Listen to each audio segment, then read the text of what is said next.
on the YouTube side of things. Welcome back to Legends of the Round Table. As you can tell by the singing in the background, we are playing more of that today. I had a lot of fun last time, but I was not very satisfied with the ending, and so we have engaged in a little bit of time travel, and we are now back in the postern, this time with an eligible bachelor, i.e. the canon choice, Sir Gawain, solidly in tow.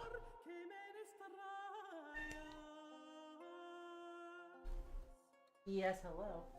All the screaming you're hearing in the background, by the way, if you hear Winter screaming, this is what he is screaming about. So much noise from such a tiny kitty over this. Okay, go get it, bud. Zoom. Alright, so let's hop on in. I also am promising werewolves, because hopefully we'll get a chance to do Beast Claveret as well today. And it will be awesome. There, Gabe. Profile 2. Because that was the other option for what quest we could do first. We could either do the Lovely Lady or the Beast Claveret. We did the Lovely Lady because I love Gawain and Reniel. Exactly. No, the lesson learned is if it says 1+ of something, I need to be specifying, I need to bring 2. Just in case one of them gets got. So anyway, welcome back to the bottom of the tower. And the reason we're down at the bottom of the tower instead of at the top of the tower is that I realized that I said last time that, hey, we could just bestiary.ca all these animals to know what chivalric virtues they match to. And then I didn't do that.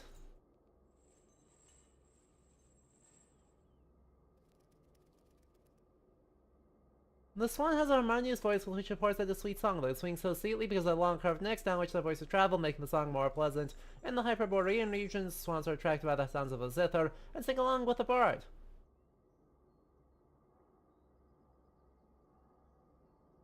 Well, this is actually not very helpful. This actually is not at all helpful. The white feathers of the swan signify deception. Aww. Well, that's not love.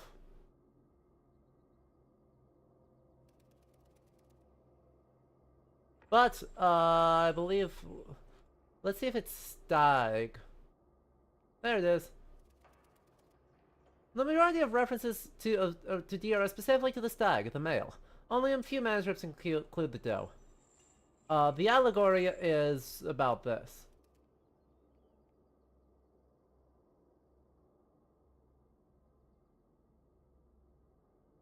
Uh-huh. Medicine. Deer livers. Stag is a symbol for Christ who tramples and destroys the devil. As the stag crossing the river help each other, so should Christians crossing from the worldly life to the spiritual life help others who grow weak or tired.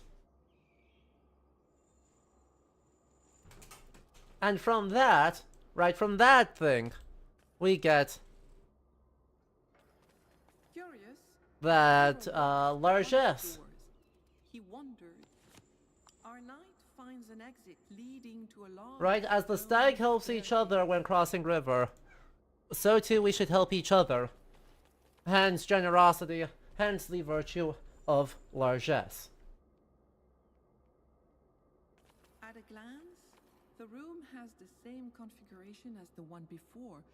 So similar, in fact, that we might wonder if we ever left the previous room. Only the pattern on the stones is different. And then we get the lion. The king of the beasts, and such is usually the first one in the bestiaries. In the Christian allegory, the three main natures of the lion each have a meaning. The lion erasing his tracks with his tail represents the way Jesus concealed his divinity. The lion sleeping with his eyes open represents Christ, physically dead but still spiritually alive. The lion roaring over his dead cubs, bringing them to life, represents how God the Father, Jesus after 3 days in the tomb, If the other nations of the land take examples of how people are to live, just as the lion will not attack a prostrate man, will allow the captive man to depart, and is not easily angered, people should be slow to anger and quick to forgive. It is, however, the king of the beasts, and therefore is the symbol of prowess. Curious, our hero walks to one of the doors. Our knight finds an...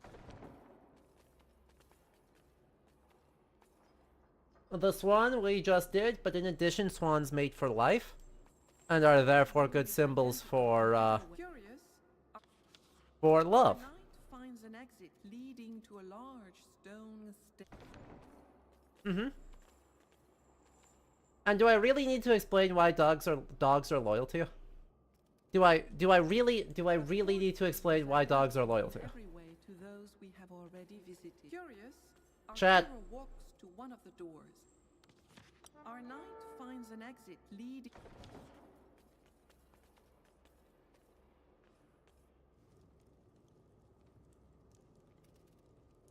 Our heroes reach the tower's inhabited floor. Man's best friend, Places etc. crowded in silence, like fog over the plain at daybreak. Exactly. Cells, each containing a prisoner, have been installed on both sides of the room. Hello. As soon as he the companion does not seem to have suffered too much. He says the other The monster may arrive at any moment. Alright. Raniel, let's do this properly. Hello. I am Sir Gawain. knights shudder with horror. I am the canon option for this story. Being who turns towards them. They are repelled by this monstrosity. But it is a woman. A hoarse voice resounds. Sirs, I ask you to forgive me my voice, for I have spoken to no one for what seems ages. My face is the sign of my weakness. Arcanist, yesterday we did all of it except Gawain was in jail and therefore couldn't finish the story, and so we all died. And so we're fixing that this time. The woman sees our knight looking her straight in the eye. He does not treat her like a vile creature. But hey, it's Gawain. And for that, she's very grateful. Uh-huh. Listens, So we did a time travel and we fixed our mistakes. then, with hope in her voice, she asks... But yes, this is not the Wife of Bath's version of Gawain and Raniel. This is the 15th century pastiche. At these words, the woman sighs. Her torment eases. But it works. Finally, she says her We name might get werewolves is later. Lady Raniel. She recognizes Gromer's ring right away. To the lady. Exactly. the I forgot to bring a backup bachelor because I forgot that Urian was already married. Unable to give Gromer the right answer. Uh-huh. The lady confirms. The lady laughs, delighted that her dearest friend knows her mind so well. She says, Now we still might all die to this because the guy is a giant. "Knight, I do know the answer. When the Also, Arcanist, you missed yesterday, curb my brother where somewhat." it's unclear what a black stag human hybrid who may or may not be Carnunos gave Gromer his giant sword and turned him into a giant and let him paralyze people. The lady answers that first, her most cherished wish must be granted to marry one of our. Sir Gawain. The lady hears that her wish. King Arthur's glory is increased by 1 point. Oh. Alas, she tries to smile, but can only. Yeah. caress Exactly. her ugly The paralysis also kind of took me by surprise because it's not just overawed and then is given the year and a day to find the answer. It was just gives the answer get our wrecked. knight has so long sought. More than anything, women desire to act as they wish. Suddenly, as the lady utters these words, noise is heard. in All the right, stairway. let's try this again. This time with Moving, Lady Raniel whispers that half the as one much. comes every day to torment her. Our I impatient my knight hand is a little bit less good than it was this time last time. But there's Gromer Summerjora. Summerjour bursts out of the stairwell, very handsome in his carmine and gold clothes, a frightful look on his face. He roars with laughter when he sees our knights, who have come willingly into his trap. Grummer sneers at Lady Raniel, saying, "Sister, you think you are saved, but you are not. These men are here because I invited them. Sir Knight, you must have found Matilda. Once this little mishap is over, she will be mine, as she should have been long ago." Is it near noon? Gawain can take him if it's near noon. Come to be rid of unwelcome knights. So he asks, what do women most desire? Grummer listens intently to the answer, which he knows is his sister's. His face becomes a mask of wrath, growling and foaming with rage. He has no need of special powers to overcome a few knights. Hopefully we'll get to see this guy again. Alright, here we go. Let's burn our bad one, and please draw a better card, please draw a better card. Shit, that's a one.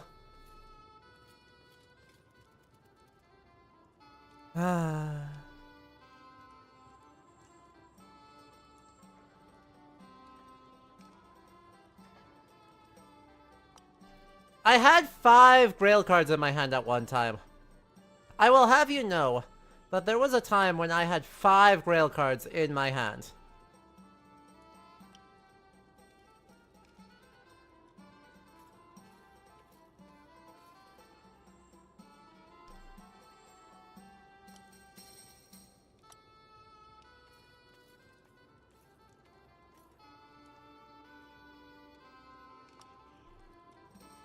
Spells.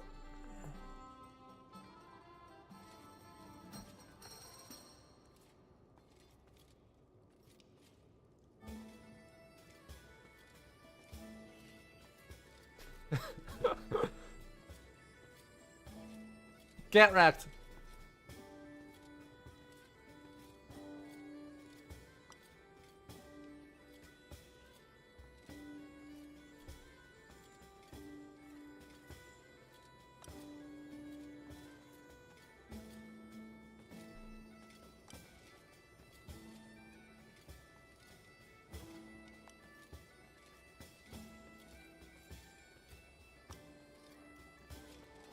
There we go.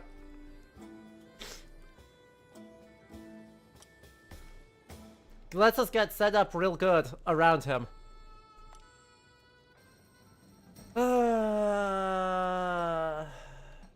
Fine. A dodge? Man.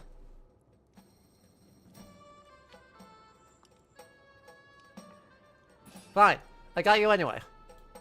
Oh, this hand is so bad.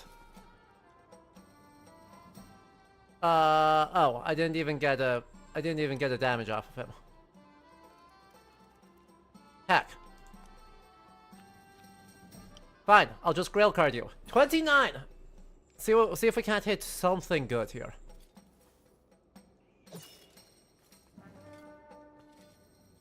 One to the right arm. That's not very good.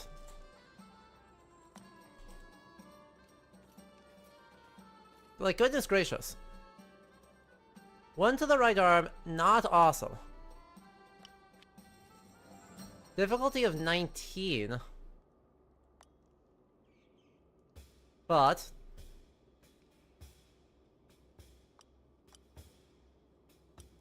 I can just do that. Oh god, why do I have all these bad cards right now? I'm gonna have to take a turn here to just burn a bunch of bad cards. And could they stop walking back and forth so that my guys can actually, like, play the game? Like, Ulvius is not going to do anything here. Okay, I am intentionally going to miss on this.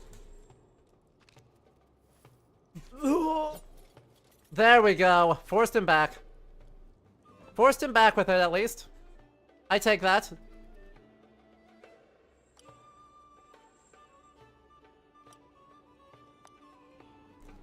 $17. 22. Why am I pulling all these terrible, terrible cards? Like, this is a problem.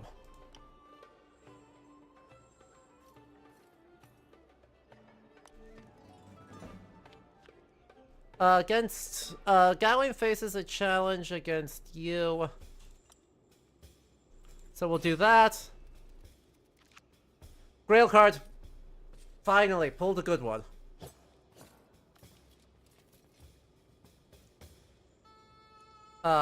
Slash attack. Right back at you. Pull the big loyalty.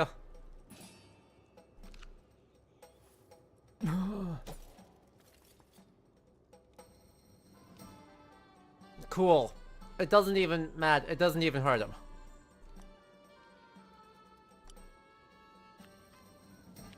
A 26 will hurt you.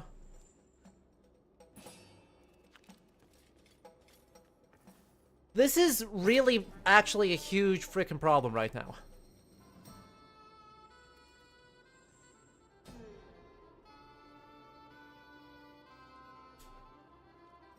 This is a huge issue.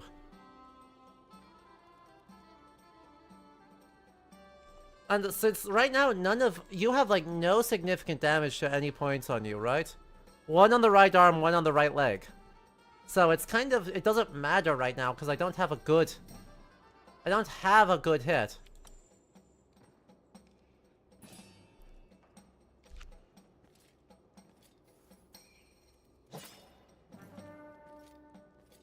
Another one to the right leg. Yeah, cowardice. We're ganging up on everyone. We're ganging up on him. Okay, actually, that's, like, fine.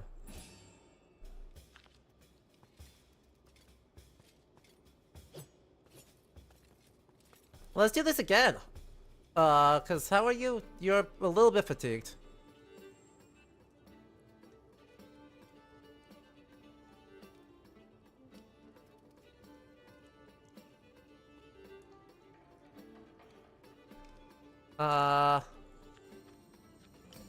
A 19.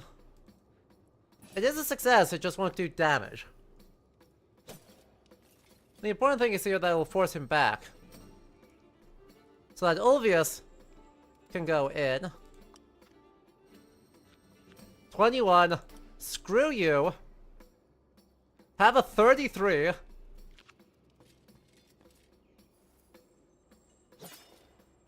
See if we can't get a major wound here. 3 to the left leg.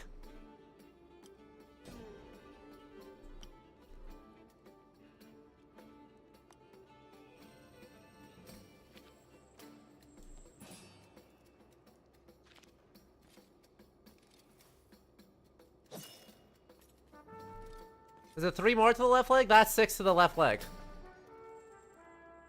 The group has lost a lot of cohesion, but we have beaten him.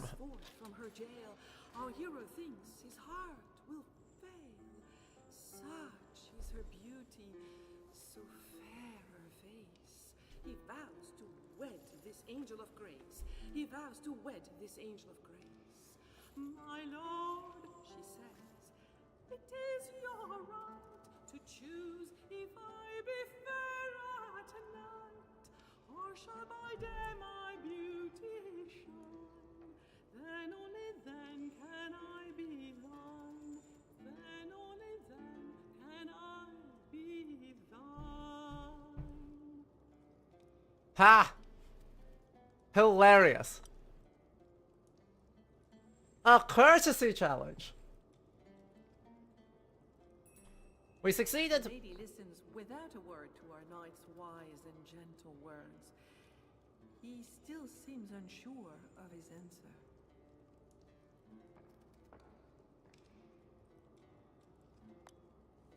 King Arthur's glory is increased by 2. My lady, only you can choose. Wise knight, this is such wondrous news. Now at long last I shall be free From this foul man who torments me, from this foul man who torments me. Now day and night I will be fair, and ours shall be a love so rare. Behold, a knight's love And is they lived happily ever after until Gawain dies at Lancelot's hands. my heart, he cries, belongs to you. At the end of the battle, our knight, kidnapped by Gromer, was delivered by his companions. What joy to see him safe and sound. Sometime later, our valiant fighters and the two ladies set off for the king's castle in Camelot. The wedding of our hero betrothed to Lady Raniel was celebrated in grand splendor in the Great Hall, decorated for the occasion with flowers and magnificent tapestries in summertime colors. Everyone was eager to see the bride-to-be's notorious beauty. Lady Matilda attended the ceremony, giving her unwavering support to our friend Dame Raniel and to our knight. Later, while the jubilation still rang in our newlywed knight's ears, he carried a candle into the bridal chamber, offered to him by the king himself and decorated by the queen's servants. His wife was waiting for him there, as beautiful as ever. No doubt their wedding night was not much different from that of an ordinary bride and groom. In the morning, our hero was pleased to see that Lady had not changed. He could not believe that he had succeeded in lifting the curse. Our hero thought himself very lucky to have found a woman like Lady Raniel, for in addition to being beautiful, she proved to be a wise and clever companion. That is why she wrote regularly to Matilda to share her shrewd advice, for indeed Matilda had been able to regain governance of her Castellania since Gromer died.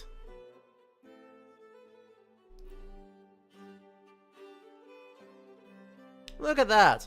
Gawain gets opulence points, gets 12 vocation points, gets Raniel as a spouse, also gets Bayard. Because, Arcanist, you weren't here yesterday, but, Supernatural Steed is pale white with flaming red mane. And frankly, it would be such a shame to lose the Haunts, as much as anything else with the Knights.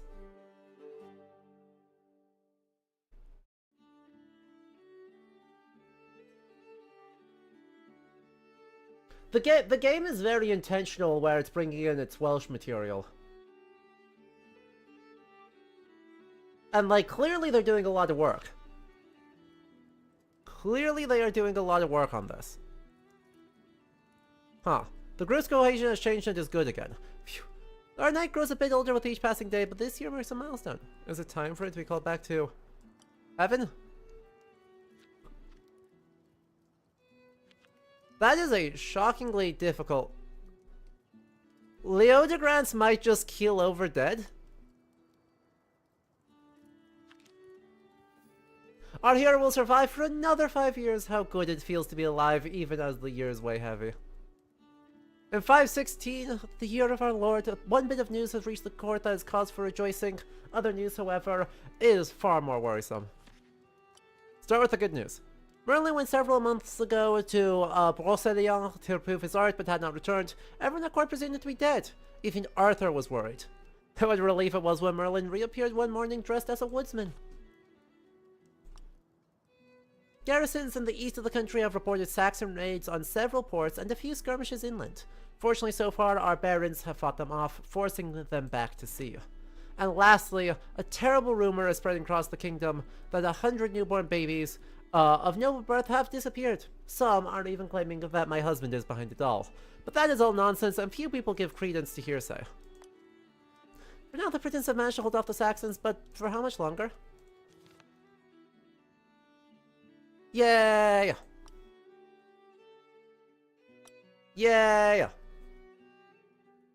Oh no, Charger. Agility 3, Strength 7, Sense 3, Vigor 8. Or Agility 6, Strength 9, Sense 6, Stamina 9. Yup. Nope, they're definitely not all in the boat. Trust.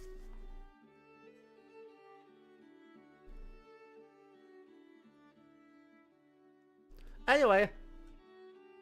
Gawain went from level 1 to level 3. In that adventure. So good for him. The eldest son of King Lot and Queen Morgause, Gawain of Orkney is also Arthur's nephew. As Arthur's nephew, but also thanks to his many qualities, became one of Arthur's closest companions. Pleasant and easy to talk to, Gawain is known and appreciated by all, except by King Pellinore, who killed his father at the Battle of Caerleon.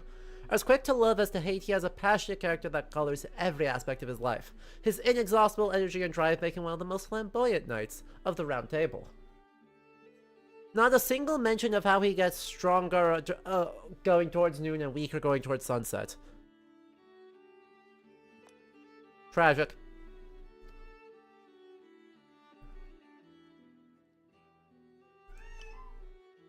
Hi. That was loud. I don't have a thing next to me. What is it?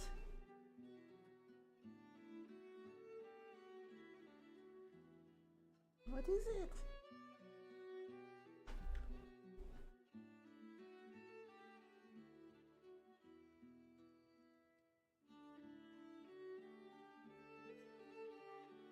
Okay. He knows, chat. He knows. But I gave him pets, so...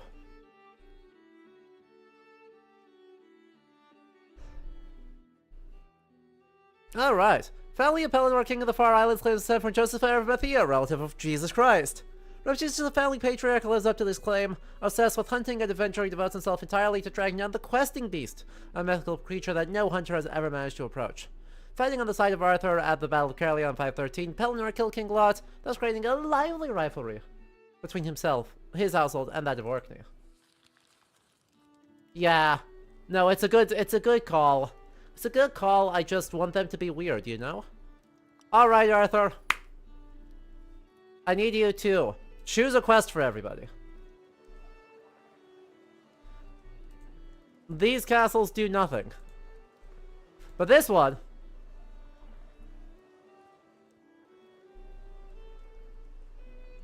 This one very much does.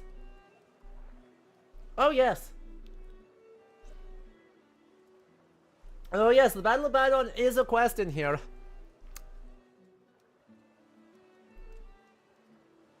On a cold November day, a lady by the name of Marie Leblanc requests an audience at the king's court. Wounded, she has come to Arthur and his knights for help. Through black magic, her sister, Lady Marie Lebrun, is spreading terror throughout the country of Bedegrain with a pack of bloodthirsty wolves. Can our hero stop her? Whoa.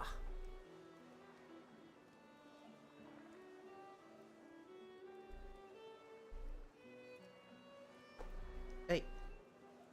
Relax. You're fine. See? You're so fine. You're so fine.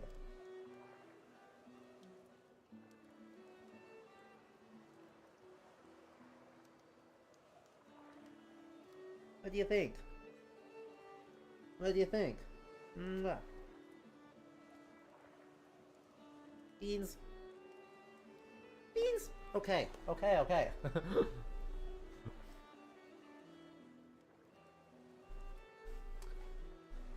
Yes. So yes, all the quests have their citations. So the...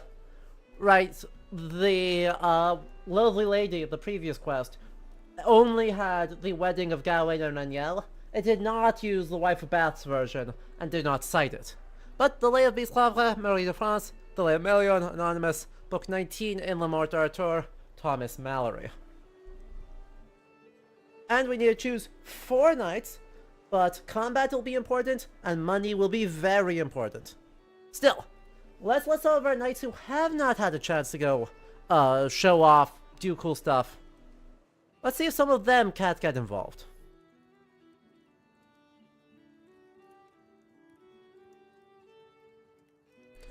What do you have? Sense, wisdom, authority. You have a lot of authority. And good sense.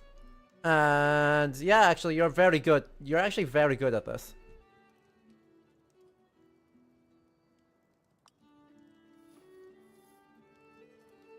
Pellinore, how are you?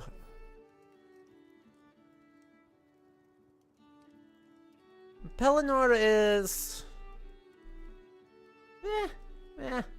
Hello, Marius, Marius Bem 19999. Thank you for the follow just now. How you doing, friend? Welcome on in.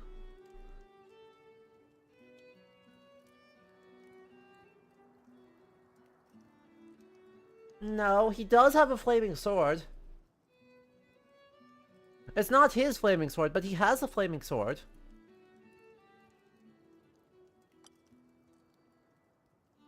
So we need someone with good grace, because, you may have noticed, we don't have someone with very good grace right now.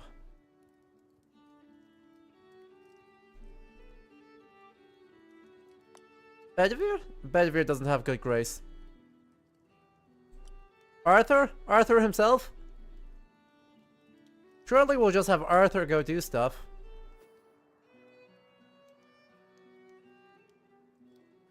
Does no one have trading? Huh? Or do the folks who all have trading, do they all suck at... Okay, so the guys who all have trading all suck at grace. So that's cool.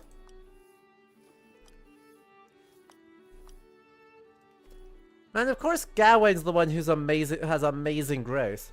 I don't really want to send him on 2 quests back to back. I mean, it would be lucky, and he is very good. But I don't necessarily want to do that. Oh well. What's the worst that could happen, right? What is the worst that could happen? Even that.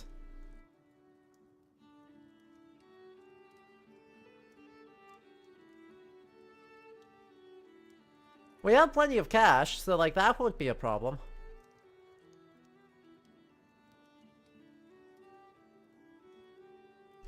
I suppose we can also check, because Gawain's very low level, which means he gets a lot out of these.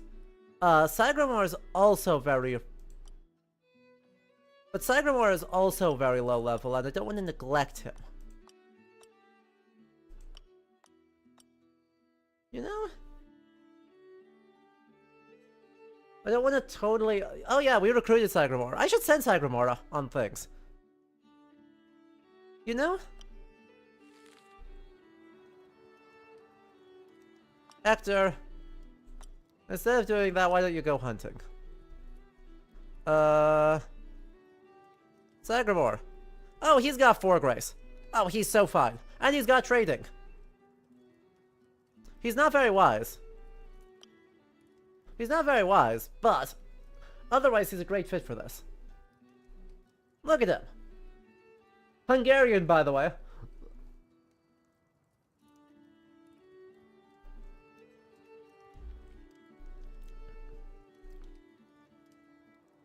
We don't have a lot of cash. I guess that's the only unfortunate thing. No, Sagramor is the son of the King of Hungary and nephew of the Emperor of Constantinople. Them's canon.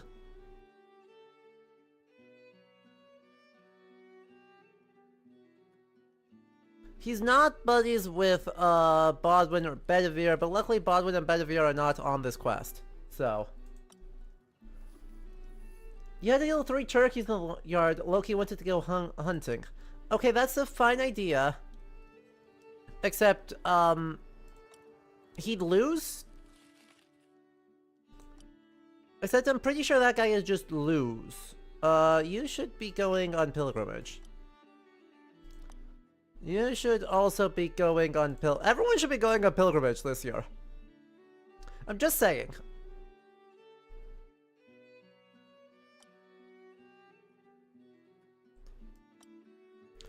Bodwin should be absolutely going on pilgrimage. That man is not honorable.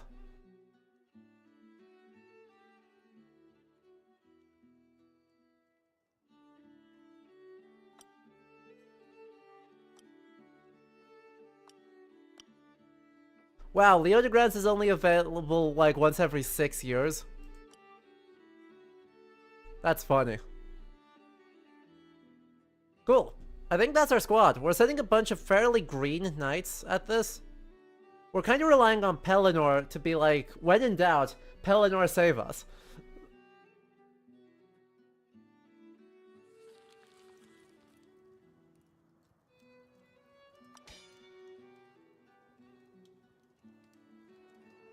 Huh. Bernard Cornwell has the historical fiction Has Agrimar be a Numidian that Arthur picks up while serving as a mercenary. Okay, but Palamedes already exists. Like, we don't need Sagramor to... I mean, more rep is good. More representation is good, but, like, Palamedes exists.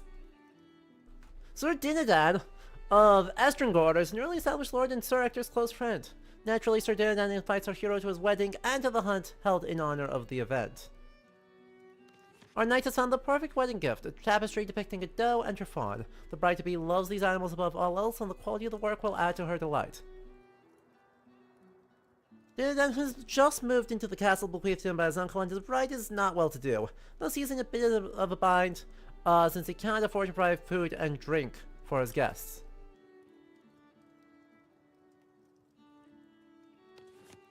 On the eve of our wedding, our knight sets off, but halfway there a band of brigands surrounds them. He had not seen them coming.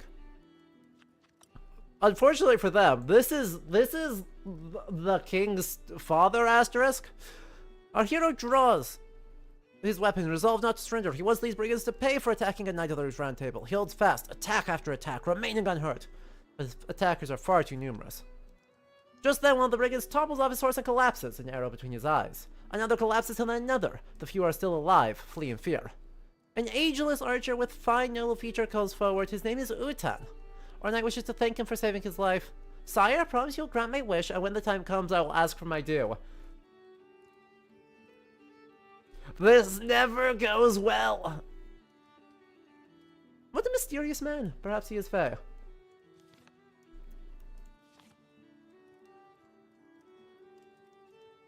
Inspect the storeroom. Subterfuge. I could just burn everything out. I could just grail card. I'll just grail card.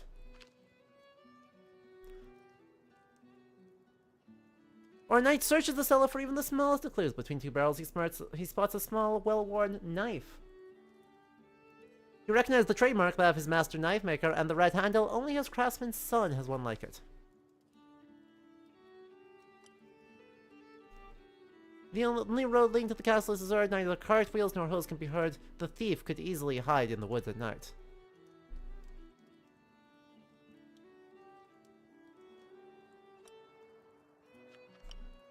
A 17, we'll just bump that up to a 19.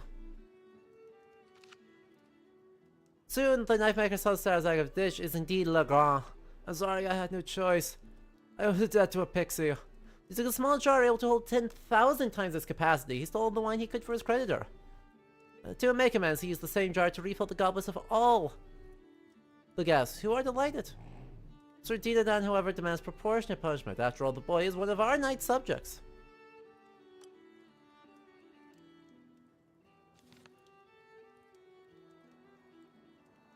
Hack. No!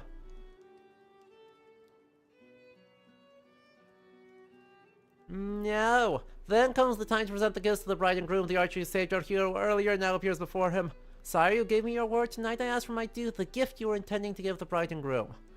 Fine. We can't piss off the Fae.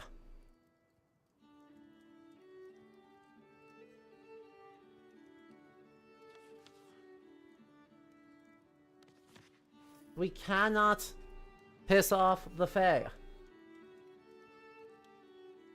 This is why you get two gifts.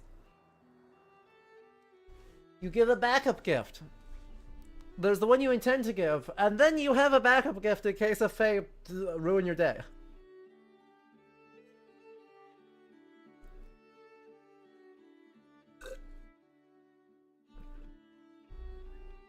Exactly. I'm no fool. Court hearings were held on a cold and rainy morning. After listening to all sorts of requests. I would have to be a buffoon to say, no, Utan, I will not give you that which I requested. Then, a lady they have never seen before appears before them and bows. She begs and pleads to be heard.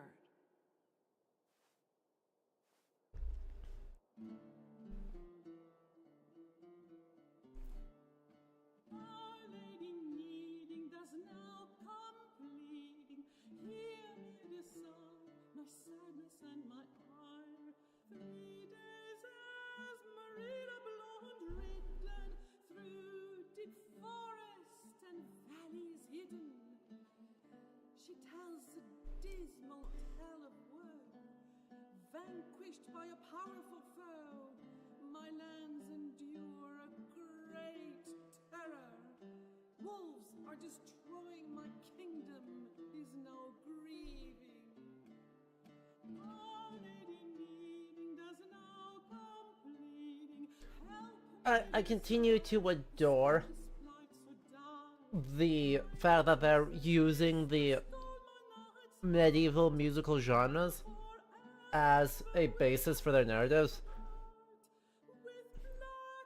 Like, that's something that even Pentiment wasn't doing. This is new. This is genuine innovation in our evoking medieval vibes. She hate and wish this fate. Oh, what grave sin to turn against your king. My Lady Needing does now complete. Hello, Wolfie. Help me, dear sire, escape this plight so dire.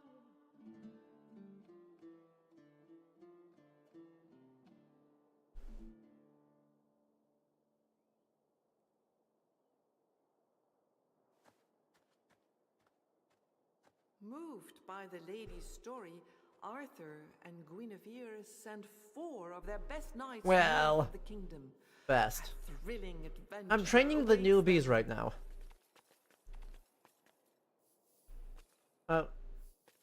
By the best knights, it means that we're training the When our newbies. heroes arrive in Bedegrain, autumn is already well advanced.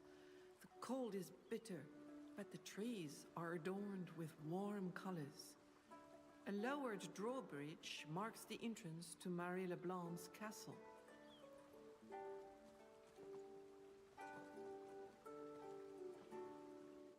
No, no, Embermoto. No, it does not. It means it is doing something that is not just copying something that Pentiment has already done, though. Don't say that, they are 4 of our most promising talents. Yeah. Our asshole brother. Gawain, promising. Sagramore, promising. Pellinor, promised. Several knights are chatting and playing dice in the courtyard. The mood is relaxed, as if they do not fear any external threat. The Hello. knight is aware of our hero's arrival. Lady Marie Leblonde is waiting for him in the Oh. great hall. The man does not seem inclined to talk.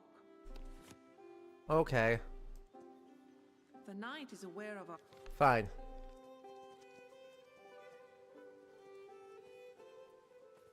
Why are we having Kay? Hang on, we're having Kay, do the talking. This seems like a problem. I'm just gonna throw it out there. Having Kay do we'll have Gawain do the talking instead. Realistically, how many knights could be running around in Arthurian times? Define Arthurian times. And in the year of our Lord 516, 0. Because the the title of Knight is like not well attested. It is like emerges in like the late 900s or early thousands. So,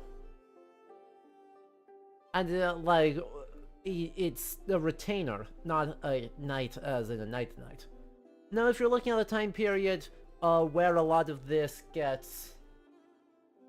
stories come from, the court of Henry II, several thousands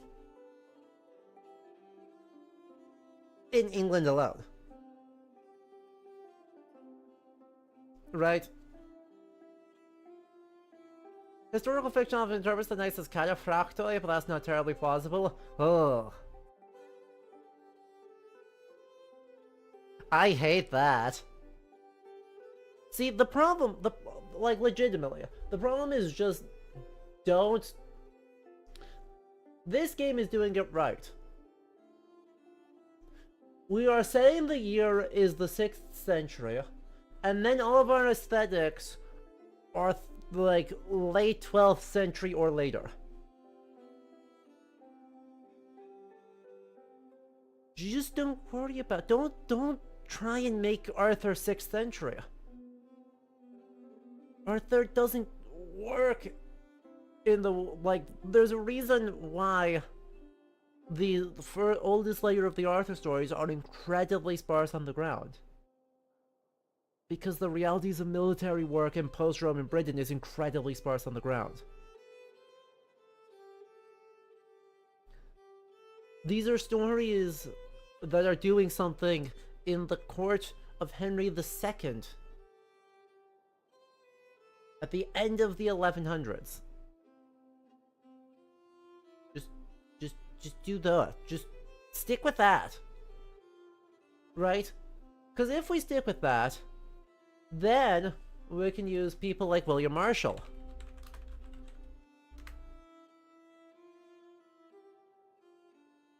Like, we have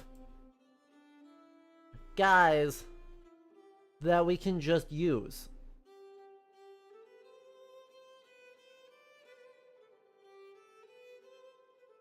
The Earl of Pembroke in 1189, sometime regent, the regent after the Barons' War on the death of King John.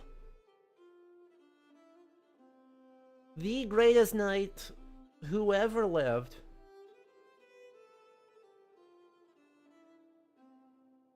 Let's see. Where does it say how many he got? Doesn't say. Meh. He supposedly like beat 500 people in tournament. It's somewhere like it's some obscene number where he's like, yeah, no, I bested 500 other knights in tournament, which is insane.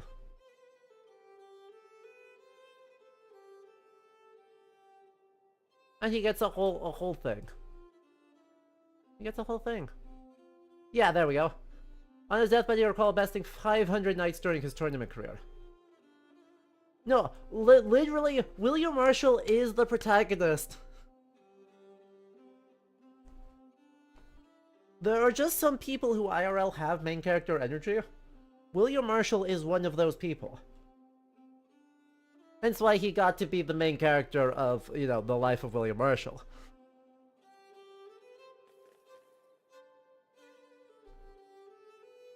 Just win. Beat everyone at tournament. Get grievously injured, survive.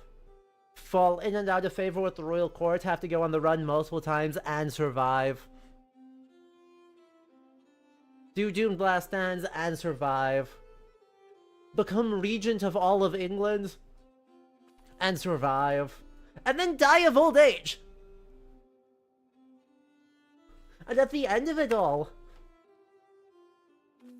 even after, let's see, when does he become a knight? He's knighted in 1166. He is active as a knight basically until his death, and he dies in 1219. He is active as a knight for 60 years, and he just doesn't die.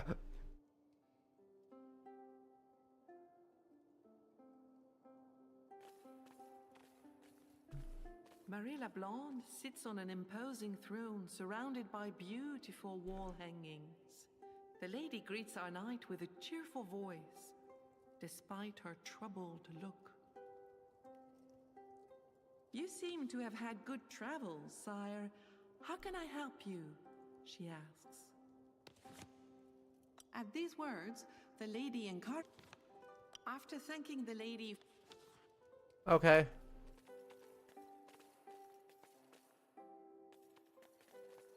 As honestly, the most impressive is the fact that he dies of old age.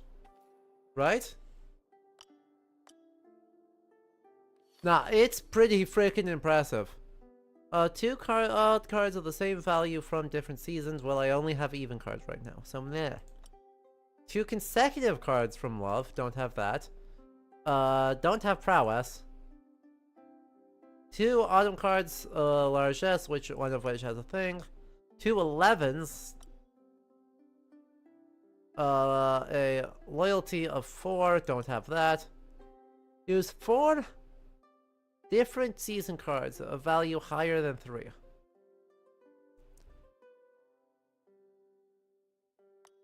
Oh, alright, don't worry about that. You know? Like, I'd have to... it burns a lot of things. Burns a lot of things, which is good. But I would have to burn 2 8s and a 12 to do it, and that doesn't really feel good to me. For a spell that I actually don't think is honestly that good. Right?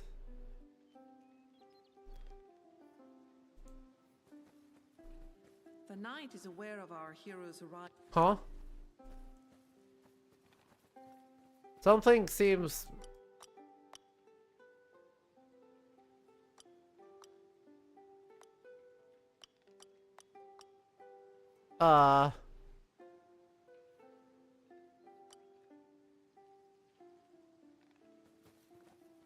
Something seems off here.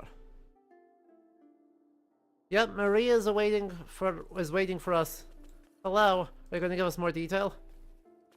Going to give us more detail about what's happening? Arrives, Lady Marie LeBlanc waves. She asked. Okay. At these words, after thanking the lady. Okay. I guess not. I guess we're just wandering around now. I mean, I guess I can wander around, like that's not the problem. That's not a problem. Hans. Everyone get on their Hanses.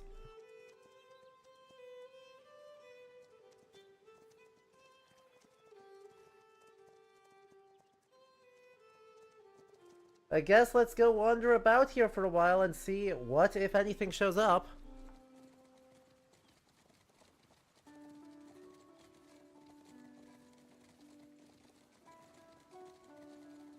Look at how good our horse is. Okay, so that's not actually another path.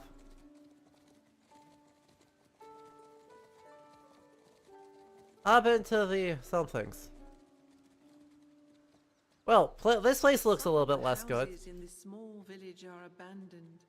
Others have broken timber or crumbling stone walls, and the fields have been. Our heroes find a man chained with heavy irons to a low wall. He does not appear to have been mistreated. Bees!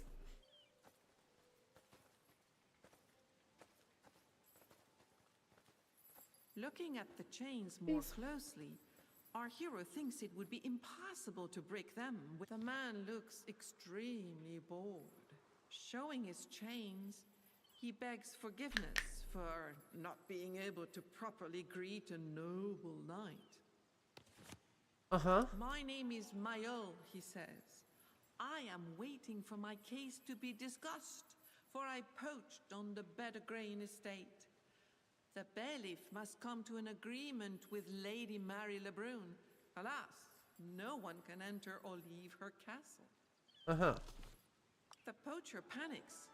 Sire, you must have lost your mind. Their leader is terrifying, and his fangs are as long as daggers. With his mad pack, he will make short work of you and your companions. The poacher shrugs. He has seen many villages in a shabby state, and this one is like the others. They are proof that the powerful are keen for destruction, he says. Yeah. The poacher admits that despite his regular breaches of the seigneury law, Lady Marie Lebrun has never been too severe with him. Okay, well that's something. He does indeed sometimes supplement his meager ration. Sadly, that does mean that the sheriff is going to kill you. Sorry. The poacher sneers. If she does indeed practice black magic, sire, she's never used it on me. And yet, heaven knows, I wouldn't have been able to complain if she had. It would be quite possible to dig a trap to cut off the Wolf King from his pack. Besides, if our hero freed Mayol, this will require digging a wolf hole, a pit covered with a large piece of cloth. A blanket will do. Some bait will also be.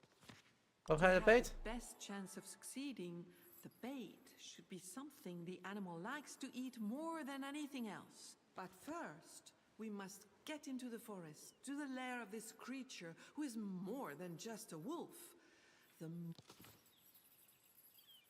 The poacher laughs. Our hero can always try, but the bailiff is headstrong and reluctant to relinquish Ah, his come on, I believe in us. You bet We've got a you 12 can prowess be card. his What could go hands. wrong? Yet. Mayol hastens to act Uh-huh. after this Thank you. Thank you for all the information. Now, why did you go just like zoom all the way over there? Like, come on, guys. Hello. The tavern is clean and appealing, despite the sorry state of the village. It is the ideal place to relax after a long trip or a hard day's work. At the counter, a tavern keeper with black hair and a beard is busy wiping a mug.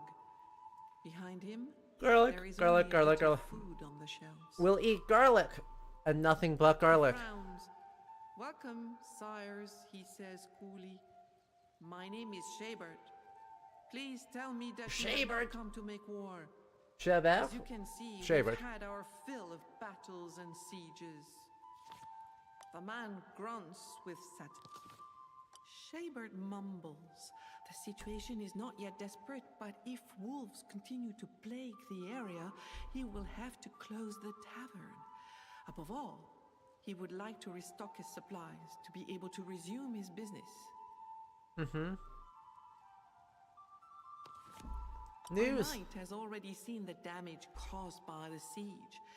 Shabert wonders about the fate of the region and worries about Lady Marie Lebrun, who can no longer leave her fortress because of the wolves. Uh-huh.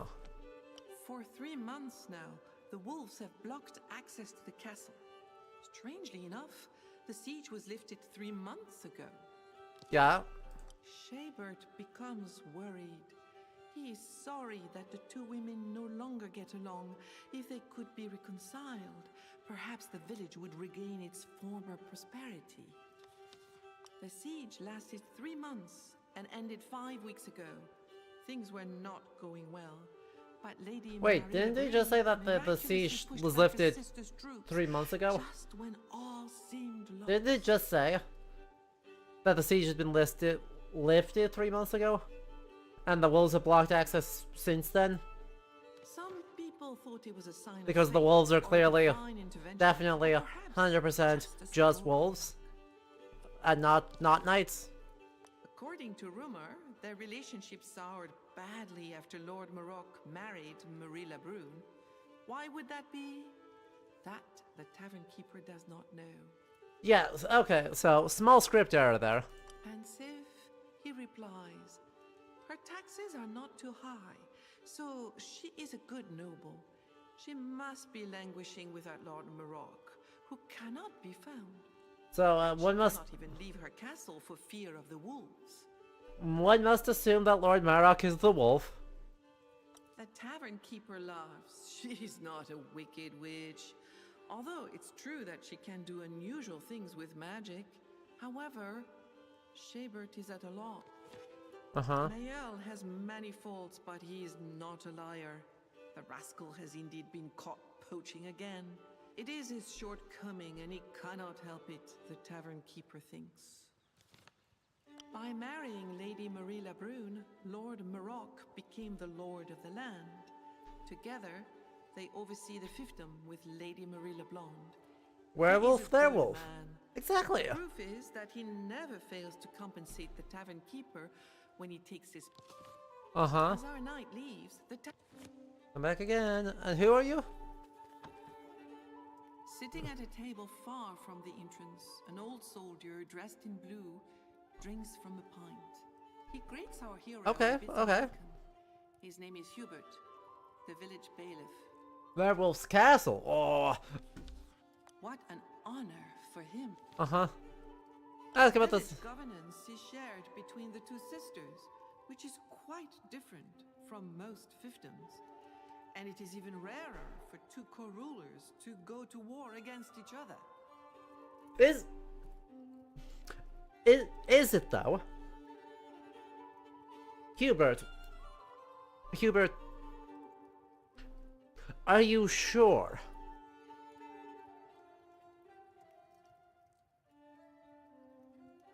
Are you really, really sure that it's even rarer?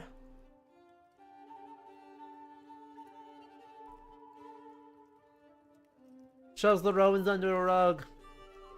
Shoves Charlemagne's grandkids under a rug. Shoves the anarchy under a rug.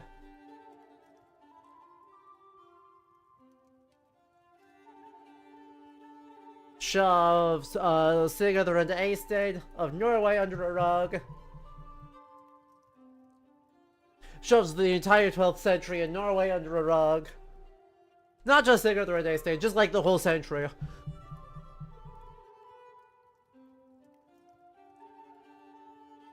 Are we sure about that? It seems to be the most natural thing in the world.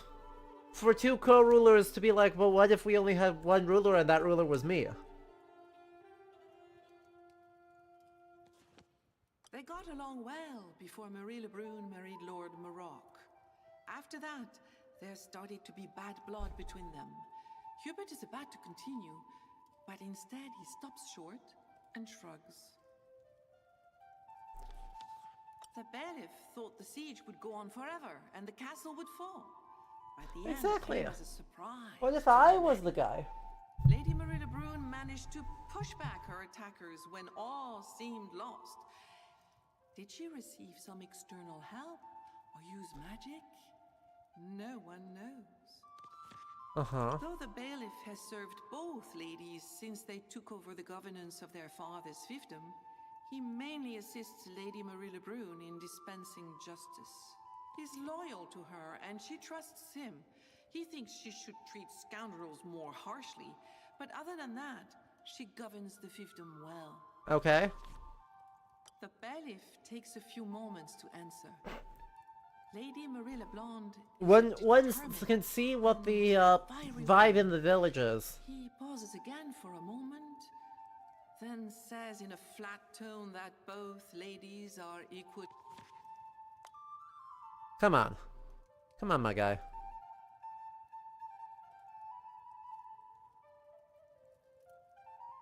Come on, my guy. Hubert, still hesitant, takes 2 deep breaths. Long before the siege, both ladies were to be married. But Lady Marie LeBlanc's betrothed died in battle, and so she was left alone. When her sister married Lord Maroc, Marie LeBlanc was mad with jealousy. It is said that she even tried to seduce her brother-in-law, but he refused her advances. This may not be the only source of conflict between sisters, but it certainly fueled it. Uh-huh. He was initially reluctant to have an outsider come in to govern the area, but his fears were unfounded. Lord Maroc has the good of the fiefdom at heart and makes his decisions wisely. He thinks the lady is a bit of an enchantress, but since she does not... I enjoy that the power, game is he distinguishing does between not know Enchantress what and they are black magic. exactly. However, he is certain that she does not practice black Very magic. medieval of them. The magic we do, totally fine. Definitely not black magic. Black magic is nothing that other people do that's bad. If we know the person, what they're doing is cannot possibly be. The ba- Get him to free this because his services are needed. Services are needed. Hubert casts a sharp, wary glance at our knight. Well, hello. Except on one condition. The poacher must again be chained in the Welcome village on once in, his Elden task Ring. is Thank you completed. for that big raid. Hello, everyone. Welcome. How y'all doing, friends? Welcome on in. My name is, Adam. I'm a museum curator as my day job. But I have, multiple degrees in medieval studies. And, we're playing Legends of the Round Table, which is a new Arthurian RPG, which currently is very, very good. It's frankly the best Arthurian, adaptation I've ever seen. And so it's very, very fun. I'm having a very good time with it. So, Tiny Octowombat and Susie Goosey, thank you for the follows. If you have to raid and run, I totally get it, but hopefully you can settle on in, hang out, whatever you want. Elden Ring, Peppermint Lark, and whatever angle.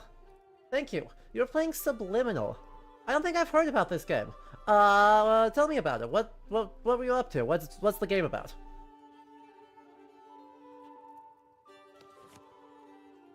The bailiff then hands him a duplicate of the key to the chains around the poacher's hands.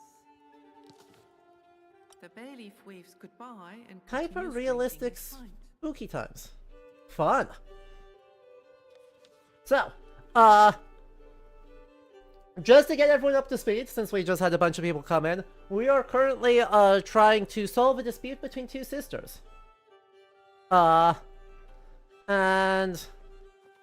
so we have Marie the Blonde and Marie the Brown.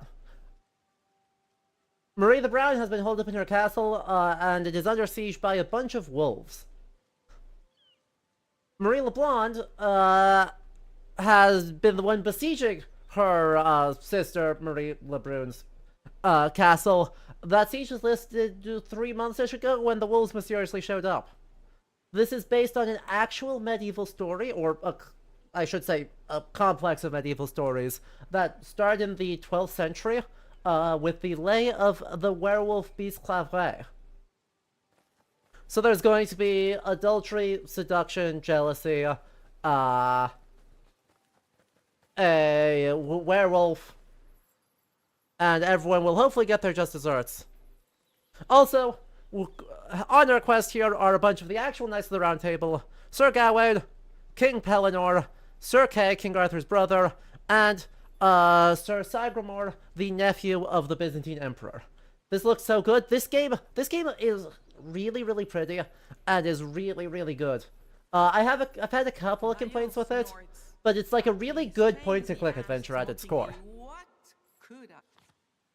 Why have you not been judged? Fortunately for him, he has never had to appear before her for judgment.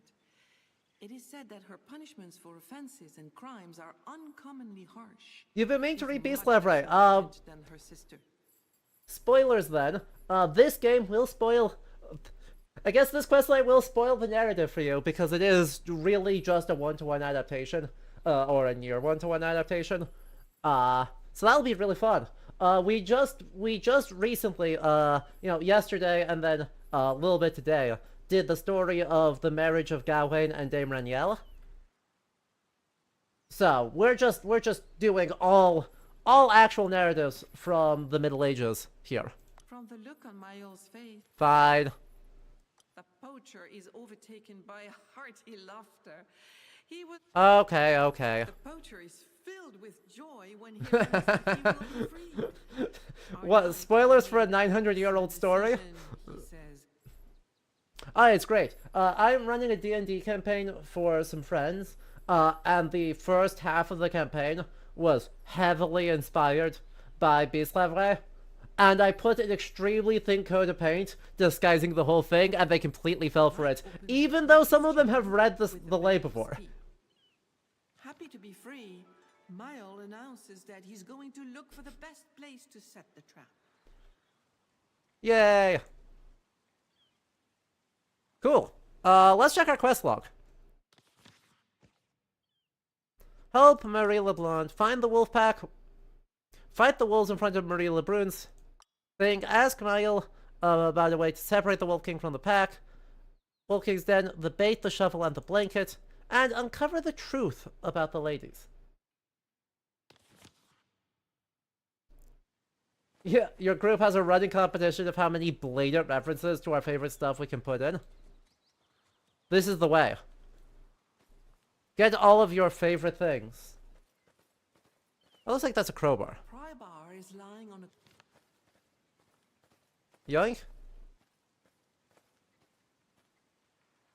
I guess I can't yoink it. Prybar is lying on a crate. Not until I know why I need it. Fine. Fine. This Hello. notable house has a gracious interior. On the table rests various manuscripts, parchments, and writing instruments. Okay. I don't know why we've got stuff here, but A beautiful piece of furniture attracts our hero's eye. it is nice. It must be worth a small fortune. Yeah, I guess you could use... possibly. Also... I don't love this bookbinding, but I do love the quill and the knife. Man, I'm just so happy we get medieval games that, like, actually look and feel and sound medieval these days. Remember when we didn't used to get that? But now we've got Pentiment, we've got Scriptorium, Master of Manuscripts, we've got this game.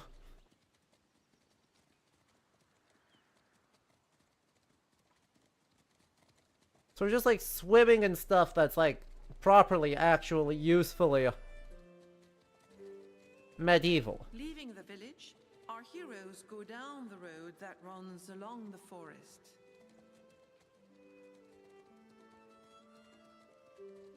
Ooh, that was a wolf. That's probably not good.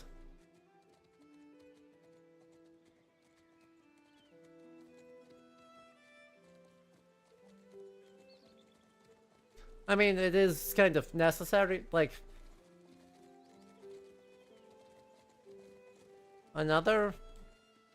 Another path too. Huh. That's a lot of forking paths.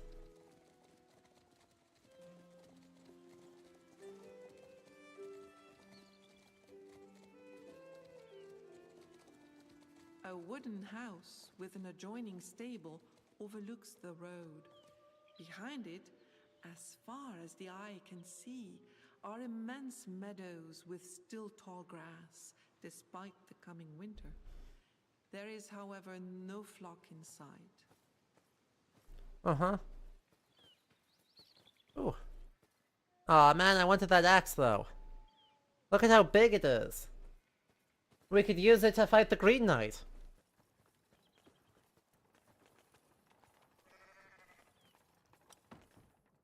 Hello. Hello. It is warm and comfortable in the sheepfold. The smell of straw and wool warms the heart. Sheep graze on hay in their pen. A young shepherd with blonde curls idles, while a young girl spins on a wheel. The light-aired, blue-eyed girl bows respectfully. Then, in a soft, almost inaudible voice, she introduces herself as Elaine. Mm-hmm. Elaine wordlessly listens to our hero. The girl is surprised by this question. Because of the wolves, she has Oh, been good. locked up in here for You're a making long blankets. time. Great. Can I have She one? would so love to take her sheep to pasture. But hardly idle, she spends her time weaving blankets for the winter that will soon arrive. The young lady concedes that she knows nothing. Uh-huh. She has not, in fact, left Fine. the sheepfold since... The distraught young girl lifts her palms towards the sky in despair. I'm getting the sense that no one likes Marie LeBlanc very Lady much. Marie LeBlanc attacked her own sister. Yeah. What? No, no.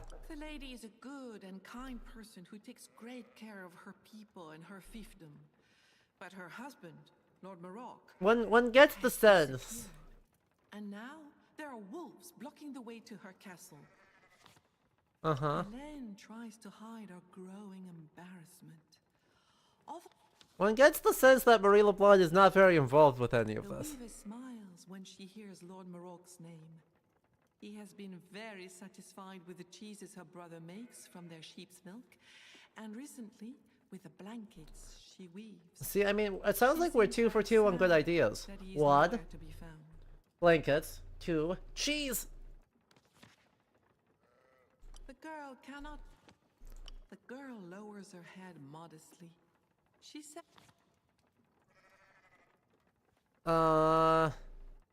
Kill 1 wolf.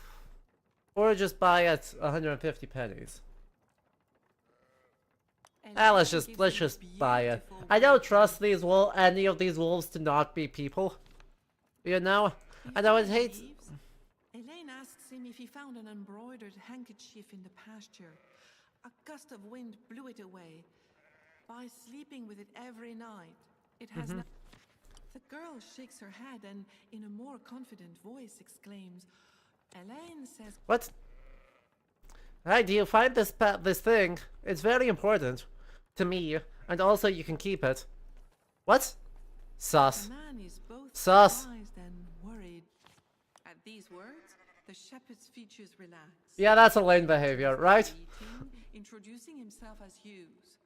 He begs Attracts pardon for his wolves? startled reaction. Upon seeing our knights, Hughes scowls. It was terrible for the village. Lady Marie Leblanc attacked her sister's castle for a reason he does not know. Hughes lowers his head, distressed, pointing to his sheep. Winter is coming soon. My animals should be out, enjoying Yeah, the yeah, tall yeah. grass and the little Yeah. sun. You can totally have it. Yep. He and his sister must It's not also enchanted. stay inside. For plus, he adds, the shepherd Uh-huh. he thinks the wolves must be stopped as soon as possible. Yep. Because Same thing, the same shepherd thing. does not- Same thing. The shepherd is full of praise. Yep.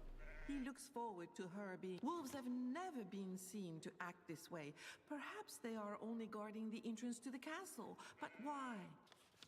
Yep. Although the village is under the power of both sisters, it's Uh-huh. the young Maroc. shepherd looks worried. They're a lovely couple. Even invested in a Bloom.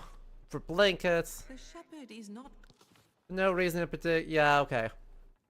No one says anything The useful. shepherd waves goodbye. Which of my guys is gonna get got? Which of my guys is gonna get absolutely got? And again, I don't trust any of these wolf pelts to be, any of these wolves to be actually wolves and not people. And therefore we want to avoid killing the wolves if we can avoid killing the wolves, because wolves don't act like this. Well, Several wolves are circling around a large. I say that. The wolves turn their gaze away. I say that, but I'm actually just gonna do it. I mean, it's an even fight. It's what, a 4v4? It's a 4v4.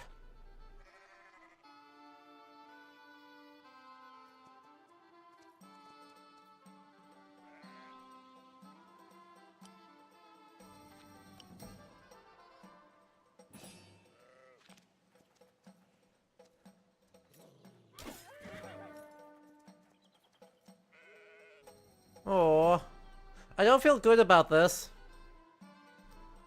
For the record, I don't feel good about this. Just because I'm committed to it doesn't mean I have to feel good about it.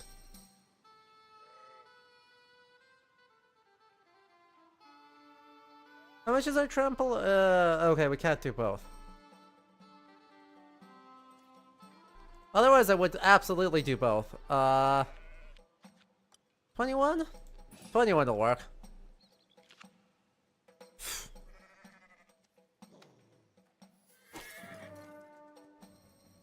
Whoop, severely injured it. Sagramore, what have you got for us?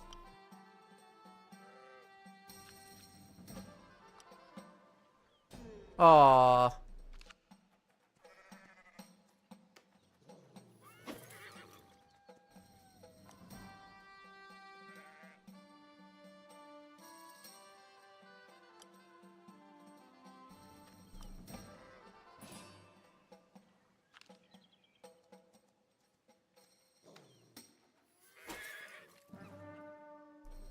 Just a little one. Okay, well that's everybody, so... They can't hurt us there. This game would be massively more difficult if we were on,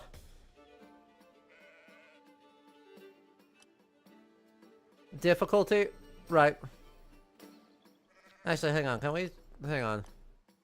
Aim thrust on you. Still fine. 23 is plenty. That should be lethal. Yep, there it is. But poor doggo. Okay. Aim thrust on you. A 24 will do it. That's a grail card. Let's go. You're still not dead. Trample? Let's burn our bad card. So we'll just literally run over this guy.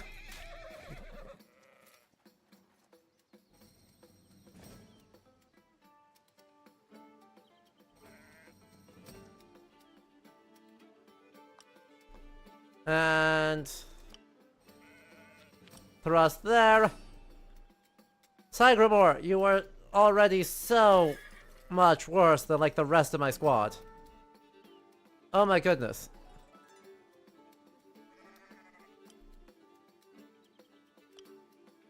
Like, oh my goodness.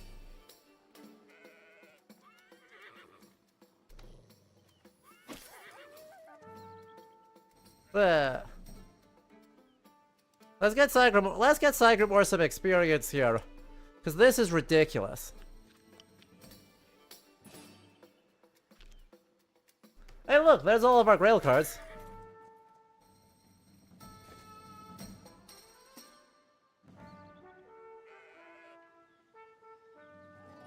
Our heroes stab and slash 4 wolves using a long knife. Yay! We have a wolf pelt. The sheep still seems afraid. Difficulty of 15. Let's just do that. At the foot of the boulder, our hero approaches the sheep with So care. Sagramore can do He this. speaks in a deep, He's good at this. low voice. The animal grows a... Oh yes. The pasture is now empty. There are no more ravenous wolves. Hey look, there's the no thing. frightened sheep on the boulder. Hey look, there's the embroidered guy. In the grass are 9... We'll just carry that with us as a memento. Elaine will... nothing bad can happen from anyone named Elaine doing something like that. Surely not.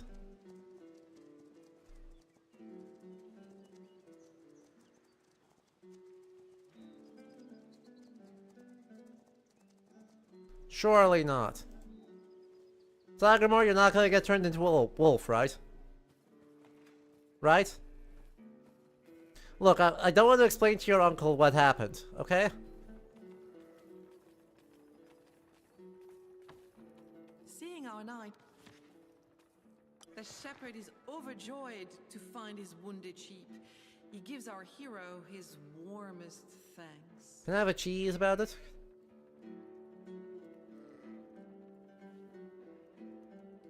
Surprised, the siege was long. Sure, Justinian. Shepherd waves goodbye. Oh, isn't it? It's not quite Justinian yet. As our knight passes, she blushes and unable to hide her discomfort. Uh-huh. Fully affected by... Elaine says...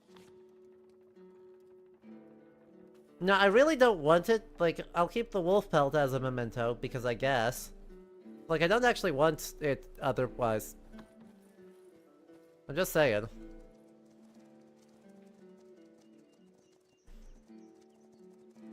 Oh well. So that's that. That doesn't help me with bait. So... I'm gonna have to think about that. But if this is the forest, or at least it's getting more forest-y.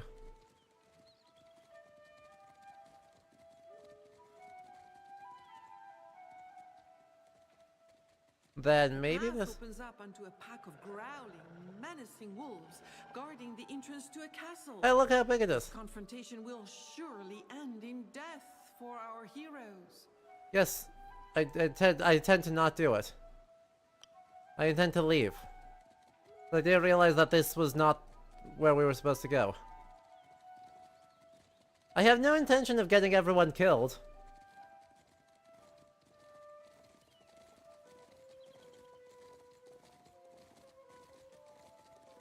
But yes, those wolves don't exactly look like they're besieging the castle so much as they are guarding it. I'm just saying.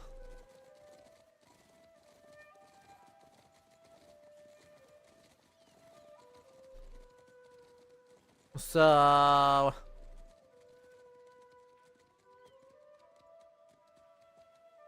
I never finished this quest. I can't figure out what's the bait for the trap. I have not... This is my first playthrough, so I have not figured that out yet either.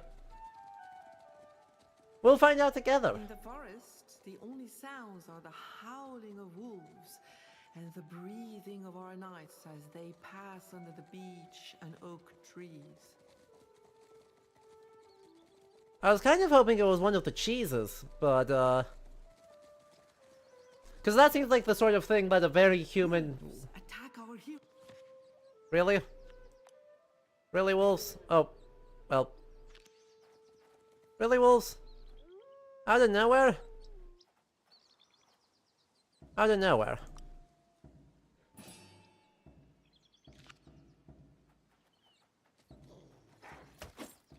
You're kinda super giga outnumbered, though. Just saying. Is it a cowardly state that cannot use inspiration?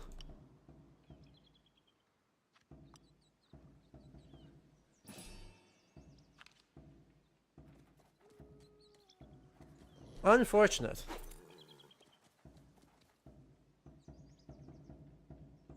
Well, Pellinor, solve our cowardliness by just completely steamrolling this guy. Okay? Oh, there went my lance. Rip. Rip my lance. Well, there should be just death. That's just death. Okay. Good job. Good job. Gawain. You know the drill.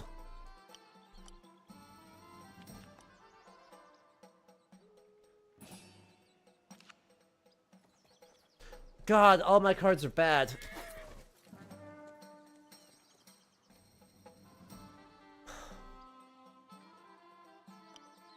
Sagramore.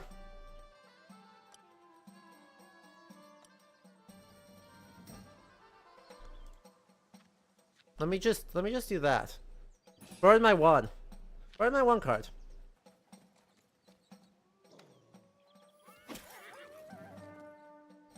Death. And... Kay! You know, Kay, I don't think we've equipped your, cool sword. I'm just thinking about that. I don't think we've done that. Oh, that's a dodge. Awkward. Aww.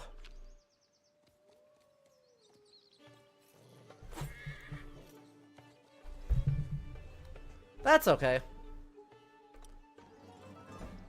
A defense challenge against Wolfey. For the cost of we have to spend nothing and lose nothing, we're gonna be fine.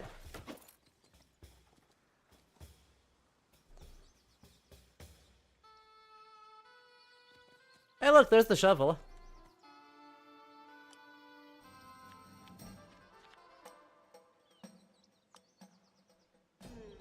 Oh man, that's also a fail.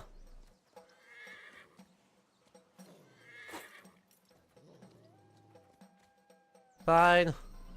Pellinor. Draw. Slash attack. 22. Luckily, these are just wolves, so it's not like there's, like, honor. There's not exactly a code of honor we need to be super stressed about. For...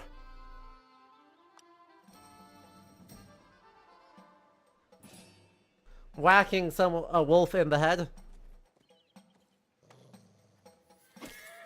But, 3 wolves against 4...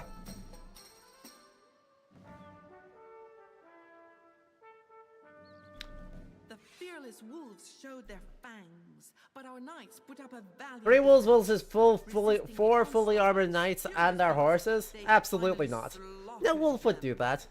No wolf would actually do that. These wolves may be very stupid. Oh yeah, no. At the core of this Our knight game finds a shovel that will be is, very useful to Mayol for digging the wolf trap. old like King's Quest games and a whole bunch of Crunchy Combat.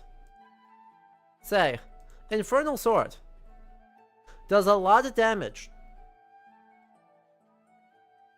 Drops honor of its wielder to 0, however it's K, so I don't think I actually care.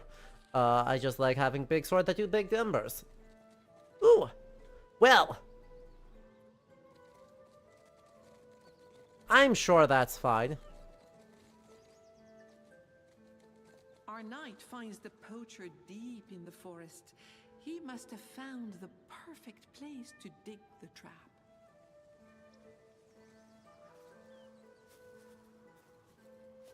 Exactly!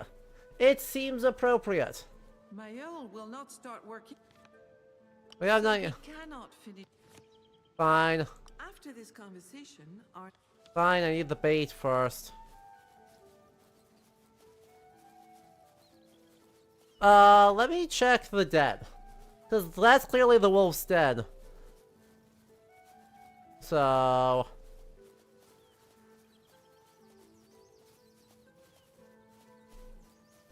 let's stop overshooting. Okay, leading the way. knights continue down a path. Uh-huh. Our heroes arrive in a clearing where junipers grow. A clear stream burbles through.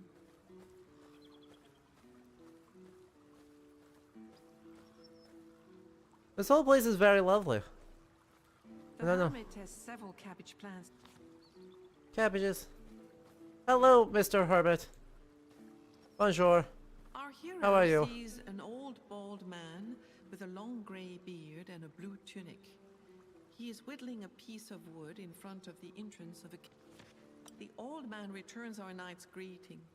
No, the framing device is the ghost of Eleanor of Aquitaine telling these stories to us, IRL. The old hermit grimaces. Then, wolves began to roam the countryside Yeah. in great numbers. Others Well, she's settled had in 1,000 years to get caught up to castle speed on the living cutting very edge grim. of, One wolf medievalism. is extraordinary And in potatoes. size and power. He stands out. Tancred smiles. After so many years in the forest, he no longer asks himself such questions. His desire for solitude and By a contemplation ghost. is fulfilled in We're this being isolated Princess place. Bride kinda sorta by a Even ghost. if sometime Yeah, the voice is Eleanor of Aquitaine talking to us. Tancred was already a hermit in the lady's father's time. The lady comes to see him from time to time, Okay. although her last visit was now long ago. He believes Lord Marek was lucky to marry such a good woman. The hermit looks incredulously at our knight. Surely, you do not think that? See, Her that's father helpful to handed know. down to her a powerful object from her mother, who was also an enchantress. There is no... No dark magic. Uh-huh. As he answers that the lady hardly ever comes to see him, his... Come on. Come on, you gotta give me something here. You gotta give me something here. The words of our knight work their way into the hermit's mind, and so he confesses, Sire, while it is true that I fear Lady Mary LeBlonde, so does everyone else in these parts. In truth, she is as much an enchantress as her sister, but is less talented. Before his death, their father gave the mother's staff of enchantry to Marie Lebrun, the younger of the two sisters. Marie LeBlonde said nothing at the time, yet she was resentful. I am sure of it. And since she's The known to have gameplay a seems temper, similar to like Fire must Emblems have and had Sid Meier a games. past. Sort of, yeah. There's definitely some similarities. The action point economy is a little bit more XCOM-y than Fire Emblem-y.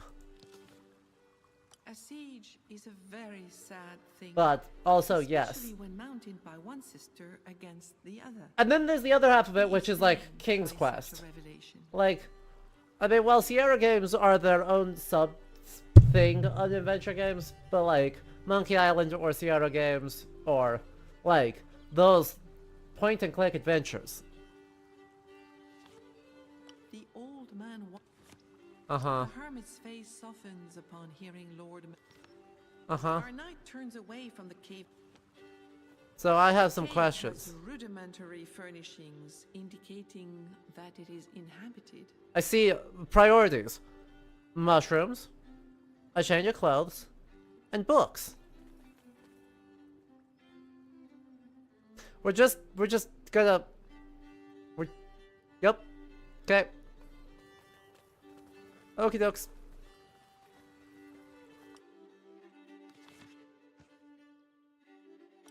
Confront Lady... I need to explore the Wolf King's den. I need to confront Marie LeBlanc. What's over this way? Nothing. Dragon skeleton. I wonder if the hermit's clothing or if it's someone else. I had assumed it was going to be someone else's, but what do I know? There was no evidence, there was nothing that said definitively, yes, this is someone else's. So, it's probably fine. Oh, and that's the end of that. Okay, let's backtrack then. Because there's a lot of backtracking to do.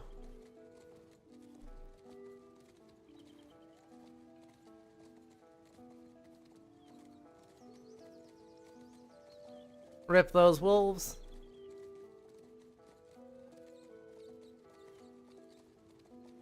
I feel kind of bad about it.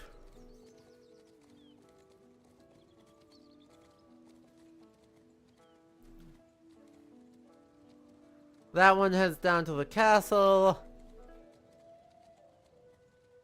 This one is the village. And I don't think there's anything more I can get from here, but let's just check. Ha! Humming Breath of the Wild Horse Riding Music, you're so right. Let's see if you've got some options. Nope. As our knight leaves, the Do you have anything new information? the bailiff wants Not yet. Hubert nods. Okie doke. Bailiff Okie doke. There's gotta be like one more path somewhere, right?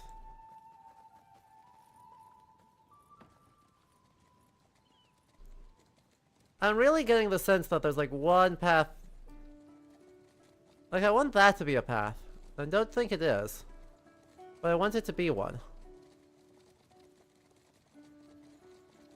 Yeah. Because I don't know where the den is. Right, so that's the castle. I don't want to do the castle because the castle's going to be a fight.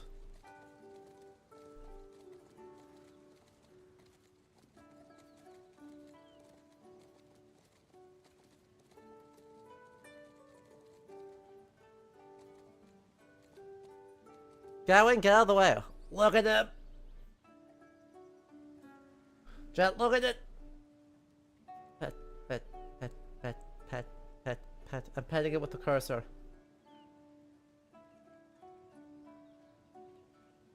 Pet. Pet. Pet. That's such a good fox.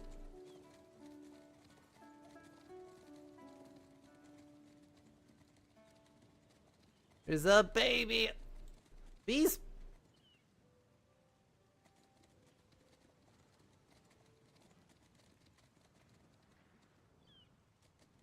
And this house seems to do nothing right now, which is odd.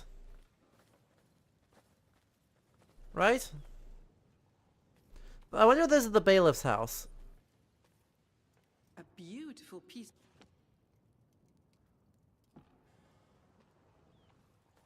Oh, the pry bar and the piece of furniture could be used to get the key in order to bust him out of jail. Yep. This is a different one, isn't it? Or is this just the one that runs down to the wolves again?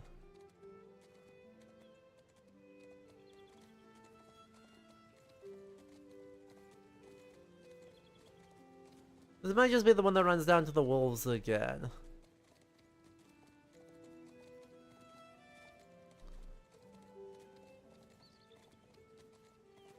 If it is, we're gonna turn back. Right, if we get back to a familiar spot, we'll turn back one more time. We'll figure out, yeah. Oh no, this is different. This is different. This is the wolf's den. Our heroes take a shady path that There's wolf skins all over the place, or wolf fur patches all over the place there. So. Oh, well that goes nowhere. an ancient barrow stands at the edge of a Ooh. peaceful, light-filled clearing. An enchanting tranquility A reigns over tumulus. the place. What a fascinating find. I enjoy that greatly. There's probably undeads if we go inside though. So like, I feel that it was, I'm not saying we should look in the sea. See, that's the problem. I'm too Norse pilled. I see that and I'm like, there's a Afturgangur inside that. There's absolutely a ghost inside that. And we are going to get got if we're not careful.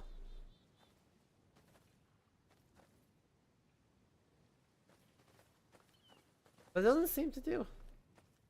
I don't seem to have an option to do that. Man. That's so sad. Wanna go inside?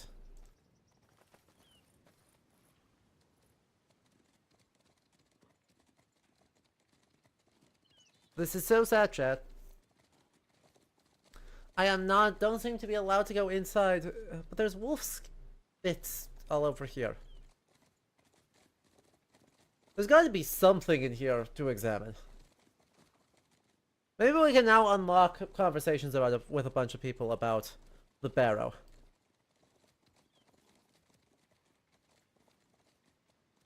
Oop, there's something. Poor barrow, agreed.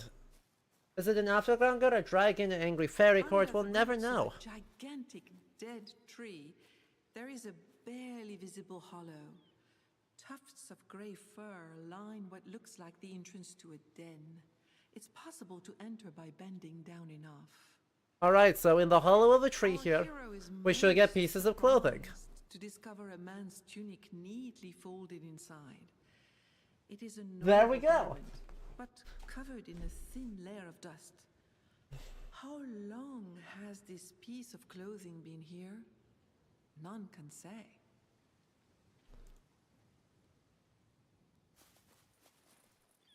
What do you think the odds are that that's the bait?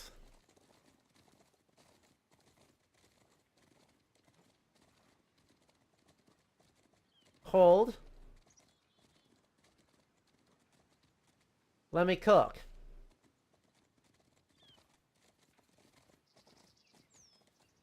Our heroes return the So this is a place I've not been yet, so is there more? Or is this just the... Is this the fight? Is right here? The path opens Yeah. up onto a pack of growling, Cool. menacing wolves Hi, Marok. guarding the entrance to a castle. This confrontation will surely end in death for our heroes. Yeah, obviously. I'm not gonna fight them. I just couldn't remember where we were. I'm gonna guess that clothing's been there for, roughly 3 months. What would give you that idea? Come on! That sounds like narrative cohesion.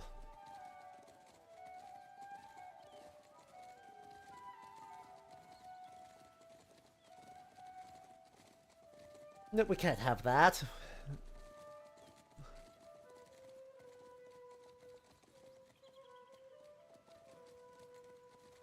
Now let's go check in with the squad over here.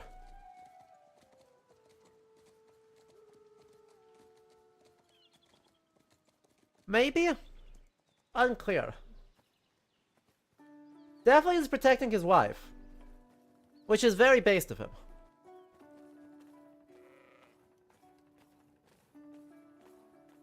Seeing our knight, and Hughes carefully examines the clothes from the den. He seeing that Okay. the shepherd waves goodbye. Uh-huh.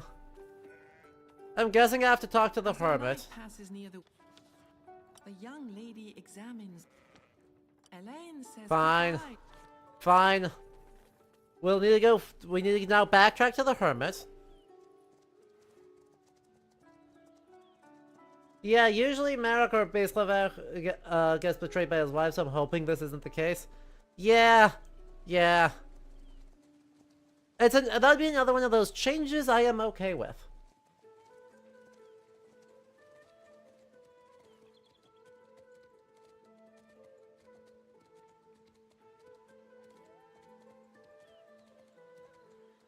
Let's just assume we need to go talk to the hermit.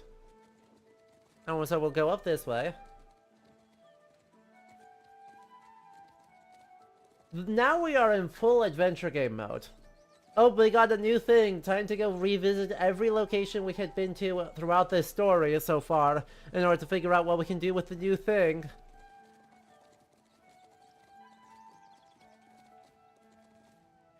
Our knights continue down. Like, very, very adventure game of us. Hello, how are your cabbages?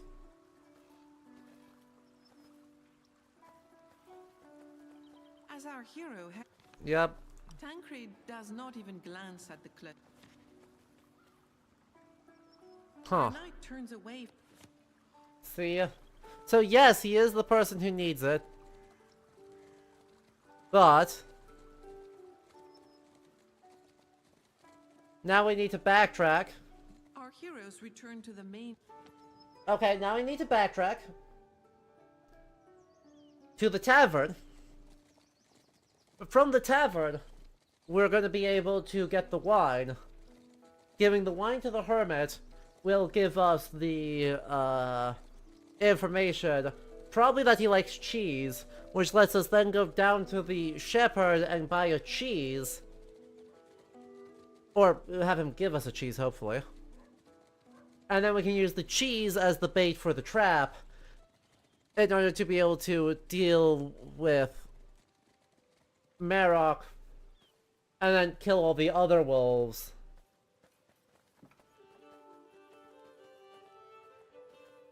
Hi.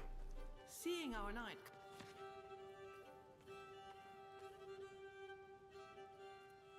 The tavern keeper sighs. Still negotiate. I've got grails, so...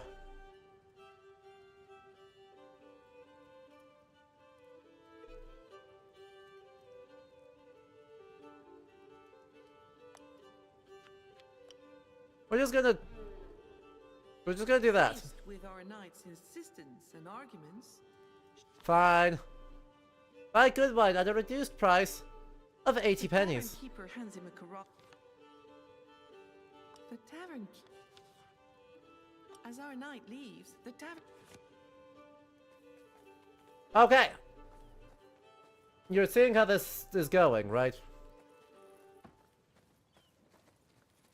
We run, we run, we run, we run, we run, we run, we run, we run, we run back this way.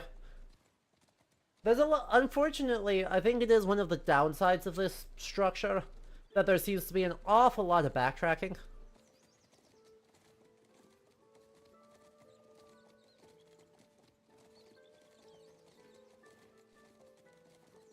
At least it's not Kulix. Don't say that. You're gonna jinx me. You're gonna jinx me. Our knights continue down a path that...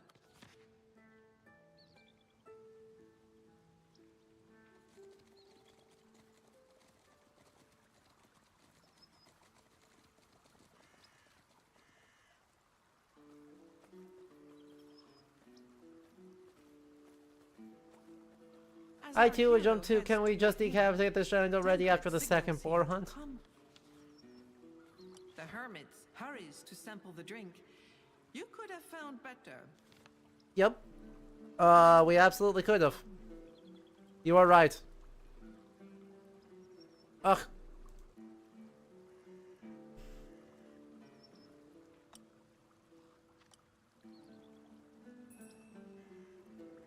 The old man ponders what has... He thinks these clothes belong to Lord Marok. And, he says, since you found them in a wolf's den, I suspect the Lord is a Bisclaveret, a werewolf. He had to shed his clothes to transform. Uh-huh. The old man slaps himself on the forehead. Of course! There is no doubt. Oh no, we had the And brain cell. furthermore, Oh, Lord so Marok sad. stopped So coming sad. to see him at the same time as the wolves appeared. That cannot be a coincidence. Uh-huh. Lady Marie Lebrun must have done a ritual on the barrow, not far from the den. Okay. The lady will have to repeat the ritual in the same place, with the staff she used to transform her husband into a wolf. Tancred thinks the Bisclaveret should be kept away from Marie Lebrun's castle. Yep. That way, we That's what would the trap's not for. have to fight him, and we could question the lady. Uh-huh. The hermit rubs his forehead. It would be better to use a dish that Lord Marok enjoyed in his Cheese. human form. This will attract him much more. Come than on, just tell me it's pieces cheese. of meat, a game animal, or a... Uh-huh. Barrows are places of power and magic. And then Liminal spaces. between the animal Liminal spaces. Tancred opens his eyes wide. Yet, I once gave... Okay. Our knight turns away from the... We will grab a cabbage. And then we'll also go talk to the shepherd. Our hero grabs the big... Right. Definitely a spot where this is liminal in the proper sense. And that these are boundary spaces, right? Barrows are border spaces between life and death. Our heroes return to... Dens, or the entrance to the den specifically, is a space between the animal and the human. And rituals that result in the intentional transgression of liminality are extremely well attested. So, right, I mean, if we look all the way back, there seems to be reasonably good evidence that way back in, like, very early Indo-European, like, 5 to 6,000 years ago, there's already a wolf cult where young men spend a very short period of time, like a year or two, in a war band acting like wolves. And in this boundaries, through this boundary transgression, is an important part of their reassimilation into adulthood. Similarly, initiation rituals involving the breaking of burial mounds, quite well attested across significant parts of the early medieval world.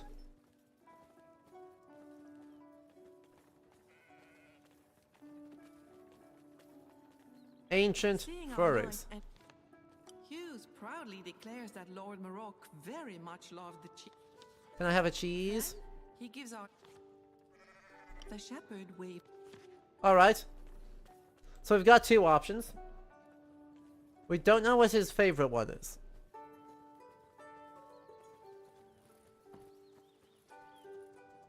We do not know what his... Oh, that's the good... Oh, yeah, no. This is good. This is good cheese.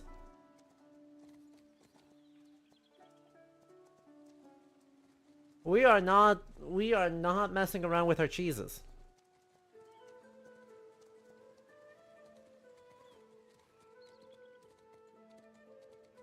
Cool. So that gives a couple of options. Let's just check in real quick with the tavern and see if he has anything. And if we need to bully him into giving us something, then we'll do that.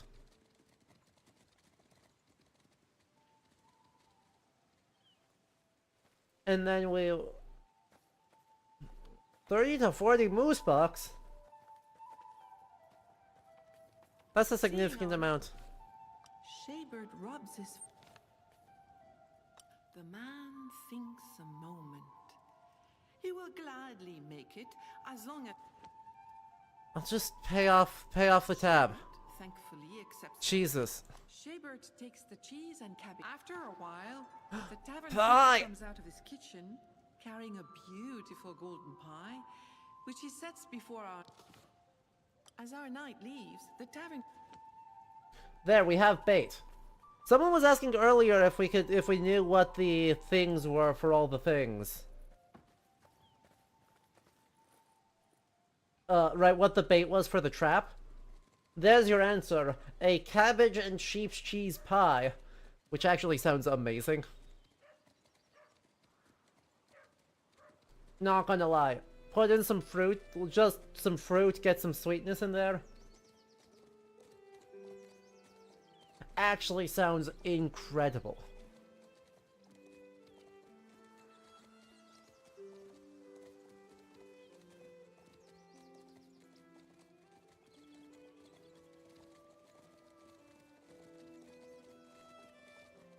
Hello, we have all the ingredients now.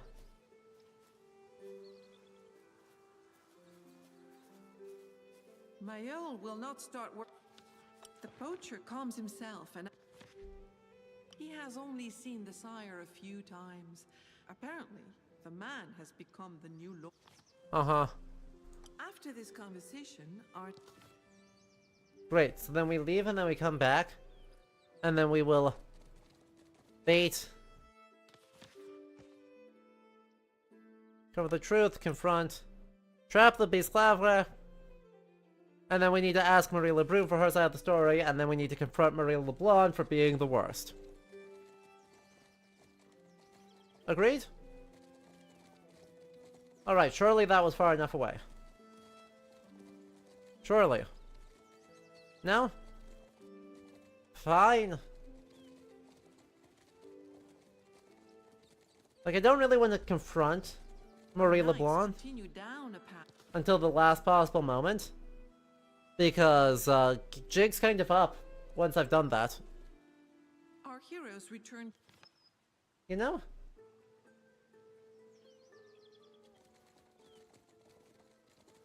Are you done? Have you done it? You seem to have done it. Subtle. Pie. Now that the trap is set, Mayol and our heroes hide. They don't have to wait long. There is a rustling sound, and then a black wolf emerges. He is imposing, majestic, and terrifying all at once. His lips are drawn back, showing his gleaming, sharp teeth. Look His at this eyes boy. glow like two red jewels. Sniffing the air, he approaches the trap. In Look at one this pie. swift movement, Oh! he pounces on the pie and falls to the bottom of the hole. The animal is trapped.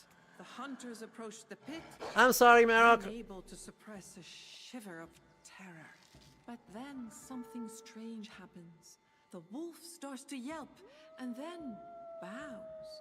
It seems like he's asking for Gawain! mercy. Gawain! His behavior is Gawain! more fitting for a knight Stop it. than a wild beast. Such a beautiful beast, sire, cries Mayol. You will slaughter it, will you not? The pelt will bring a pretty price. Absolutely not. Our hero prefers not to kill the wolf, so he leaves it at the bottom of the pit, despite the beast's whimpers. My old... Now that our hero has decided the fate of the Bisclaveret, what is to become of the poacher? Perhaps our knight would grant him his freedom.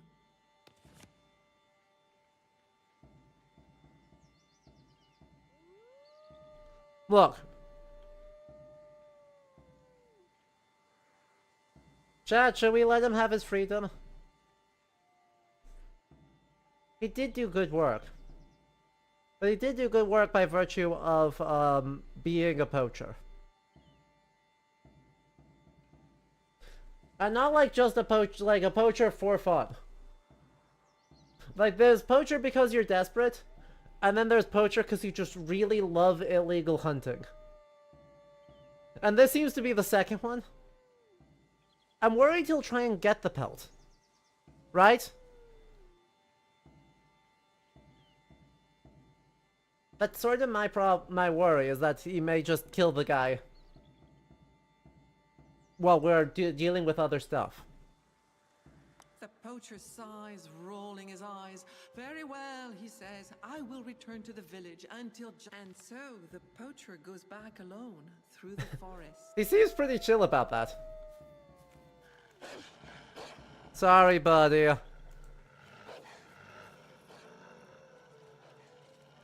We'll get everyone to go easy on you, okay?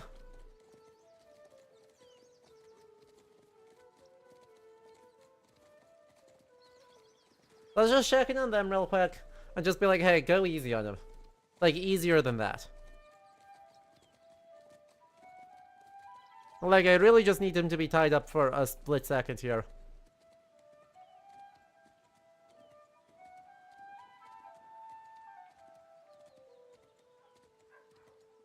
Hello. Sorry, bud.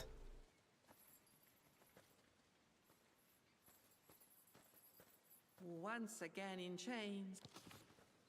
Exactly. After this conversation, There we go. He's in chains again. Therefore, he can't do anything silly, like try and hunt the Bisclaveret that we just hunted. What's up? the bailiff, Recook the bailiff, wants... Hubert is delighted. After helping to trap the Wolf King... Exactly. bailiff Exactly, Hubert. An extremely light sentence. How's the rendition of Bisclaveret so far? It's pretty darn close. It's not so much the Marie de France version, but it is very close to the later versions of the story. But we hit the most important parts. The idea that the wolf is, a wolf. Or the wolf is distinctly not a wolf. The two sisters feuding is from, the later version. We found the clothes in a hollow in an old tree. And we saw that once the wolf was trapped, he behaved awfully knight-like. Which we already knew he would. So, like, don't worry about that. Now, with all these wolves with these wolves missing their king, we should be able to win. We should be able to win this fight without too much hassle. Unfortunately, I don't think I have any lances. I don't think I have my lance left. Oh no, I've got 2 more cavalry lances here. Perfect. Someone has a broken lance, don't they?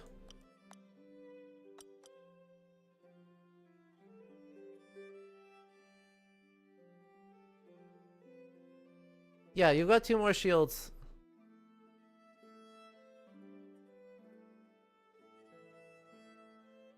Why is it not letting me equip? There we go. Why isn't it letting me equip the lance? Yeah, because that's scabbard, so that's not helpful.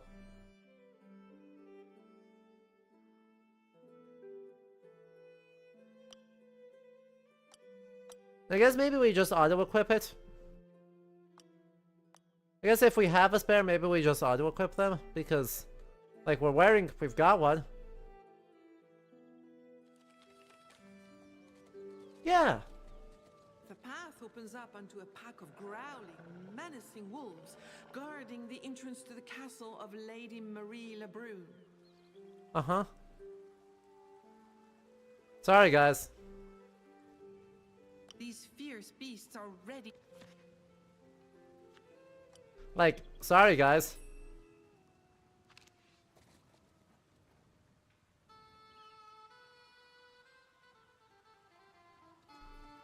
We're just running in. Cavalry charge, straight forward, straight in.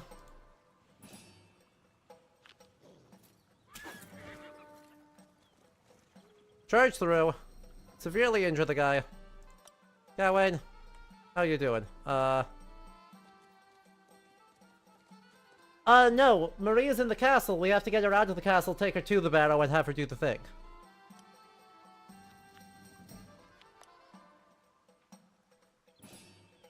Sorry, Wills, your king got baited by cheese and cabbage pie, which, you know, again, same. Samesies. I need to emphasize exactly how relatable this content is.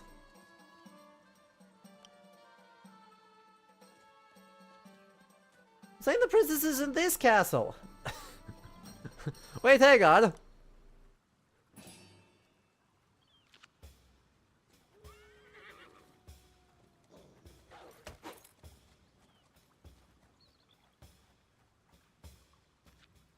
Ooh, that's substantial.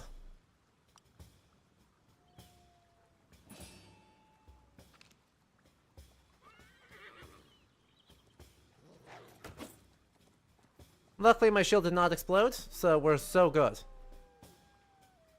Oh, hang on, where's the aimed thrust? Torso! An 18. Really? That failed? Wild. Absolutely crazy. Gawain, I'm gonna need you to, like, help out with this. Okay?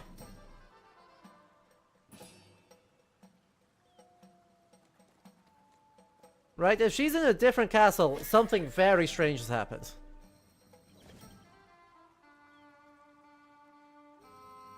Sagramore. Let's do this. And we charge. Like you. 22. Oh yeah, there will be fetch quests. Right, we'll have to listen to her side of the story. And then we'll have a conversation about it. And we'll be like, do we really feel like doing something here? And then we decide it. And then we do. And then we are like, whatever. I actually need an aim charge. Malice of 3. But, I think a 32 will solve my problem. I'm just saying. 32 is pretty good. Alright, that's 2 wolves down.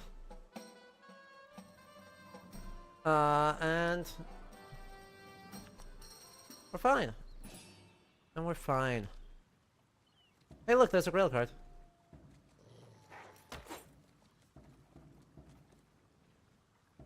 Difficulty of 16. Wow.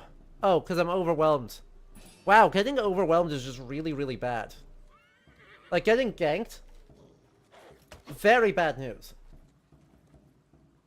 Cool.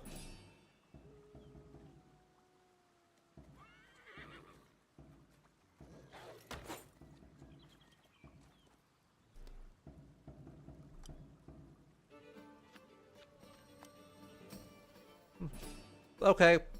Good job, Kate. Just insta-kill. Good job, Kay. Sagramore. Your turn. See if you can't do something about this guy. Let's use another grail card. Oh, rip my lance again.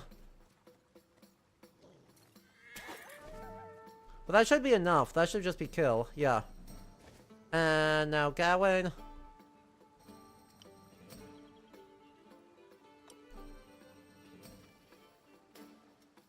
Let's not, actually. Let's do that. Confirm.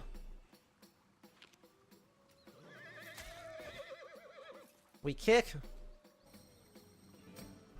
And then we're actually able... Oh, no, hang on. We are actually able to do an aimed one. Right there. God, our magic horse is so good. Our magic horse is so freaking good. Yay! What a terrible and brutal fight. Blood spurted all over, but our knights finally triumphed over the ferocious beasts. Yay, we gained a vocation level. So you're now level 4. Kay's level 5. Pelinor's a very high level. And Sagramor's working on it. The horse is a very good boy. Bayard, Our what a proud good horse. fighters can now enter Lady Marie Lebrun's castle as they Bayard. Most of our horses are just chargers, enter the castle but Bayard is Bayard. Lady Marie Lebrun calls out to them from the top of the watchtower. Suddenly, the portcullis falls. Her knights stand ready for battle. Wait. The lady's anger is so terrible, she shouts, "What have you done? I heard the whimpering of the wolves you slayed. You all deserve to die." Okay, but... And then attack. Okay, but like, hang on. I didn't exactly have a choice in the matter.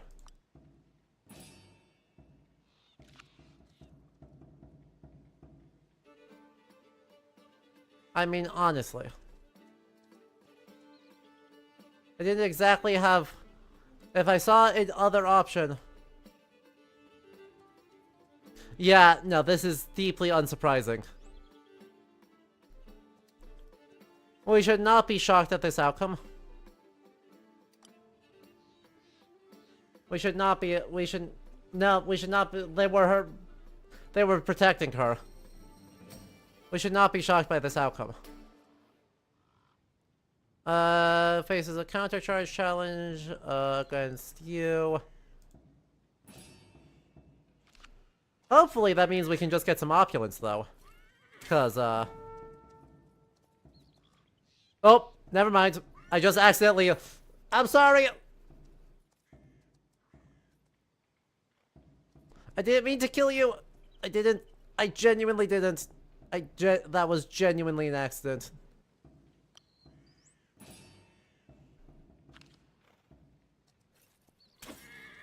A nitpick. Well. Stop being so bad. I am begging you. I am begging you. Marie Lebrun's Knights. Be less bad. I just held my lance out and they killed themselves on it. This was not my fault.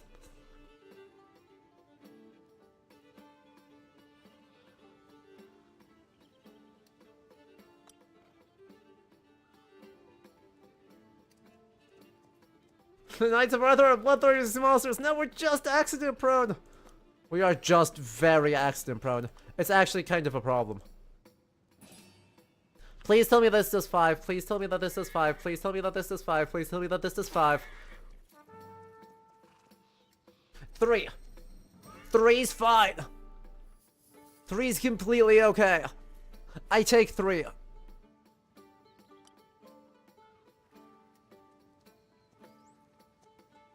At least they die honorably. I'd rather they didn't die. I can't ransom them if they die. You know?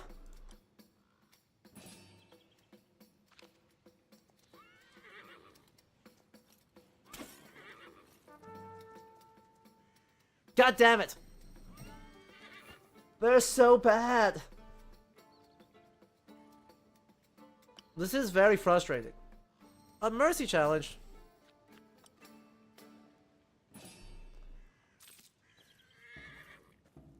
You ran into my knife! You ran into my knife 10 times! Anyway, so, a nitpick. is that in a lot of ways this is a very, very, very, This new fight has greatly tired our knights. uh, In this bitter struggle, they nevertheless pushed back their attackers and very put them out linear? of action. They showed And requires a- exemplary courage right. and strength. linear in that there are no sequence breaks, right? There is a pretty set outcome. This was, I think, more obvious with Raniel than it is here. But, right, with the Raniel story, you kind of were locked into a very specific endgame, right? In that you must finish all the side quests, you must do all the other stuff in order to resolve the thing with Guilin, and resolving the thing with Guilin gives you the key to the postern, and if you don't get the key to the postern, you cannot finish the quest.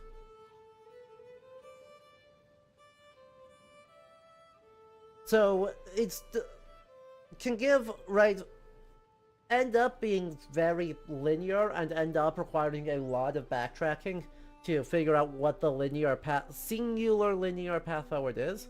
This one looks like it may be slightly more open, but it still is generally quite linear.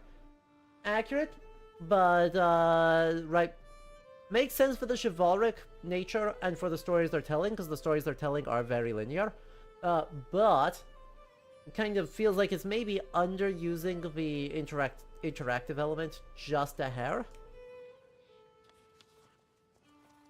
Anyway, I didn't mean to kill 3 of them. That was fully my bad. Like... The lady arrives in the courtyard, alone, and at our hero's mercy. No, Sagramore. Accepting her recent defeat, she kneels. I have come to surrender, sire, since I am all alone here, she says, seemingly unfazed. Her face shines Sagramore, what with are we the same doing? fire as her sister's, even though no scars mark her graceful face. Right, I'm not going to nitpick this could have been solved if we just talked to each other, because the period literature is exclusively this could have been all solved if we talked to each other like adults. Hello. Marilla Brune appreciates our night. It was not enough to kill the wolves that protect me from my cruel sister. She You was, have but to I'm not, defeat like... my knights as well. I will...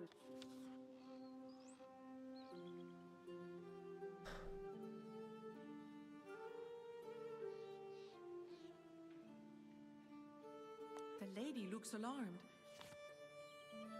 She says it was her right to have acted in this way.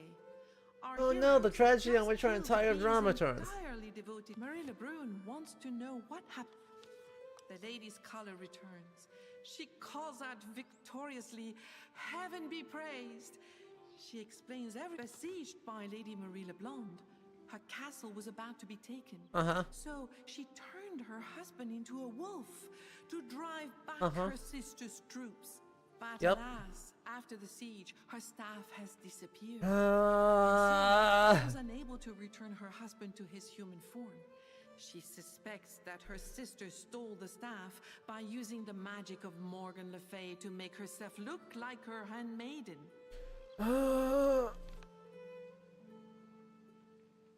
Unable to turn Lord Marek back into a man, she was afraid to return to the barrow where she had performed the ritual. She feared her husband would be angry, disappointed, or not recognize her. Left to his own devices, he became a kind of king, gathering his fellow wolves before her castle. Well, good, at least the entrance. wolves are just wolves. She thinks You he know? wanted to protect At least the her wolves from we her killed were sister. just wolves, and not people. While still alive, their father entrusted her with their mother's staff, You know? as she had the greater magic. I would have felt worse if it was like these nights where I accidentally just like slaughtered them. As the eldest, she should have inherited it. And she became even more jealous when she lost her betrothed just before her sister's wedding. She did indeed try to seduce her brother-in-law, but he revealed her actions to his wife. Mad with rage, the rejected sister besieged their castle. What a relief! She will finally be able to get her husband back. What's more, people can stop worrying about this family quarrel tearing this. She then places an amulet around his neck and does the same for Oh, good. each of his Now we can companions. accuse her. The lady will fetch her husband's night attire. Then, with the help of the villagers and the poacher, she will get him out of the trap. She hopes with all We should probably her make sure we heart equip all he will those. recognize her. We should probably make sure that we go, make sure that those are equipped. Amulet of Protection. Bonus +3 Enchantery. Great. Already equipped. We love to see it.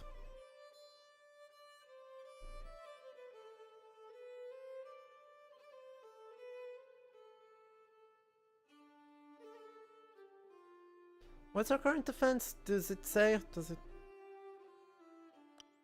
Like, I'm tempted to swap around some of these guys so that they're not using swords. I mean, I like using swords. But I like every once in a while having another option. You know? So we'll give Sagamore an axe, and we'll be like, see how that goes for him.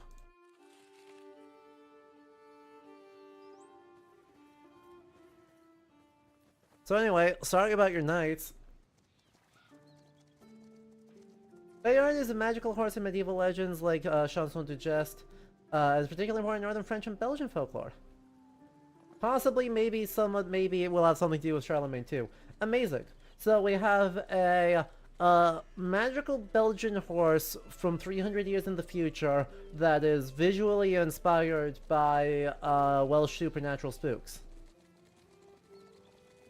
That's what I'm hearing.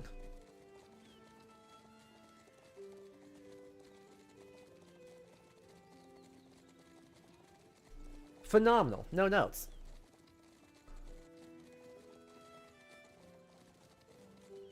Okay, well, time to go yell at Marie LeBlanc for being the worst. Who could have predicted this outcome?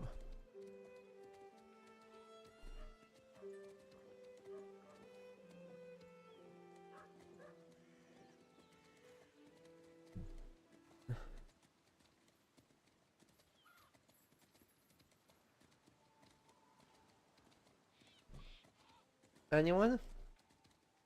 You remember why you know the name and it's once again Fate? The name St. George's Horse Bayard in it. Why does it always come back to Fate? I'm aware that there's a Fate game in my not very distant future. But like, I haven't played a Fate game on the channel, and somehow that may be the franchise we talk the most about.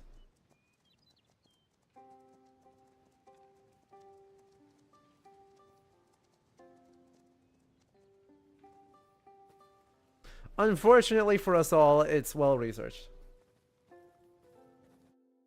How dare you do this to me, KJ? Puns? In my chat? In front of my good Christian knights? When our hero arrives, incredulous at hearing such words, which are quick to stir her wrath. No, the you heard lady me. asks him- Marie LeBlanc freezes and color drains from her face. In a fit of fury, she shouts order to her knights. She holds up her sister's staff. That certainly which is she had one kept of the... hidden behind her throne. Certainly is, one of the things available, huh?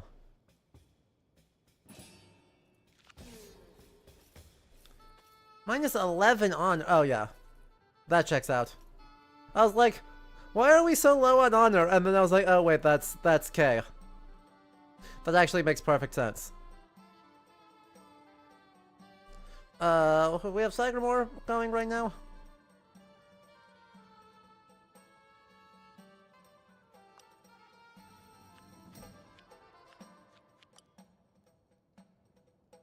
Oh.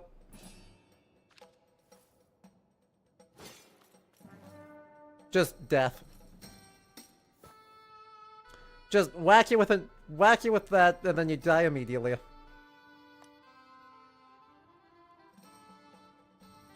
14. How does a 17 do?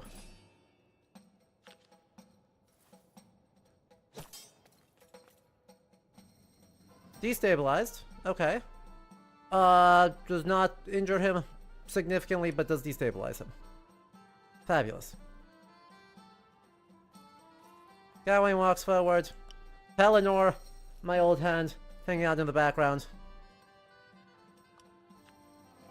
A mental resistance against Marie LeBlanc, but I have huge enchantry, and so it like literally is fine. That being said, we will burn our bad. We will burn our loyalty to get a better card. Oh no. Okay, well, just leaving. See you later.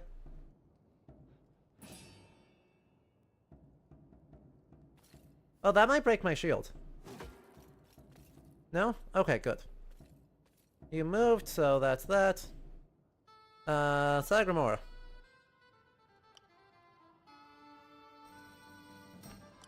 15. 15's enough. Well, admittedly, we do have a +3 right now.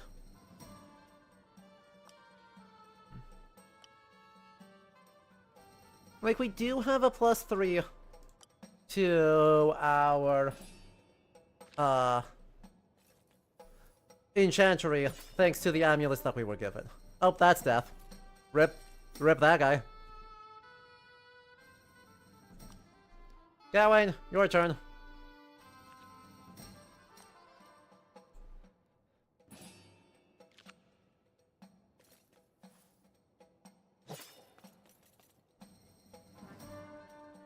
And Pelennor, I don't know.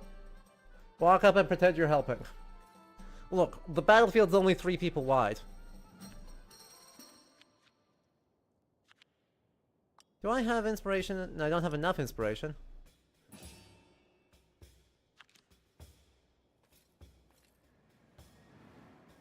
Yeah.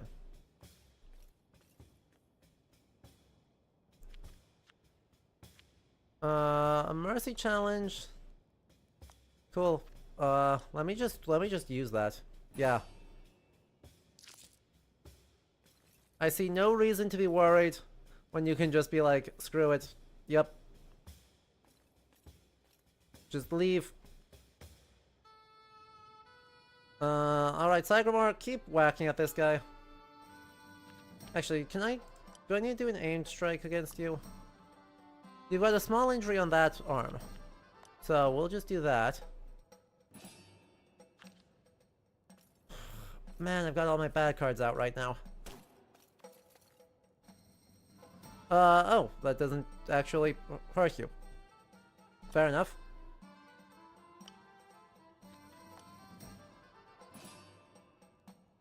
Okay, do it again. 5 to the head and shattered your helmet. That should be another mercy challenge. Sorted. And then these two will just walk up and pretend that they're useful. Sagramore faces things against... Oh, okay. Well, I have to use a good one. Sagramore is kind of struggling against these. Realized it was a better choice than Pelennor. Partly because he's super duper tired. Oh. Okay, we'll grail card. Grail carding in order to get a guy off the field, right? Grail card to confirm a kill, basically. Seems totally reasonable. Gawain, rock out.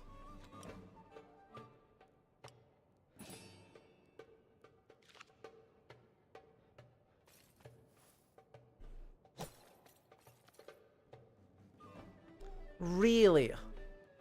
Really? Alright. Fine. Not a dodge.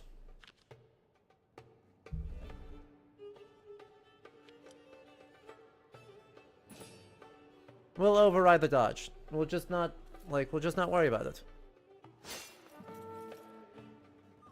See, this is the kind of one where Pelennor walk in.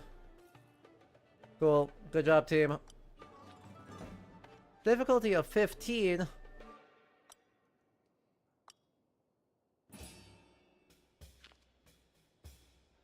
Well, the fact that I'm getting all these really, really crappy things is not helping my case.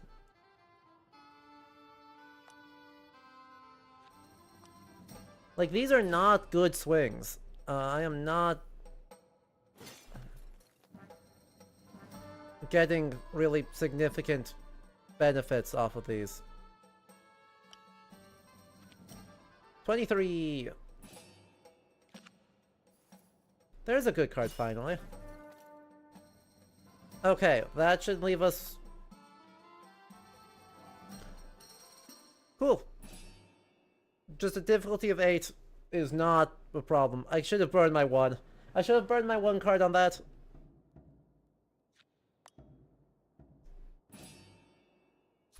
But that should be enough regardless. Sagamore gets his other opulence point. And you get your opulence point off of that, and the battle should be done now. Right? Oh sure, Sagamore gets Sagamore gets just all of the wealth. 10 points out of 12. I assume we got the last 2 when we save. After the terrible battle, the lady, taken with fright, kneels before our hero, placing the staff of power on You know, it's less intimidating when it's an axe. crestfallen. There we go. And at his mercy, she says, "Sire, I beg for grace." You know the drill. Go before the... By the sword and by our knight's stern gaze, Go to King Arthur and face judgment. she insists This is how that these the trial stories work. carry We don't on, kill where people. she sincerely believes King Arthur will take her side. We don't kill people. The lady leaves the castle's great. We send everyone to King Arthur for judgment. And this never comes back to bite anybody. Joyfully welcomes our knights who give her the staff of power. Bisclaveret is so gentle and peaceful. Oh, what a doggo. All the ferocity in him has dissipated. What a doggo. 3 times are my words now spoken. Lo, the spell is now broken. For this claveret whom we feared becomes a knight beloved. Forthwith duties do now embrace. It's his whole job. With joy does light their face, my dear Lord, our Lady cries, and great tears do fill her eyes. Dearest angel, you my wife, you the flame that lights. Happy ending for Marok for... Hey, Comes the hour, says the night. technically... My heart is light. What? What do you mean? What do you mean? Our part. King Arthur should really reform the legal system so he'll have to have 300 trials every day? No. But Marok... Technically in, like, the, Lay of Bisclaveret, for Marie de France, it's kind of sort of a happy ending. In that his adulterous wife, gets banished and lives in poverty and dies horribly.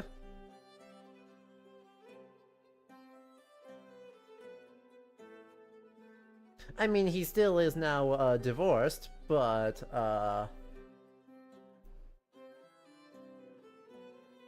at least the person who cursed him to be a wolf gets her comeuppance. Our knights returned to court joyfully, eager to inform the king of their successful mission. However, it was not as the king had imagined. Our heroes told the true version of the story that bound the ladies. Arthur listened with amazement to what had happened between the 2 sisters and who the Wolf King really was. And what a surprise it was when the man accompanying them introduced himself as the Bisclaveret, Sir Marok himself, a werewolf. He was thus joyfully welcomed into the Round Table. Meanwhile, Lady Marie LeBlanc traveled to Caerleon to appear at her trial after several days of deliberation, the king condemned her to exile and rescinded her title. In the land, the few wolves still scattered throughout the forest quickly fled. Do these good wolves have anything to do with the good Irish werewolves? Nope, that's kind of a different tradition. Where... Right, there's several weird things with, you know, the Irish werewolves, in that the Irish werewolves are mostly mentioned in Norwegian sources.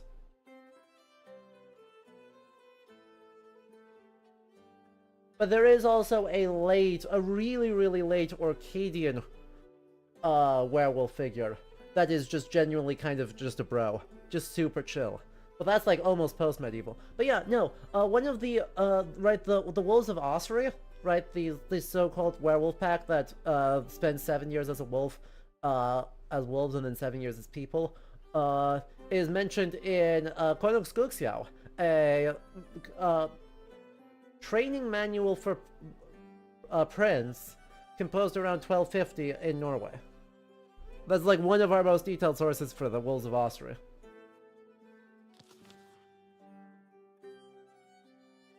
Anyway, Kay did well for himself, Sagramore did well for himself. Everyone gets Amulets of Protection, which is super exciting.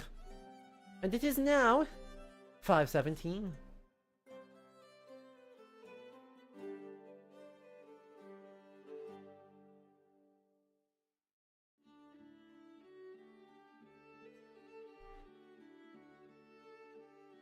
Happy New Year, 517.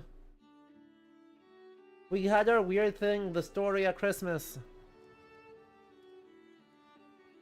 Our night grows older with each passing day, but this year marks a milestone. Is it time for him to be called back to heaven? Resist old age. Man. Oh. Sorry, he has a -9. Hector, if you just keel over, I'm going to be so mad.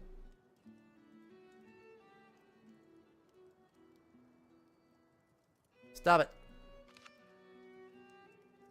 Thanks to the strength of his body and the wisdom of his mind, our hero will survive for another 5 years. How good it is to be alive. Ulfius, if you fall over, I'm going to be equally mad.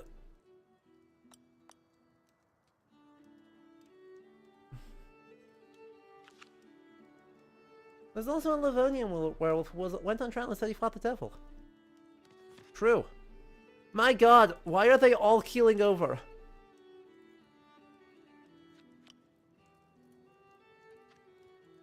Holy crap. Brastius. Actually, Brastius kinda sucks. He's fine. He's not amazing. He's physically super duper strong. But, they did serve our dad. Shish.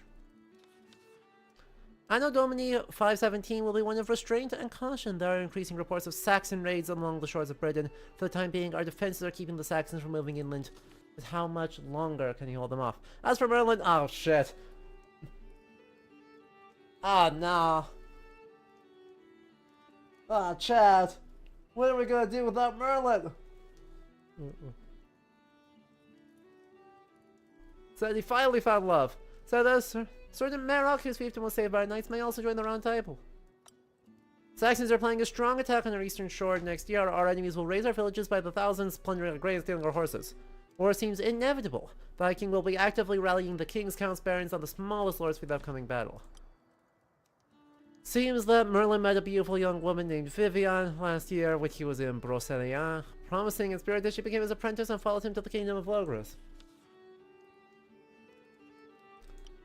Vivian said to be a water fairy like the Lady of the Lake. She learned enchantery on Avalon, a mysterious island inhabited only by women devoted to their art. She wanted to continue her learning with Merlin. This year, there are no adventures available. You can move to the next year with the Hourglass to continue. Yeah, no, he's gonna get got. Everyone, F's in the chat for Merlin. Ask Merlin to go back in time. Oh.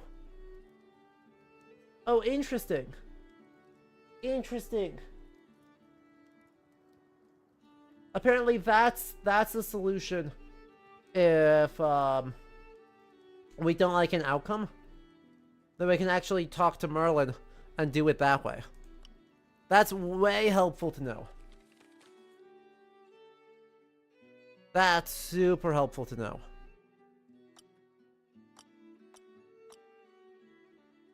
How's our honor? Our honor's great. How's our health? Our health's great.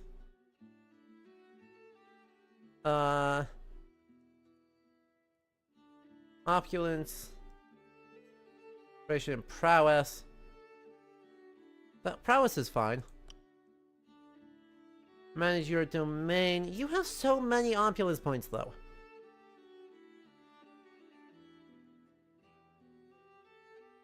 Honestly. You have so many.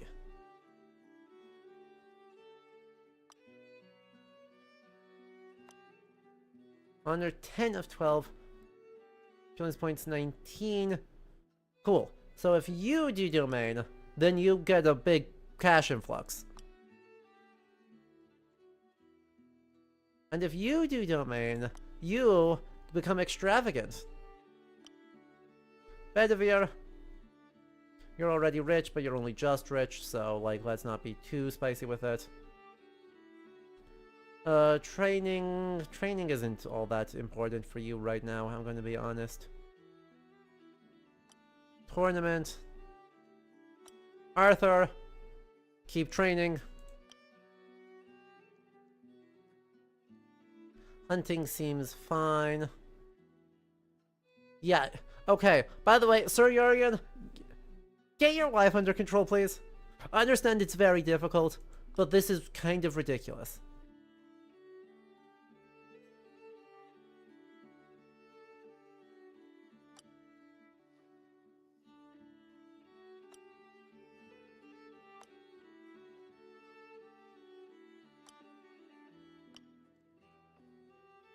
I love it. I'm just gonna give everyone, like, a bump on their things. Training gives you 3 vocation points, which is a level up, so that's awesome.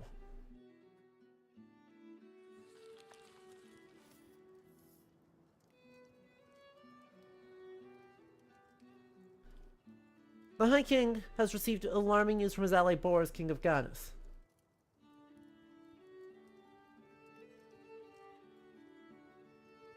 A griffin has abducted the king's 2 sons, and now his vassals have returned. Arthur wastes no time and sends one of his best knights to rescue them. Sir Bedivere arrives on the continent northeast of Armorica. At the end of the coastal path, barred by winds, at the castle of the King of Ganis, thick fog covers the ocean. A woman who does not appear to be a peasant or fisherman's wife is collecting seashells and debris left by the tide. She gestures to our hero. The unknown woman, of uncertain age, with braided hair and sad eyes, waves at our hero. However, no sound escapes her mouth, and she shakes her head regretfully.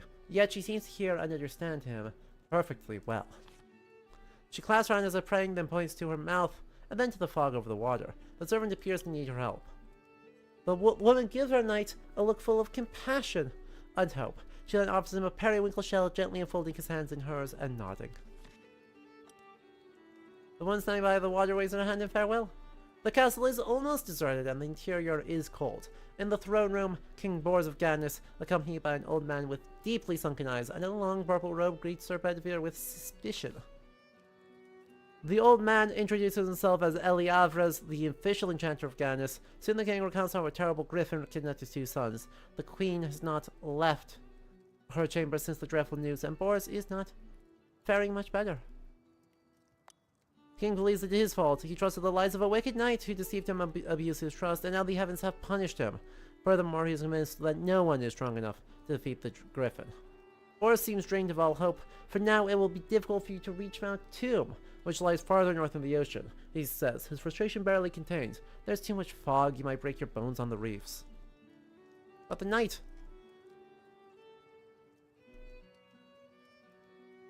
The king lets Eliavres speak on his behalf. His voice is hoarse and tinged with arrogance. Can you imagine, sire, lying about his identity for months, all to be knighted by the powerful suzerain of Ganis? It is best to forget that whole business. He was arrested and imprisoned in a hidden place. The malevolent fogs which appear recently bring nothing but bad omens. Although Eliavres can dispel them, he insists that doing so will cause unpredictable damage and even greater harm. Or if the fog clears on its own, the hero could take the small boat behind the castle. She's just a servant, Anstrud. She collects items for spells. The poor girl was born mute and no magic can change that, he says with a smile. Our knight leaves the two men who immediately begin discussing some of the kingdom's issues. The attitude of the king, who is known for his kindness, did not seem to live up to his reputation. Strange door made entirely of metal. An enchanter counteract the spell. Okay, Grima, sure thing, buddy. Sir Bedivere recalls a conjuring gesture that neutralizes the surge of power. However, there is no way to break the spell, so he wisely steps away from the door. No one is permitted to enter. Finds the silent young woman. Okay. This seems, sus. You know? Fine boat is moored to a post on the beach beyond the castle cove arms of the king gases and blazing out hull. From here, salt marshes stretch as far as the eye can see along the coast. The ocean remains hidden beneath the mist. Like...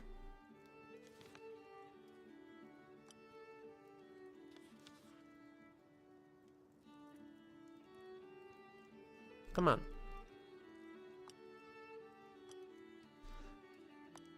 No? Nothing? Fine. I kind of have to do this. This is the only option I have. Powerful strokes of the oars. The boat glides through the calm waters, rocks by the mist. Shapes emerge and vanish between sea and haze maker, and I feel as if in a dream, some enchantment is certainly at work here. How many knights do I have? Currently I have 12.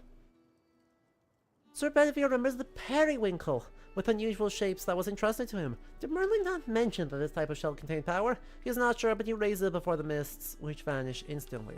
To his right, the blurred silhouette of an island emerges, crowned by a magnificent glass castle. To his left, a small island rises above the waves, sheltering a secluded cove.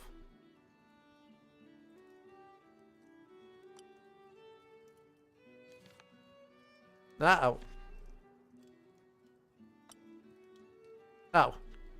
I say uh-oh. It's actually not that bad.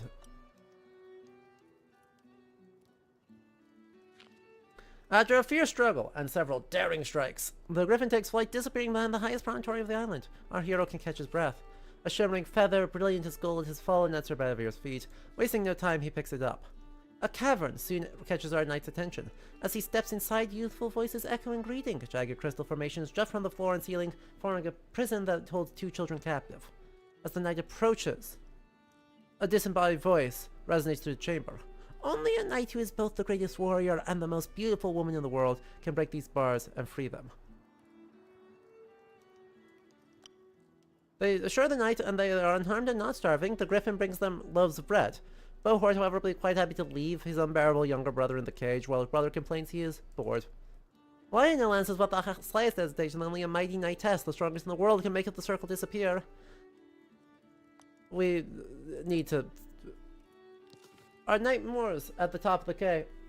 The sky is clear, and atop of the hill, a castle stands in all its splendor. The great hall with its high ceilings is adorned with arches translucent as ice and stained glass in dazzling hues. A young woman sits on a mother-of-pearl throne atop an emerald dais. In a warm and lively voice, she greets our hero and bids him welcome to Avalon. You know, this is actually fairly appropriate that Bedivere, of all people, gets this. Shoutouts to Bedivere for, surviving. Bedivere attempts to shatter the circle and finds out some stuff, right? The lady's name is Sarait. She's one of the ladies of the lake, apprentice to Vivia. What a joy it is for her to welcome to Avalon a member of the illustrious Round Table. Sarait is doing splendidly. Taught by Vivia, she oversees Avalon when her mentor is away. The lady praises our hero for successfully navigating the mists without being cast into the depths. Her bright laughter echoes against the glass structure of the castle. Sarai becomes thoughtful. She'll be delighted to assist her knight, but only if he brings her a golden feather. Great, I've got it. The enchantress takes the feather, admiring its brilliant golden sheen. She excuses herself for a moment, and then returns with a wooden jar. Here is the ointment, just apply it to the lower face, and speech shall be restored, says Sarai. Our hero thanks her. This is the first time the enchantress has heard of it, and she is deeply troubled, but she has no doubt that we'll be fine. Sarai listens absent-mindedly. She has indeed heard about it, and adding playfully remarks, "It would not be unusual at all for the enchantresses of Avalon to test the most talented knights." Okay, bye. Her voice starts off hoarse, but soon comes through clearly as she exclaims, "Sire, finally I can speak." Nope, you are in fact getting lag. Hold. Okay, we just had a spot of lag. We just had a little bit. We're fine. Everything's fine.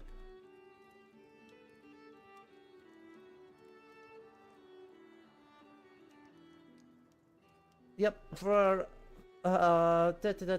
Mallory is 150. Yeah, for I shall give him the table round which Uther Pendragon gave me, and when it is full complete, there is 100 knights and 50. And as for 100 good knights I have myself, but I have fought 50. For many have been slain in my days, and so Leodegrance delivered his daughter Guinevere unto Merlin, and the table round with 100 knights, and so they wrote freshly. And then right, it changes somewhat, back and forth. It sits at 149 for a long time. Like, it sits at 149 for like a third of Mallory, until Galahad shows up. Sire, I can finally speak. My name is Anstrud. I'm the servant of the sorcerer Eliavres. He made me mute years ago, so I could not reveal his devious plans. The sorcerer secretly serves Euphemie, the Countess of Cornwall. All her letters are located in her master's workshop. Further, he's altered King Borz's mind with an enchanted object that he convinced the king to keep on him. Eliavres holds a murder grudge against Circe Na, who he has imprisoned in a room at the back of his workshop. So I'm just reluctant to say more, what she's already told her.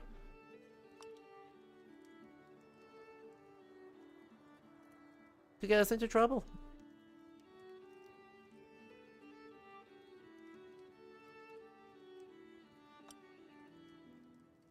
Oh, that was not helpful. That was not helpful. But the 27 will solve my problem. Hi, Karabachi. We've got a chair that'll kill anyone who sits in it. We keep it covered, so we know not to sit on it. Despite her reluctance, the maid is persuaded by our hero's confident words. She gives him a formula to dispel the protections around the door of Master's workshop. Thank you.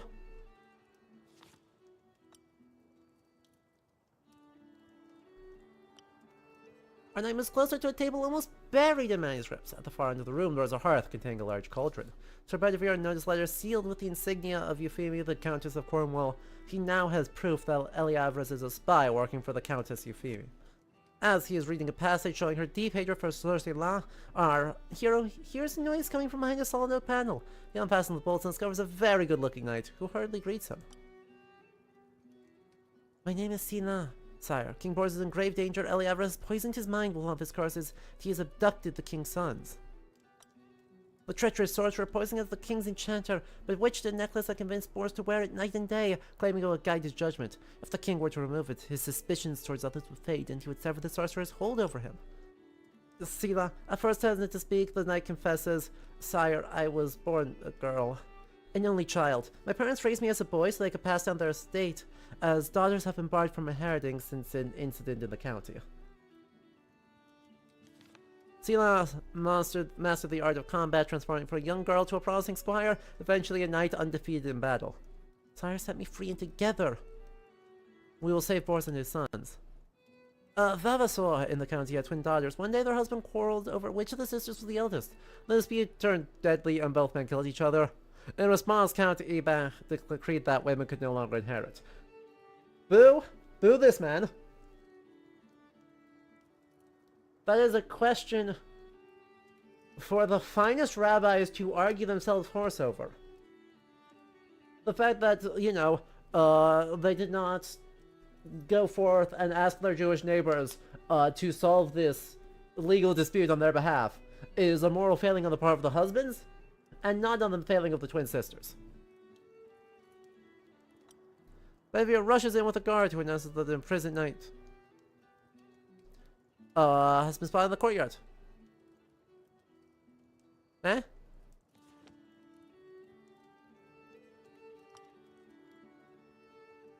Prowess.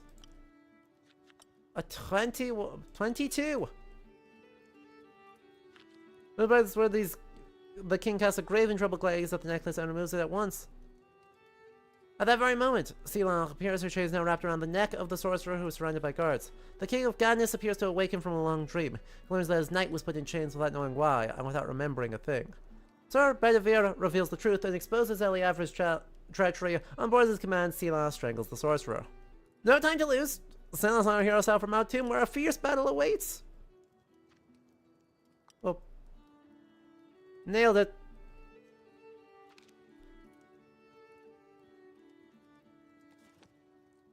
Inside the cave, Seelan steps forward and lifts the enchantment holding the children captive. What joy and relief for the king and queen of Gadnis to be reunited with their son.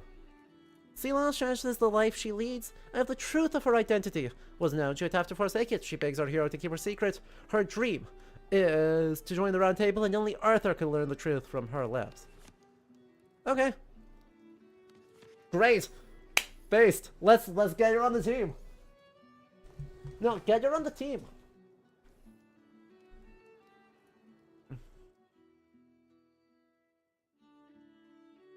The year 518. Let's get her on the team before the battle. Yeah? Please? Yeehaw. Lady Knight. Trans reading, or at least gender non-conforming reading. Exactly.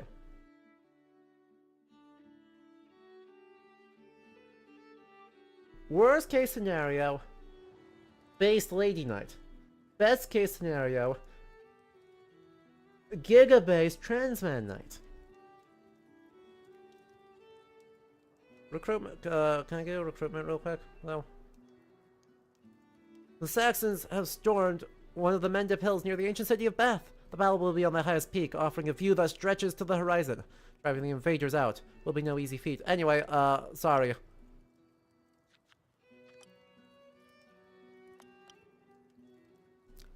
Pelennor needs to not fall over and die, real quick. Don't worry about it. All of the knights are rich or extravagant. The year of 518 will be one of courage and glory. What peril waits Britain? The Saxons of Atlantean force are invading. Will this not be the perfect time to make a name for yourself? Furthermore, Merlin's advice, my husband has met a most promising knight named Sir Seelan. Some say he is one of the best in the world.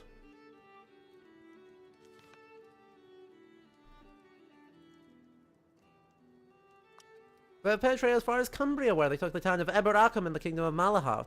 Now that the country's eastern flank has given way, our enemies are quickly advancing southwest towards the castle of Caerleon. Ask her about Arthur's strategy, Ban and Boars. For now, we are vastly outnumbered. On the eve of the battle, the allied kings have not arrived. Merlin has gone to meet them. Pray he returns before it matters. Arthur wants one of his nicely a scouting expedition. Great. Recruitment. Recruitment. Sorry. Do I have to be selected on Arthur? Why can I not recruit? Oh. There has to be seats available. Is my squad just full? Wait, can I not get my new knights because they all survived their death of old age challenge? Wait, do I not get Sir Seelan because my old knights didn't die? No! This is so sad, chat. This is so sad.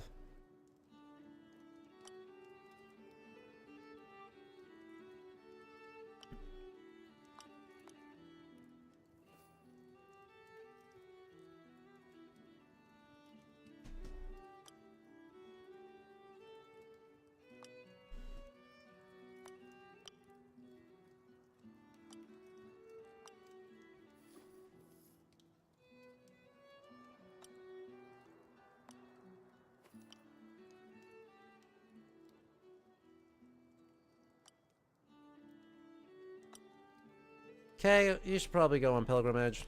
Just like on principle. Seems like a helpful thing for both of you to do. Okay. Sir Leodegrance is sent to Lindsay where the bulk of the Saxon troops are stationed. He's tasked with gathering information on the enemy in preparation. Once he arrives, our knight thinks it's best to remain hidden. Be as discreet as possible. Our hero moves towards the camp with the utmost discretion. From his hiding place behind a fallen trunk, he hears cries and clashes. He spies around 30 men bare-chested with animal skin cloaks. These are berserkers. The warriors eventually return to camp. Leodegrance decides to take a chance following them, wearing the Saxon archer to aid his choir brackle along. However, this is very risky. Don't worry. They appear to have capped it at 12, which is a reasonable number, honestly. He is free to walk around. It feels strange to hear Saxon being spoken all around him. A mound rises above the camp. From up there, he'll be able to get an overview on the why not explore. Moving unnoticed. Our hero explores the camp. Suddenly, a familiar sound catches his ears. Brittonic. He moves towards the sound and finds peasants pounding fresh herbs into mortars.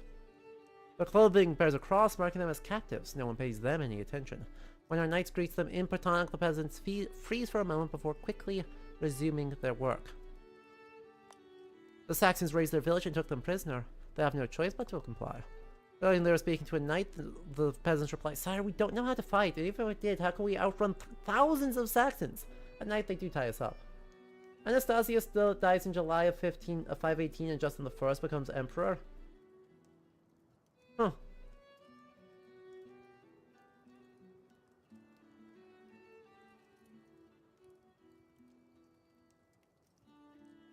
Whoops. The men exchange uneasy glances. They say nothing but fear is written all over their faces. Persuasion or largesse? Largesse. With grim expressions, the peasants look at one another. Alaeus well then speaks. "We're grinding herbs for the sorcerer Saethrith. She is preparing for the great battle to come. She is powerful and terrifying. The Britons have seen her summoning lightning from the sea and strike the earth with her spells. This is helpful. This is helpful." Great, let's burn our 2 just for fun. Because a 4 is better. Our knight counts the tents and horses, extrapolating the results, knowing that Anglia and Deira have equivalent forces. The Saxon army must number several thousand in total. Our knight leaves the area with relief. The information gathered will be of great help to the High King and the Knights of the Round Table, giving them a distinct advantage. Oh yeah, no, our squad's just full, except for the Sea Perilous. So... yeah, we can't recruit. Because people aren't dying. I'll need to let some folks die next time, huh? We were real close. We were real close to letting some guys die of old age. But, maybe we should just let some of them keel over in the next go around so we can get some younger knights.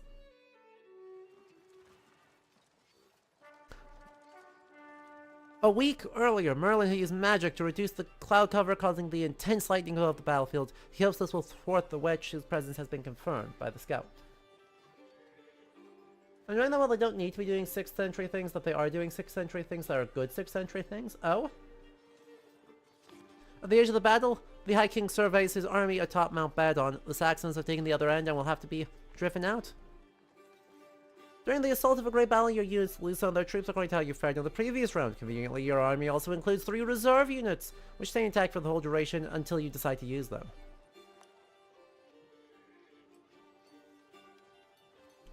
Alright, my guy...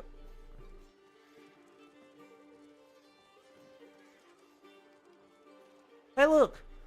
A Sagramore is a cataphractoi.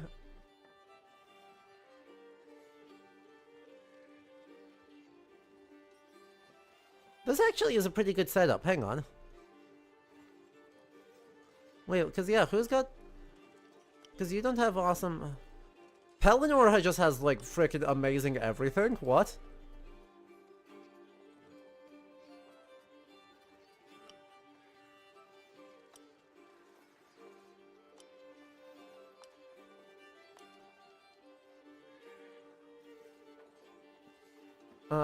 But... Let's swap this so Ulvius is up here. So when in doubt, Ulvius is good. And... what do you need? Melee of 2. Also a melee of 2. Let me Swap you so that Bedivir's up here.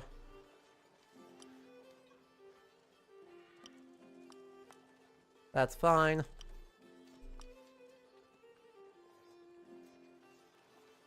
That's fine, that's fine. God, but Pelennor is so good at everything, I kind of want him up front. I'm going to be real. Pelennor is so freaking good that I kind of want him up at the front. Hello, did we get Gawain married off? We did! There's Gawain. He's now alive again. Bath has bad on his traditional and having Inglia and Dara. Stylish part, sure. Okay, yes.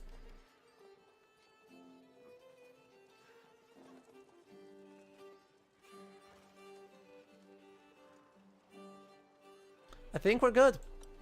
Before sounding the charge, Arthur must send one of his lieutenants to meet the allied forces of Ban and Boris, which Merlin went to fetch as reinforcements not long ago. I see. Yes, indeed. By the way, Sudden Hue helmet. By the way, that's just the Sudden Hue helmet. That's Redwalder's helmet. And then we got stereotypical dudes and doves. Yep, fully out and out shapeshifters. We got the Antler agenda. Oh yeah, we got the Antler agenda. We got the Sudden Hue Redwalder and the Sudden Hue helmet.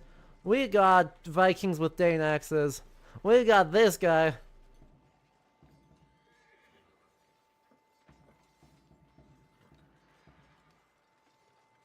We will never be free. Oh, come on. This looks rad. This is ridiculous. I love it. This is fully, like...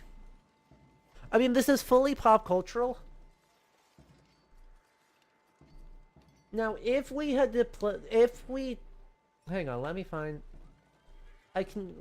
Let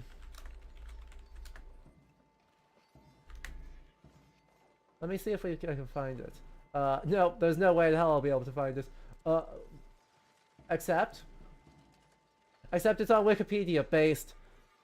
Look, I'm going to be real. See, I don't actually wish, but I almost wish that they went for the Saxon-Saracen confusion that you see in all sorts of Middle English romances. Now this is Ragnar Lothbrok. Let me be clear. Let me be clear as to who this is. That's Ragnar Lothbrok. So this is Vikings.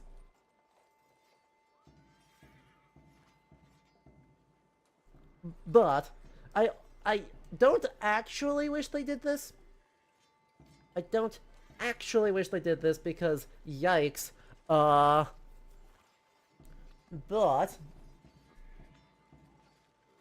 it would be neat if it would be a different direction that they could go rather than this aggressively pop cultural Viking.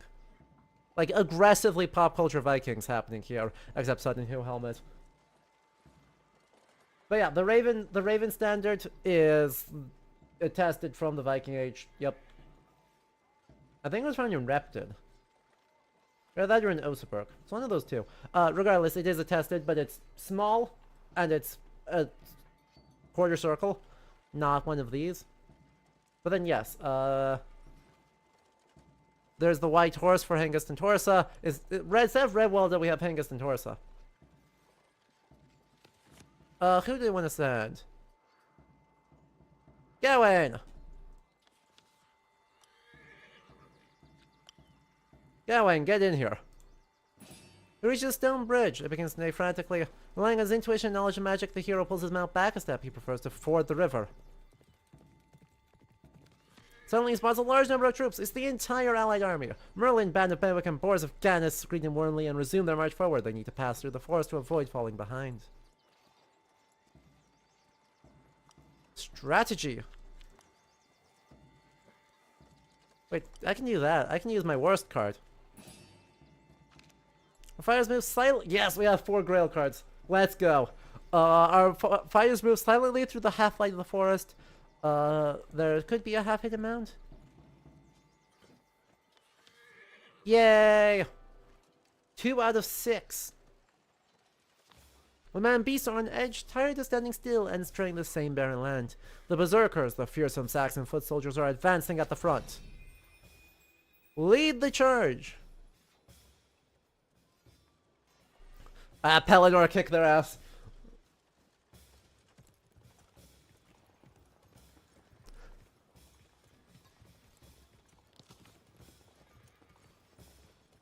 Manage it myself.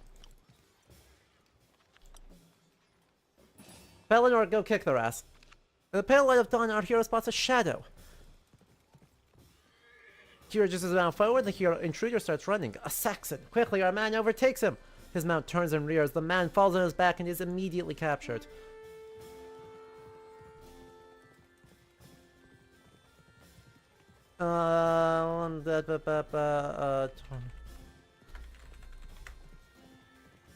The images they're showing here of who some of these figures are also very, very loosely inspired by some actual historical objects.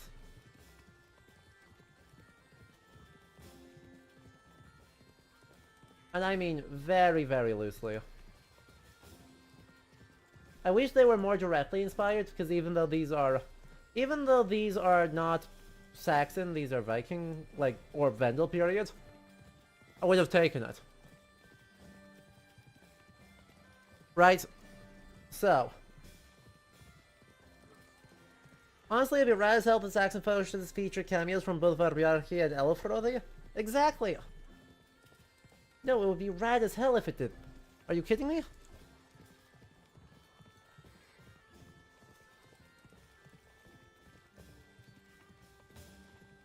Right? I mean, Bulthvar and Beowulf should be active at the exact same time, on the grounds of being arguably, probably, maybe kind of the same person. Anyway, so these are the Torslanda plates. They were found in the around 1870 in Sweden, and are some Vendel period basic helmet plates. So, right, same thing like how the Sudden Who helmet has figures all over it. These plates represent something very similar. And this is usually interpreted as some sort of berserker. Right? That guy right there is usually seen as some sort of berserker. But I really wish we could have... the guys we had in the game had the boar's helmets.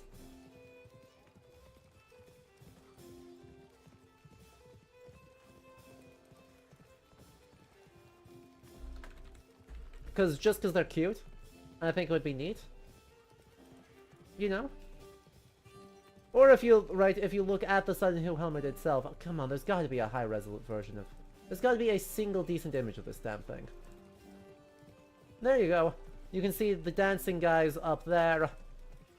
Very similar looking figures on the reconstruction of the helmet. Wish we had those round fish people, right?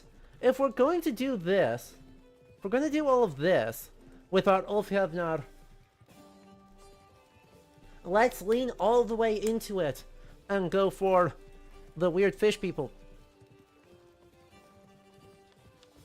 Anyway.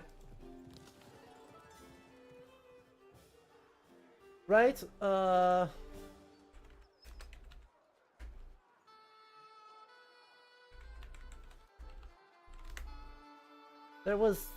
there's some medieval or like Neolithic English.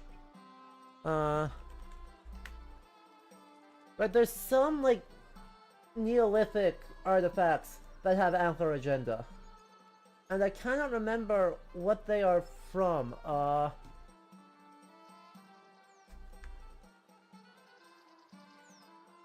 It's like red. I saw them at the Yorkshire Museum. But it's the who that reminds me of.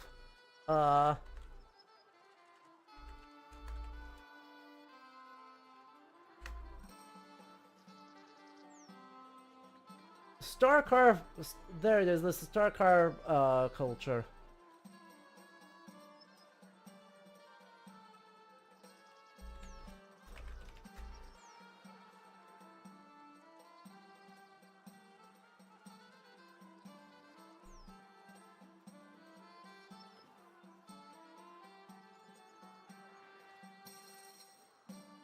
right? So it's weird, but there's quite a few of them. And they're Mesolithic, not Neolithic. So I was wrong on that. But 21 of these headdresses. So if we want potentially magical antler agenda, we're actually looking at Mesolithic formations. Not...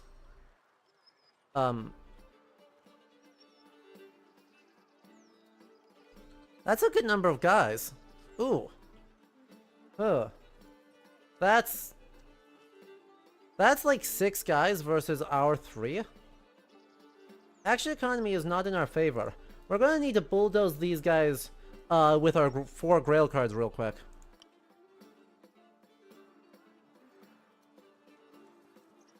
Like, this would get really nasty if we don't... Okay, or they'll just, like, throw. And they'll let us just completely override them. Okay, why do you have that much stuff? Yeah, okay. They're just gonna let us... They're gonna tire themselves out, and then we're gonna overrun them. Really fast. I really wish... Right... If we could back up...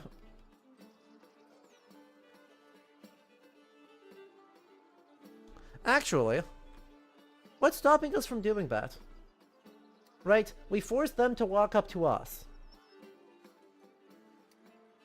And then we go attack, retreat, attack, retreat, attack, retreat, attack, retreat.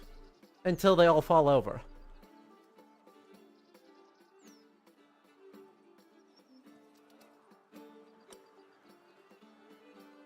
I'm looking at this, and I'm like, charging is good, but making them use all their things just to get to me is better.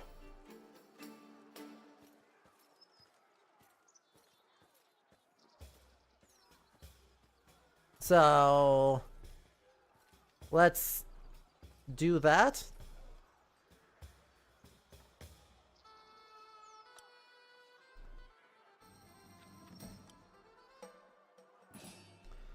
And then I just roll you with a 30 real quick. So that hopefully you just... Oh, you're not dead. At a 30, you're not dead.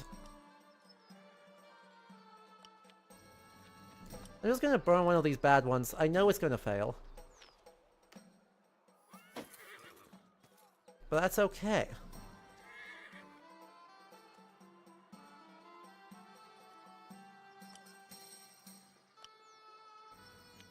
Then we burn another Grail card. 35!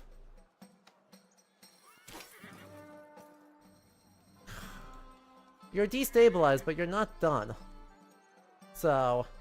yeah.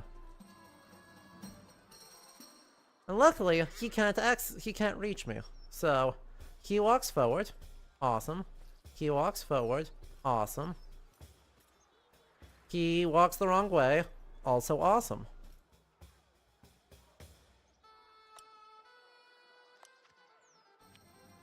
Let's just pull another Grail card on this. Screw it. You know? Well, we're not having the same guy do everything.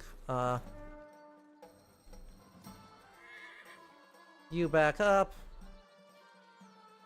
We do need to end up actually taking a hit this time.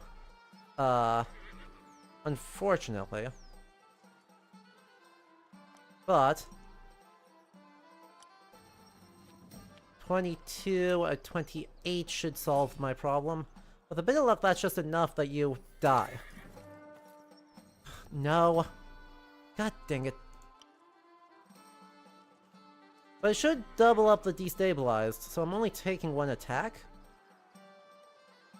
I'm really hoping that that's what that means. And that's still a fail. Wow. Okay, fine. Looks like I'm taking 2 attacks now. This guy, because this guy's back up, this guy's back up. Destabilized, destabilized. Luckily, don't need to think at all on that.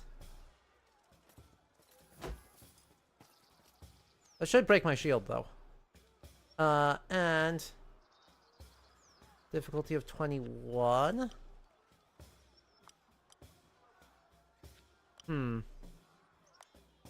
Or I just do that.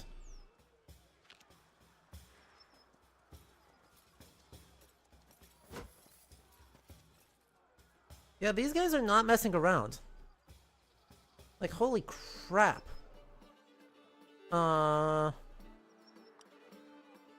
Okay, aim thrust. I have to get this actually as a kill.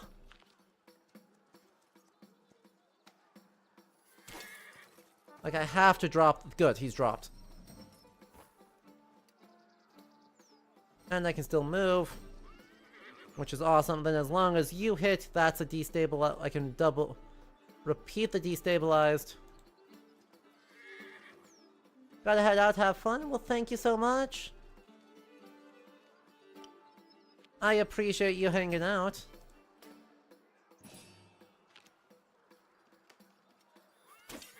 I mean, this is a big battle. He's only took 1 damage. Ridiculous. Wait, no. I need an aimed thrust on that guy. 29, please. Please tell me a 29 is sufficient to just kill this guy. Got it. Awesome. So now this guy is able to attack. Hopefully he goes against Pelennor. No? He just chose not to attack. He just chose not to. Amazing. Best case scenario. Because now... Nope.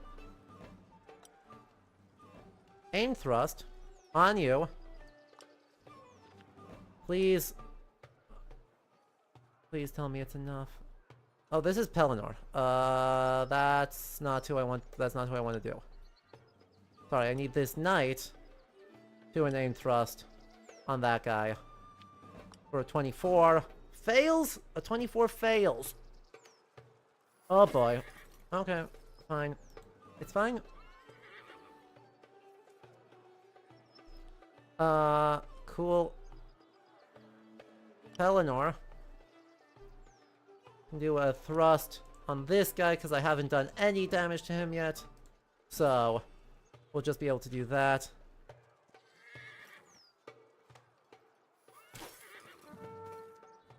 Right? No, this squad is not messing around. And then Arthur's other knight can do a thrust on this guy, which we'll use the Grail card for.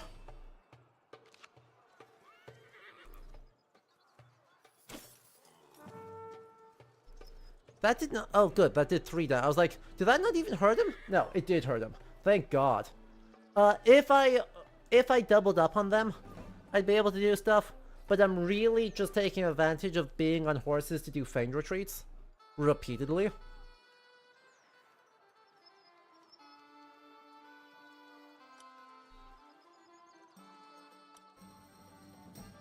Like, that's really all that's happening here, so I'm just like, hey, I want to just keep feigned retreating you. Because, screw this. I don't feel like having this fight reasonably. Awesome. This guy then can do an aim strike. We've got 2 places that are like super duper in trouble. And... let me burn a bad card.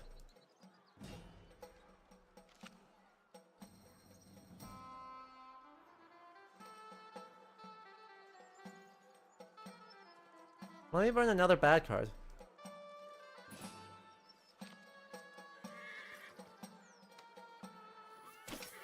That should be enough deadly wounds. Phenomenal. And then the last knight can do nothing, which is gonna reduce his fatigue. He gets attacked, but he's fine.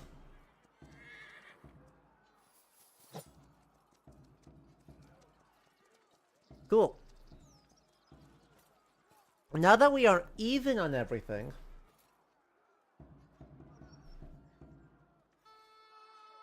Oh yeah, it just is fully Hengist, isn't it? Hang on, let me... Yeah, King Hengist. So presumably the guy in the Sudden Who helmet might actually be Redwalda, and if he's not actually Redwalda, he's probably Horsa. I mean, Redwalda would be later, but it would be a nice touch. It would be a funny touch if it was just like, yeah, no, that's just the guy. So here's the question. Is it worth doing, like, circular charges and just trying to outcharge these guys at this point? Because I can't get surrounded. So, it could be Ala. There are universes where it's Ala. But, I think it's more likely... Right, given that it is the Sudden Who helmet, and that's, like, that's the guy... Good, death. Perfect. Then we go on Arthur's Knight this one. Nope. Arthur's Knight this one. 1, 2, 3. Aimed charge. Oh, you're uninjured. Never mind. I just need a regular charge. For 21. 21 is sufficient. As long as we hit, that's a destabilized. Cool, 2 to the torso. Love that for us. And then we wheel around. And we're just giga charging. We're just giga charging you. Just hit for the biggest thing. -2 selfishness. Death. Well, there went Hengist. There he went. Well, that fight was not easy. Good god. Then again, we did get 3 battle points for it, so we're at 5 out of 6. In this daring and fierce charge, our knights cleaved through the terrifying berserkers without mercy. As a result, the Knights of the Vanguard dealt a severe blow to the Saxon army's right flank.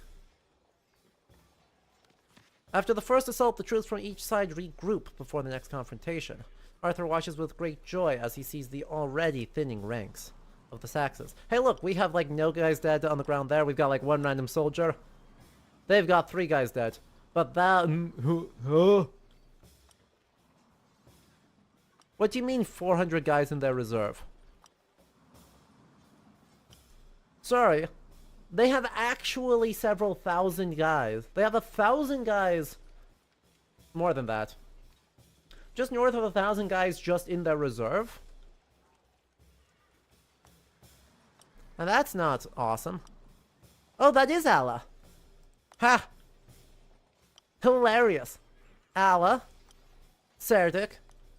Scythrith there. And King Aosa.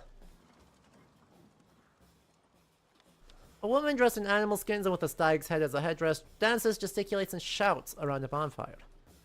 This assault, the High King's pikemen will face archers.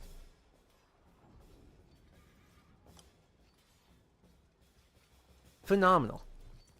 Do I wish to manage the battle myself or entrust the decision to my lieutenant? Manage it myself. Swing as big as we can. Our lieutenant leads his men along a steep, narrow path. Quiet and cautious, they advance behind a line of hawthorns, getting as close as possible. The archers coming into view. The second assault begins.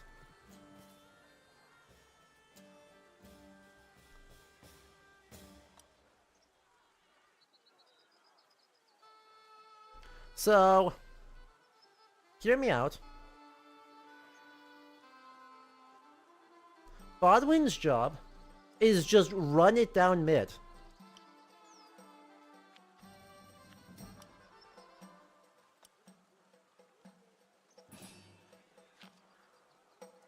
It's unfortunate that I'm otherwise going against archers, but, like, literally, we're just gonna use Bodwin to just completely overrun these guys.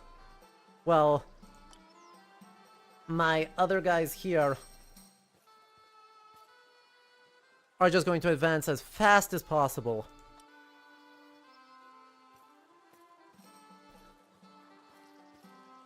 And just gonna try and make it work.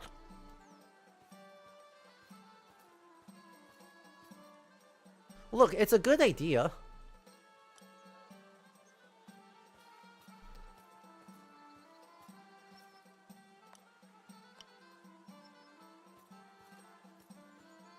They're all wielding boar spears. That's just the winged spear, or rather than boar spears, they're using Carolingian winged spears. Sir Baldwin faces a spell challenge. Don't I have a point of inspiration? Wait, don't I have like a Chameleon prowess? No, I don't. I thought I had like a Chameleon prowess points. I don't though. So, a lightning spell challenge of yikes.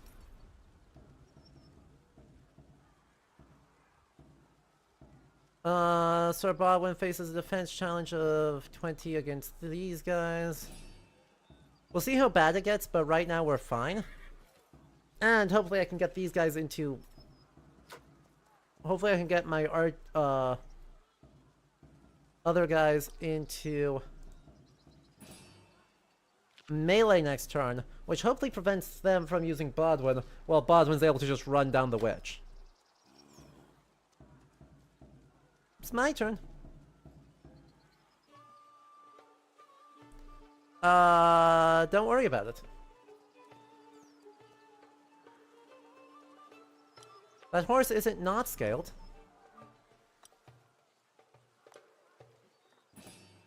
-3 deceitfulness.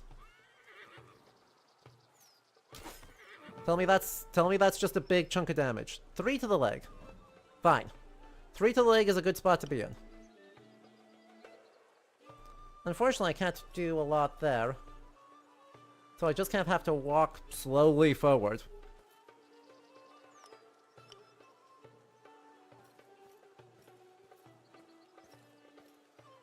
The good news here is that if they decide for some reason to want to back up, then they lose their turns too.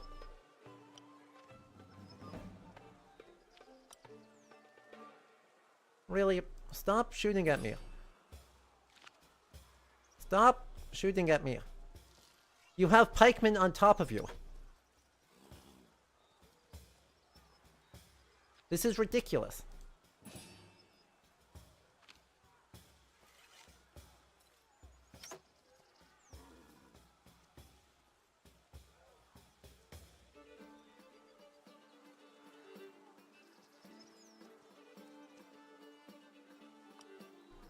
Left leg. Just swing for the biggest... Oh, you have 8 million... 8 million... loyalty. Inspiration. Okay, that's death, though. Like...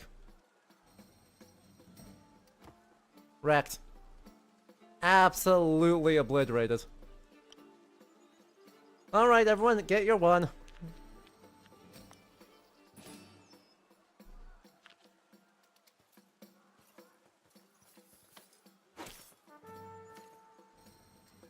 See?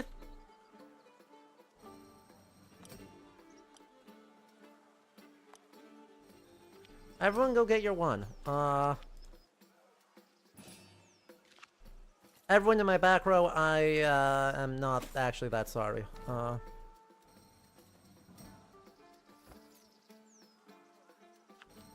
Yay! And we are now at our decisive battle. Which is good, because it means we now don't have to go against, like... Our pikemen charged forward, full of daring, heading straight for the enemy archers, striking and dodging tirelessly. With joy, they brought death to the Saxons. Oh, we just fully obliterated there. Sorry, there are no survivors from this setup. We killed all of them. There's nothing left. We are now at the heart of the battle, with the divisions clashing everywhere and the groans of the wounded answering the cries of the warriors, still standing. The scouts report the approach of a division filled with strange, fearsome warriors. Allah, the Saxon king, emerges surrounded by fighters who are half man, half bear. Their growls enough to shake even the bravest of the corps.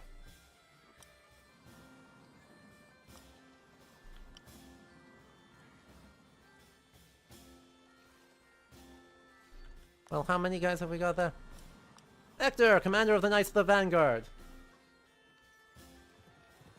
Sir Hector stands ready. His instincts tell him this fight will decide everything. His men agree and they are eager to prove these worth against these terrifying creatures.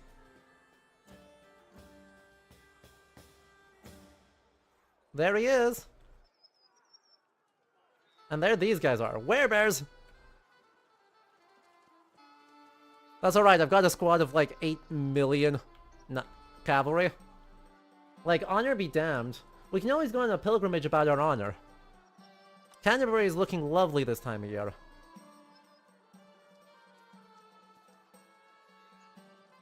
We have a ton of knights. I do want to make sure I leave myself a gap in the ranks, though. So that way, one, I can retreat and wheel my guys through if I need to. And two, I can just cycle hammer charge. Instead of whatever these guys are doing, which is... Ah, they just meandering. Look at those guys walk. Oh, look at them. The chronicles that do describe Badon say that Arthur won it with a cavalry charge. It's the strat. Or they just having a good time.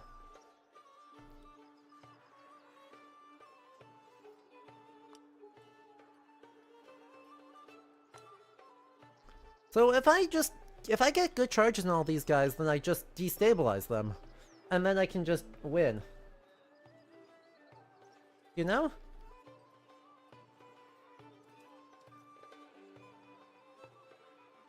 Like, I don't need an aim charge. I just need to do giga damage.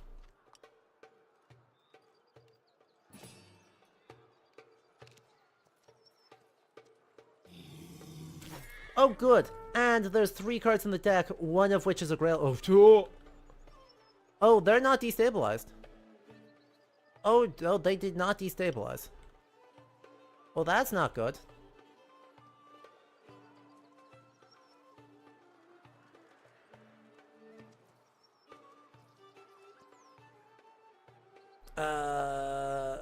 Well. Let me just quick hit you for 35. Screw my lance, I don't need it. I'm just gonna hit you for 35 to try and just completely override you.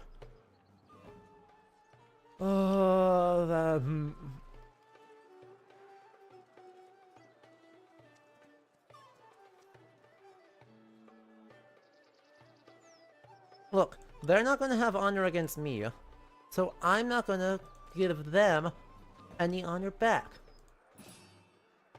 Okay? Hopefully that's enough. Good, that's a death.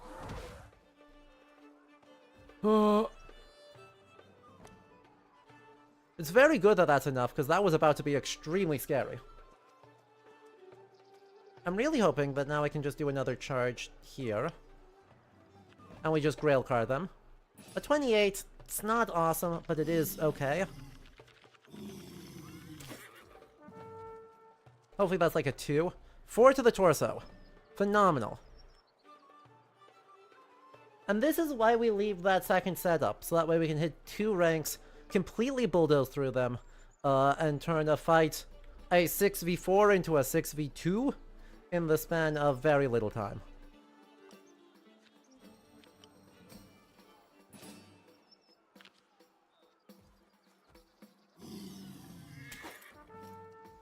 Tell me that's enough. Death. Yep.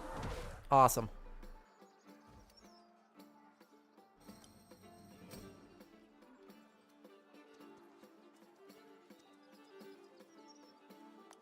So we have one very scary werebear, and then presumably you're going against you, but like...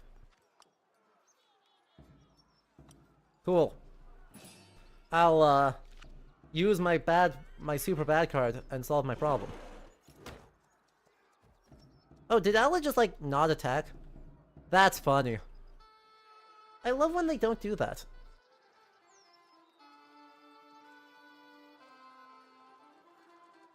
Like, it's absolutely hilarious every time. They're just like, yeah, you know. What if we didn't? Anyway, here's a 34.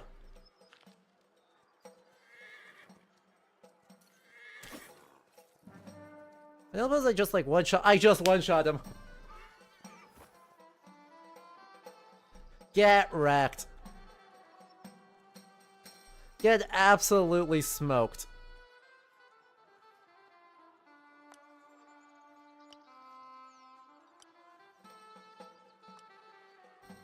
Actually, you've been attacked already, haven't you? Just hit another Grail card. Just get out of here. Be done with it. So this should de-threaten,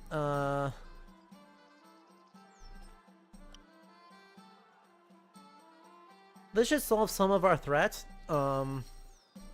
Just a aimed charge at that. Here's a 26. And that's our great victory on our great battle, right? With an entire group of werebears destroyed for nothing. Well, he's old, but he's an oldie, but he's a goodie. Sir Ector fights with skill, strength, and determination, and leading his knights by example, he cuts down the beast warriors in droves, until finally he strikes down the Saxon king, who falls dead at his feet, and we got his chainmail. And we got a meteorite axe. So, let's see. Fine. Yeah, we took like 3 casualties. Okay, we took a few more than that. We lost like 18 guys from Pelinor's retinue. And they took... what? 700?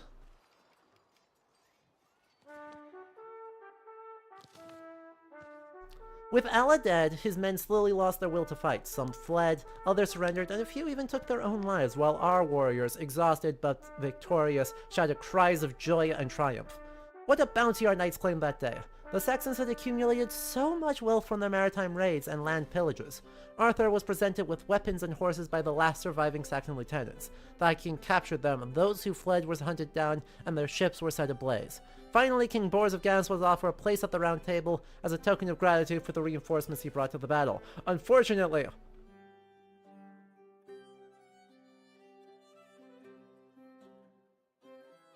the Animal's layer of armor risks being destroyed each time a defense challenge is lost by the wearer, and the virtue of the card played matches the card played by the attacker.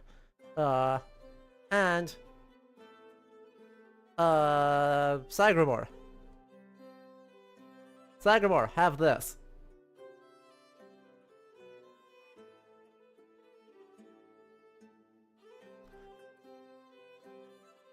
I want who's someone nice and young. Like, I don't want to give you to, like, my ancient squad who's all, Bedivere. Bedivere, we need you to survive this whole thing. Congratulations. Gawain does not yet have nice armor. Gawain actually doesn't have a, no, Gawain's got his horse. Gawain's got his horse, so he's been given nice stuff. When Pelennor and Gawain go against each other, this'll be odd. Then Pelennor could just keel over from old age before they have a chance for their rivalry to come to blows. We might let him just keel over from old age, you never know.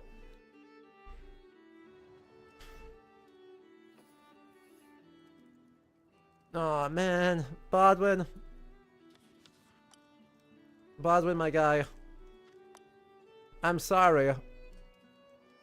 I'm sorry, I really want to get what's-her-face. I want to get Silence in the squad. I'm sorry. Sir Bodwin's in friends inherent part of his inspiration point. The strength of our body and the wisdom of his mind fade, and so our hero dies. His loyal service to the High King and the Kingdom of Logres will not be forgotten.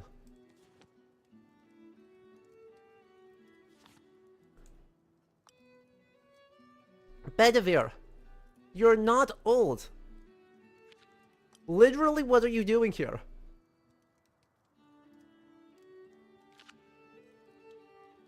What is this boy doing? Like, you're, what, 55? Yeah.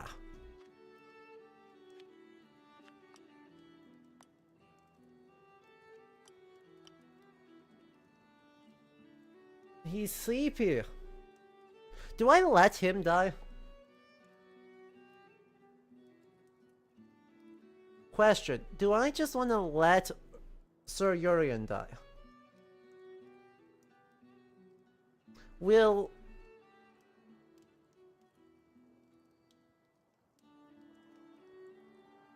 Do not piss off Morgan. You make a great argument.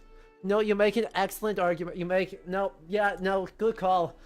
You're so right. In the year 519, we celebrate the return of peace to the kingdom, what a relief to our spirits after the ravages caused by the Saxons, and 2 valiant knights have joined us of court. The High King and I have something of the utmost importance to share. We've given a great deal of thought and are ready to make our announcement. Uh-oh.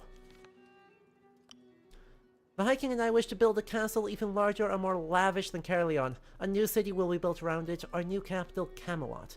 Construction will begin soon. First, there is Sir Dagonet, famous for his sharp wit and the grace he brings to every moment. He made Arthur laugh so much when he was jested that the High King knighted him. So, finally, Sir Bors was invited in person. The King of Ganis is, he's Bors. Can we prevent...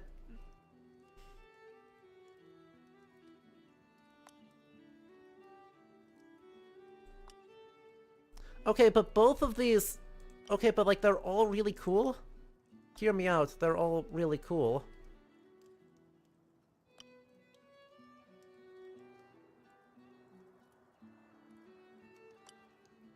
Like, why wouldn't I want this guy?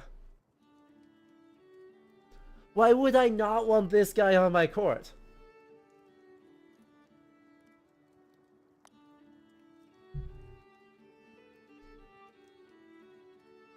Rivalries K, Brassius, and Leodegrance. Well, Approaching 2, so you're signing off. Thank you so much, Wolfie.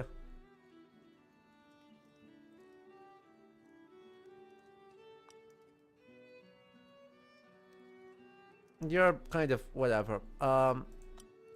Man. But look at these squads.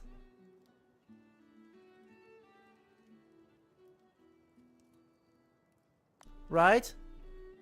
Marok and Sila are both incredible. Not incredible in terms of their things, but like...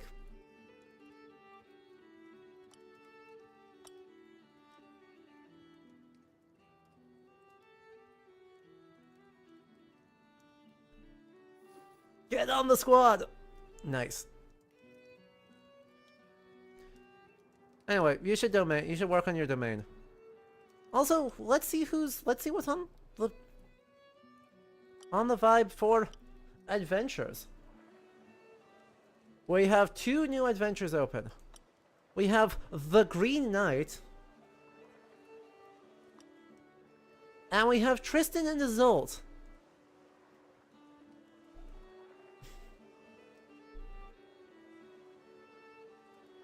Man.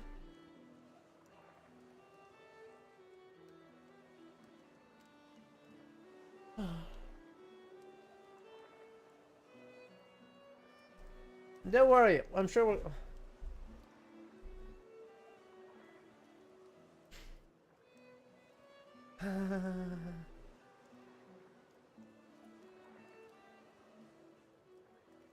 I mean, also, I think we may have just...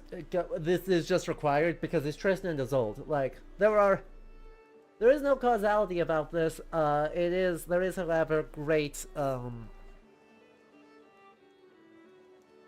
awareness of our Arthurian stories, and what are our popular ones in the present day. Well, Tristan and Isolde is less popular, but was gargantuanly popular in the Middle Ages. And Green Knight.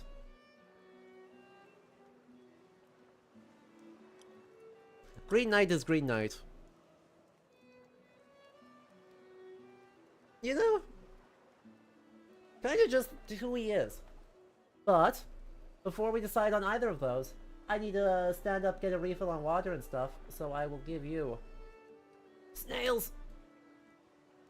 And when we return, we'll make decisions and we'll keep going. I think we'll have time for one more adventure. So get your votes in, whether you want to see Tristan and Isolde, or if you want to see Gawain and the Green Knight. Either way, I'll be back soon.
Welcome back, everyone. Green Knight, even though it's not the season. You're a sucker for Gawain, but you're very curious if we could have a not tragic Green Knight. Dragon Knight isn't here, and unless Ceylon's a lesbian, she'd be immune to plot. I mean, you make a good thought. Make a good comment. So... But yeah, I mean, who doesn't love Gawain and the Green Knight? I think we'll do it. But, 6 knights required is pretty spicy.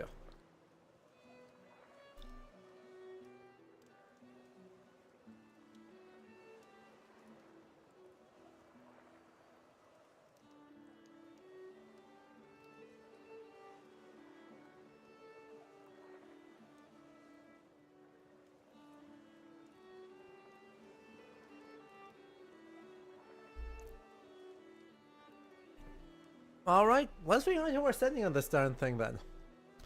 First and foremost, Gawain, we've not missed a quest yet. I'm not gonna let you forget to miss a quest anytime soon.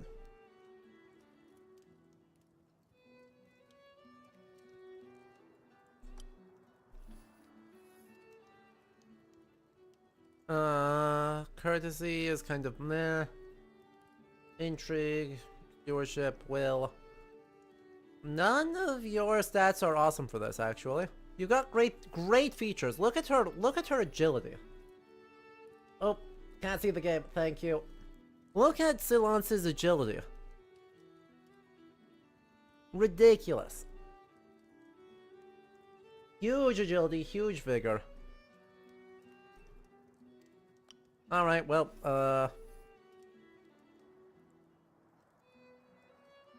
but we need, what do we need? Animal lore? Bedivere, get in here. Welcome to the quest. Okay, I don't like... You have really huge authority and really huge courtesy. Get in the quest.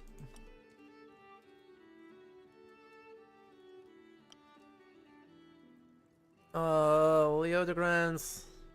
Great. Leodegrance. Get in the quest.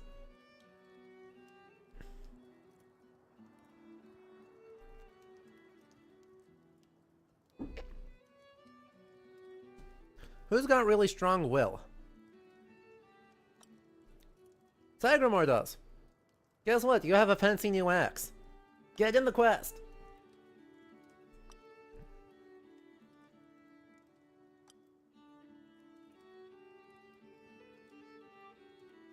King Arthur just, like, show up, hang out, participate? Or? Courtesy and will are ones we're missing, so Sir Urian, get in the quest. Oh. Are you already in the quest? Oh, he's not available for this year. Huh. He's not available for this year. Oh. Fine. Do you have good courtesy? You have pretty good courtesy. You have pretty meh authority. You have very good courtesy. Fine. Brastius. Get in the quest. We have to, like, actually do stuff. Kind of unfortunate.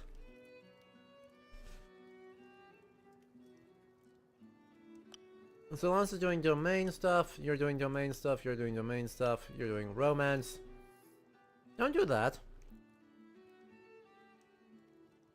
Urian, unless if the thing you are doing right now is giving, romancing your wife, you should not do that. Go on pilgrimage instead. Pelennor, how are you doing? Phenomenally.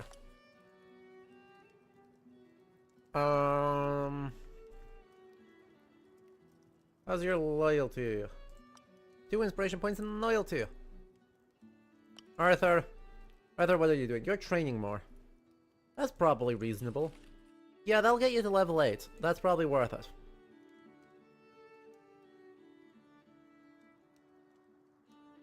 Right? Urian, I thought you were we saved his life specifically to avoid pissing off Morgan Le Fay. And then he went and auto-selected love? Doing romance?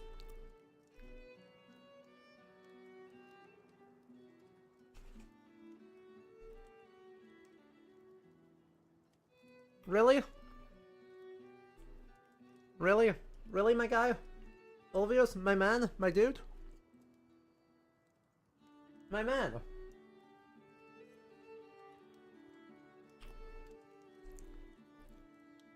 We're doing this?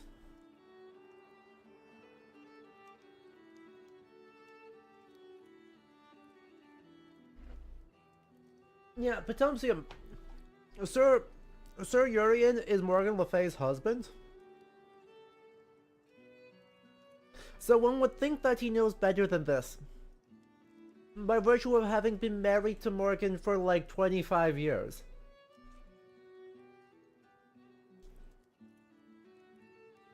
Anyway, I guess we're doing the Toyn. Oh good, no, we're buying stuff. Hang on, we're buying stuff. This is fine. This is fine. Buy 11 cows, 4 cows and a bull for 30 pounds. Buy 11 cows and a bull for 65. Or 30 cows and a bull for 170. The fiery red cattle arrive by boat at the estate. There's fiery red? Sorry, are we doing a Cows of Apollo as well as a Toyn? Sorry, are we doing a double duty on the Cows of Apollo from the Odyssey? Set up in a large meadow with an adjoining barn, the cows are comfortable. They bear young and give plenty of milk. Then one day the animals disappear.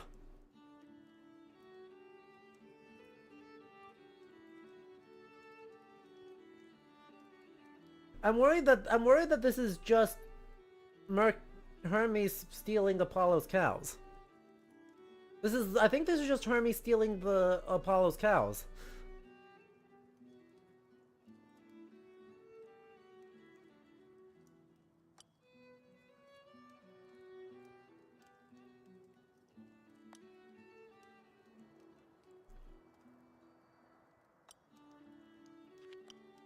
19. Can't have Uh-huh. The young shepherd stammers and eventually tells all, "Sire, I woke the night the cows disappeared. From my doorstep I could see the cowherd pale as death, as if he were illuminated from within." Antony Fried adds that Byrne, the cowherd, seemed possessed by supernatural forces. He had a thick coat on, a large bag across his shoulders, and the staff he uses to lead the animals. He seemed ready for a long journey. Sir Mirodiel of Caris denies any responsibility for the scalp theft business. Already not on the best terms with our knight, the Lord takes offense at the suspicion and refuses the request.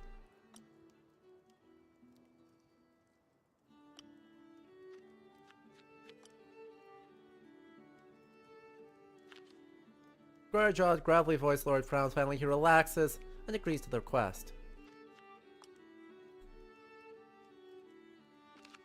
After spending days without finding anything, Sir Elviel spots a white glow emanating from the bottom of an old, dried-up public basin. Inside the pool, he discovers a passageway, illuminated by a cluster of small pools of white light. At the end of the tunnel, he finds a beautiful meadow under a cloudless sky, where the red bulls, cows, and their bull are frolicking. Byrne, the cowherd, is there too, sitting on a stump with his back to our heroes. The same white light seen earlier flows in luminous drops over the cowherd. They form an impenetrable dome around him. It is certainly... Sire, I belong to Carlia, the fairy queen who made me bring the cow to her land, and from here they can never be sent back.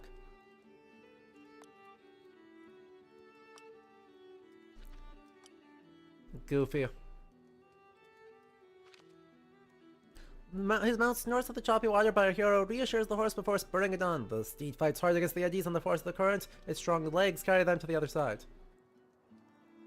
Among the shields, the pebbles of the riverbank, Sir Elvius discovers a blood-red shield. It has a leather strap of the same shade, and the shield's surface is extremely robust. There are spell words painted on it.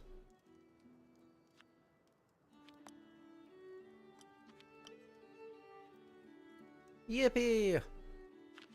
Our knight speaks the spell words painted on the shield as he uses it to pierce the dome of light around the cowherd. The light stops flowing when he positions the shield over the man's head. Sire, you set me free! While my feet moved by themselves that night, I still had all my wits about me, and there was nothing I could do. Now we can leave this place. The once again trusting cows followed the cowherd and our knight. What a joy to have found the herd! Byrne is rewarded with an appointment as a steward, and our hero reaps great profit from his cow's milk and cheese. Yippee!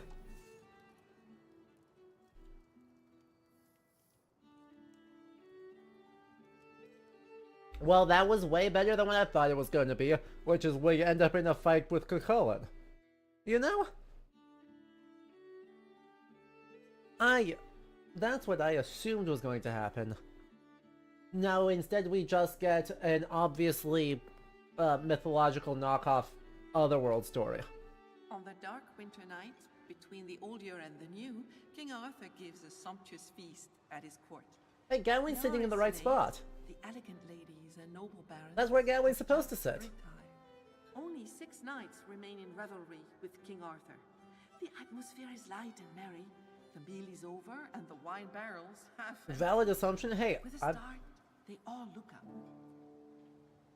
Hark the night so cold and blustery, as the knights all gather feasting. There Boo. appears a child Boo. fearsome, armor so bright green and lean. You know why I'm saying boo, chat? Welcome, Green Knight, says the king.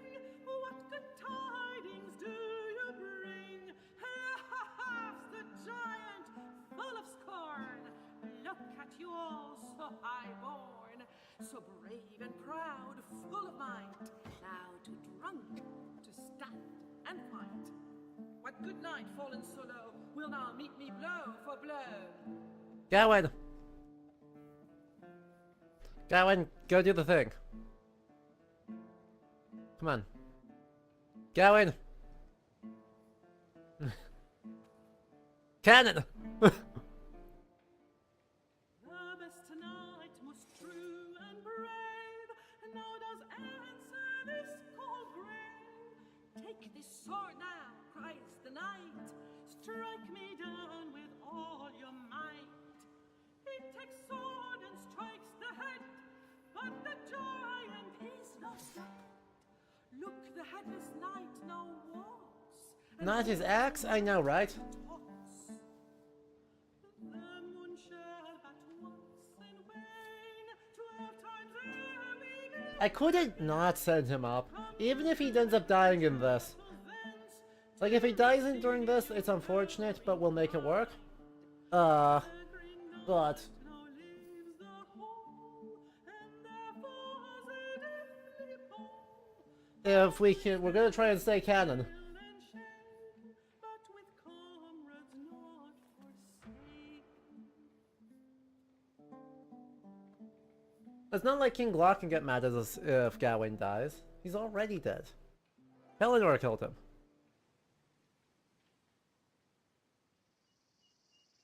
Not his... Wild. The group currently has one member. Oh, thanks.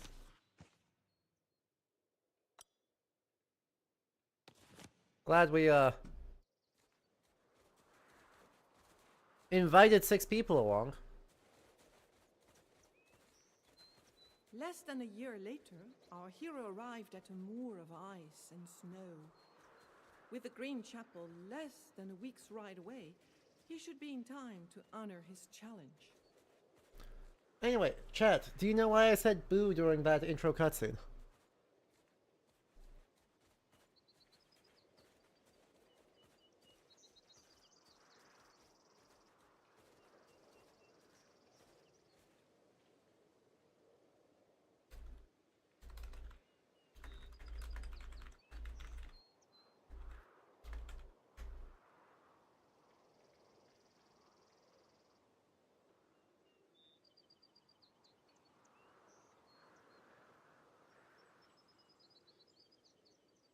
You missed it? I want... There we go. Thank you, Poetry Foundation, for giving me the actual text.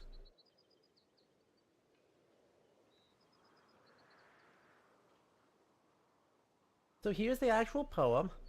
Seath in the sail, the assault was cessed to Troia, the border breathing and brent to Brontes and Askers.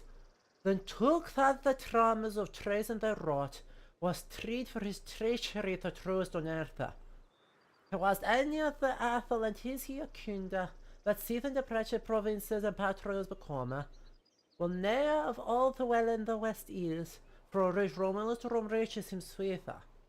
With great bones that burr he bears upon first, and now is his honour, no man's hit now had, Theseus to Tuscan, until his beginners long about their number they left us upon us, and far over the French flowed Felix Brutus, on many bonkers, full broad of Breton he setters, etc.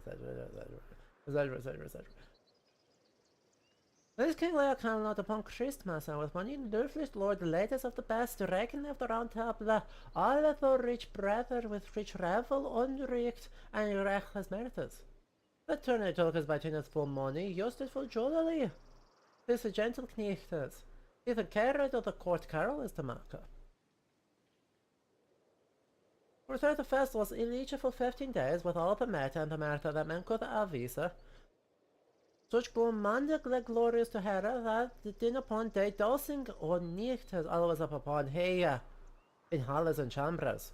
Before the ladies alive as him thought, with all the well of the world that wanted the salmon. The most knights under Christus Selvan and the love-luckiest laddies that ever leave Harden, and the comlookest king that the court holders. For all was his fair folk in first Argo and Sidla. Perhaps under heaven, King Hugh's Monovilla, who were now the great Newton Nevin, who hardly a hair on Hilla. Are you hearing something different?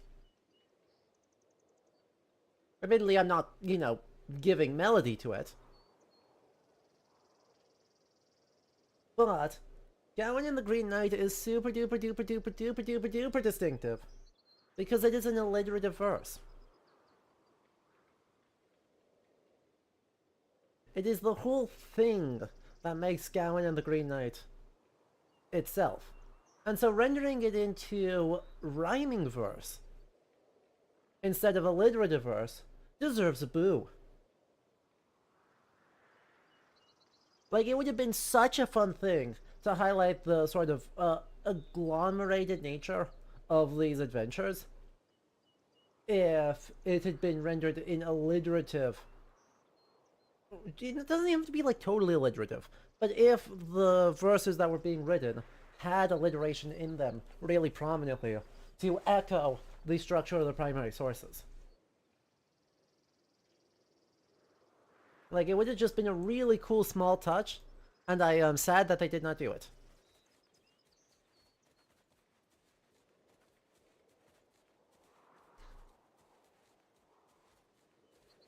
Our knight sees a beautiful lady in her middle years picking berries. Before they can even exchange a greeting, noise rings out. And shortly after, 6 headless knights come running in their direction, seeming alive as can be, in combat position, each with a hand on his pommel. They prepare to attack. Frightened, the lady calls out to our hero, telling him to prepare to fight. Oh no! It's my turn! However, there are a lot of knights here.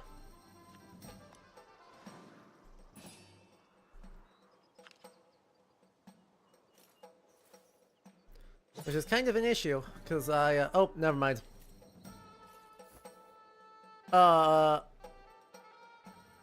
Cool. With a wound threshold of 10... Oh, wait. Where are you going? Blythe? Blythe, where are you going?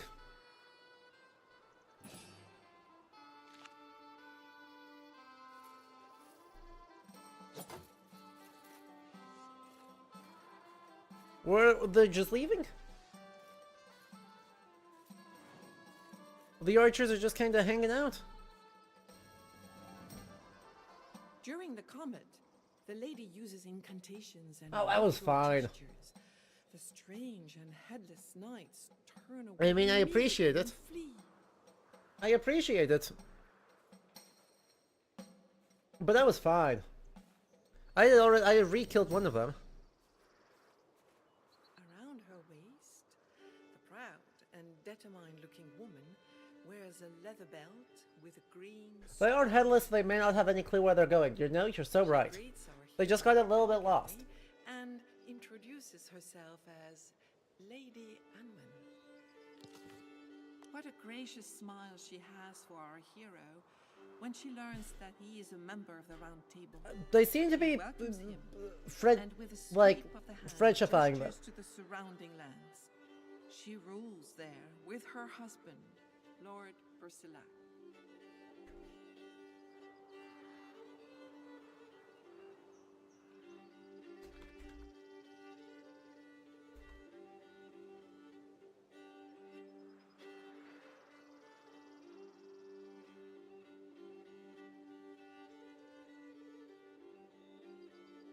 Ba-ba-ba-ba-ba.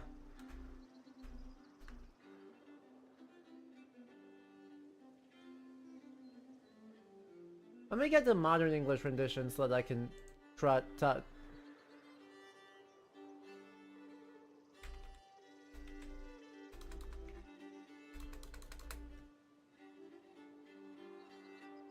What to do, Ivan?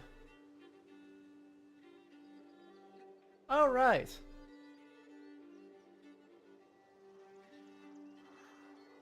I forgot that Eva is Urian and Morgan's son.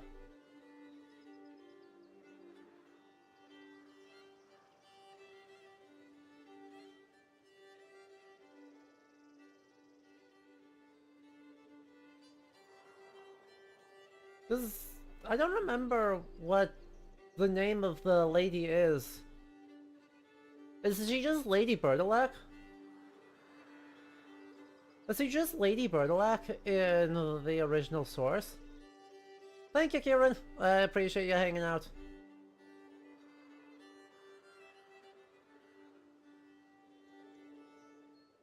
Yeah, okay. So they just kind of forget to give her her own name. Basic magic sometimes is a great help to her. The proof is that she never fears for her life when she goes off alone unto her land. The lady looks away in such a charming way. She admits she gave into boredom and her desire for some fresh air. She went to fill a large bag with the wild rose hips found only in the dead of winter. Uh-huh. They are sinister creatures who have haunted this area since Well, ancient maybe times. if your husband would stop Terrifying encouraging. beings inhabit this wilderness, she says. But don't be I'm too d- concerned. I'm just gonna say, maybe if your husband stopped inviting people to decapitate him and then returning the favor, you wouldn't have so many headless knights running around. It's just some constructive Green feedback, Chapel okay? is very well hidden.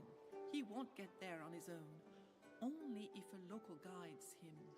And except in her castle, there is no one else around.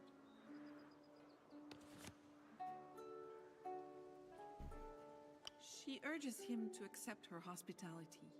He will need a lot of rest before his fate. But where will she get the heads of the with Green Knight. decapitated knights? In time, you will be led to him, she adds. Carve faces into turnips and use them as substitutes. It's a great idea, it'll really take off. Trust. Farther along the path, you will see a castle on top of a hill. My husband must already be back from his deer hunt, she says. God forbid a man have hobbies. I still...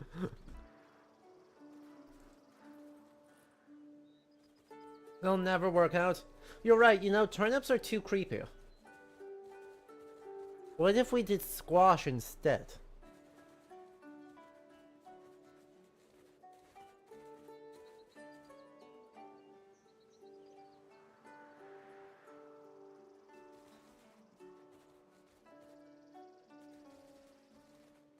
Now I might be onto something. Good. Great.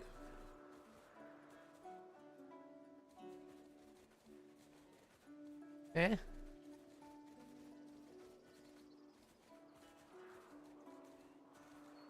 I don't see an alternate lane to get down to the over to the castle.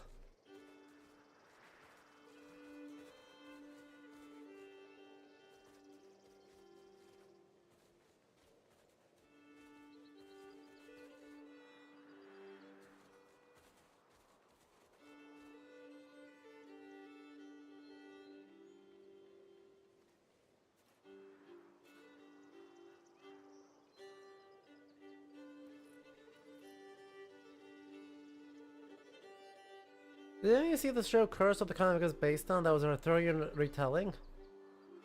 I did not. That sounds... Oh. This is the way to the castle of Lady Anwen and Sir Bersilac.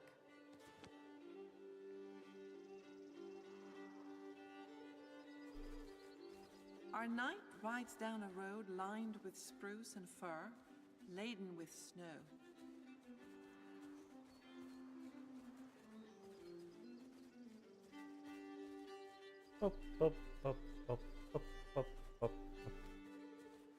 Well, this adventure should be quick at least.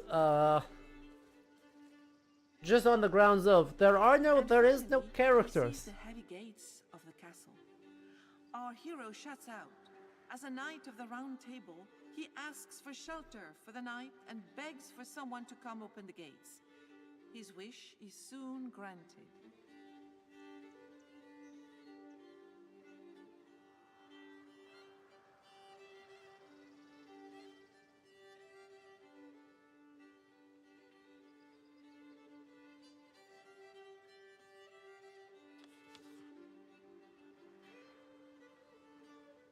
No. Not the ads. Our hero enters a large, deserted, and silent courtyard. Snow covers everything. Only a single dirt road has been cleared.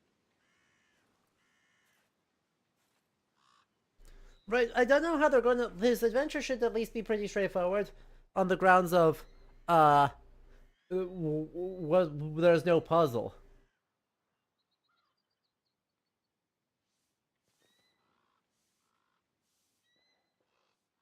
birds of prey doze in large aviaries.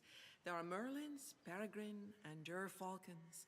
All are very beautiful and well cared for. An old servant takes care of cleaning the place. With a stern look, the old man greets our knight coldly. His name is Henry, and he's Lord Bersilac's valet. As long as we, He nods, unimpressed that our knight hails from the kingdom of Logres and is a member of the Round Table. Henry has already announced his coming.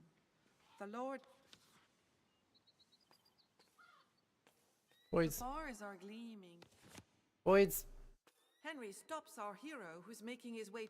But what if I wanted to take these tools? What if I wanted to take these tools? I'm just saying. I want them. Therefore, they should be mine. And then I'll trade them to Bertilac. She'll be like, where did you get these? I'll be like, don't worry about it. They're definitely not yours. They're mine. And now they're yours. There. The kitchen has signs of recent activity. There is the comforting smell of bread baking in the oven.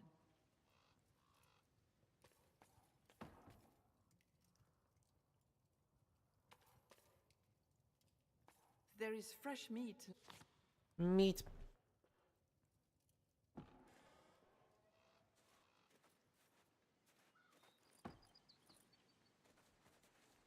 Okay, now we'll actually do the thing. Thanks, Bayard. Don't freeze to death out here. Bye. In the You're cute. You're still a cute horse. Great hall, the lord of the manor greets our knight. Oh, look at that doggo. He welcomes Oh, our look at him. hero to high desert, his domain. Then he sits down on his ceremonial seat with a huge mastiff. Look at that This puppo. man in his prime has a handsome face. Even his fatigue has deepened its features. Lost in vagueness, his eyes have a trace of a now extinguished vivacity. The Lord does not react when he learns our hero is a knight of the Round Table. We're getting as close as we can. Far from home. We're petting the dog with our cursor. Sharp as lances, his eyes could see through any lie. Bersilac listens attentively, occasionally nodding gravely. Then he promises to have our knight taken to the Green Chapel to meet his fate. But first, you will do me the pleasure of staying with us, he continues. Uh-huh. The Lord sits up and suggests a game to our knight.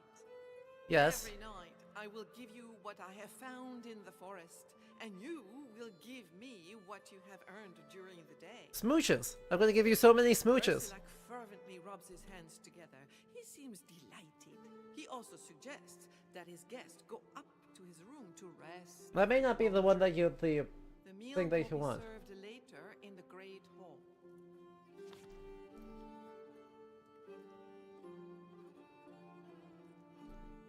His wife does indeed have some skill at magic. She likes to wander out of the castle walls, as she feels very lonely, especially in the middle of winter. He hopes she will not come back too late. Uh-huh. Everything is going well. He has a big castle, a vast estate, a beautiful And a very good sophisticated dog. wife. What more could he want? But Bersilac's sad face and the hollow ring of his words prevent our knight from believing him.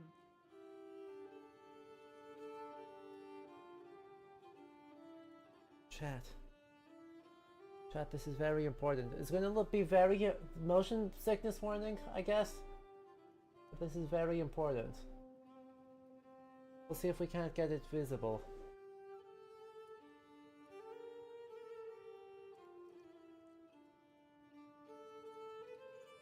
Maybe?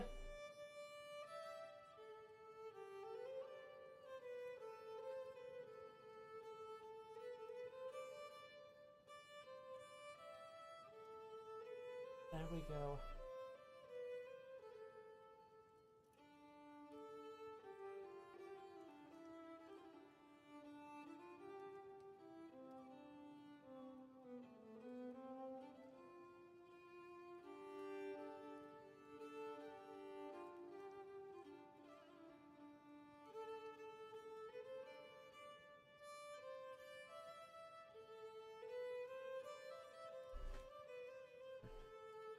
Or he will power your face. That's what I'm saying.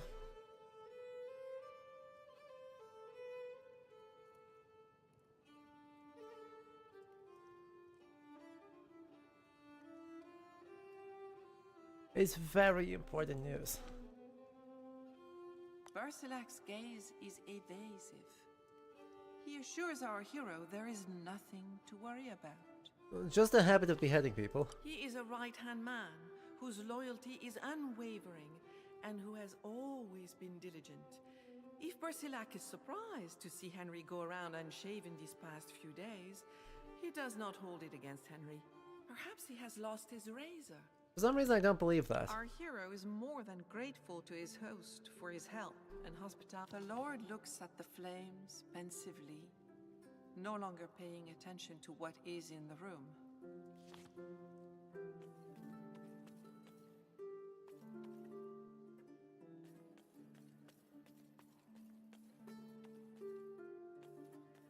Our knight approaches the door near the entrance, but Bersilak's stern voice stops him. Okay.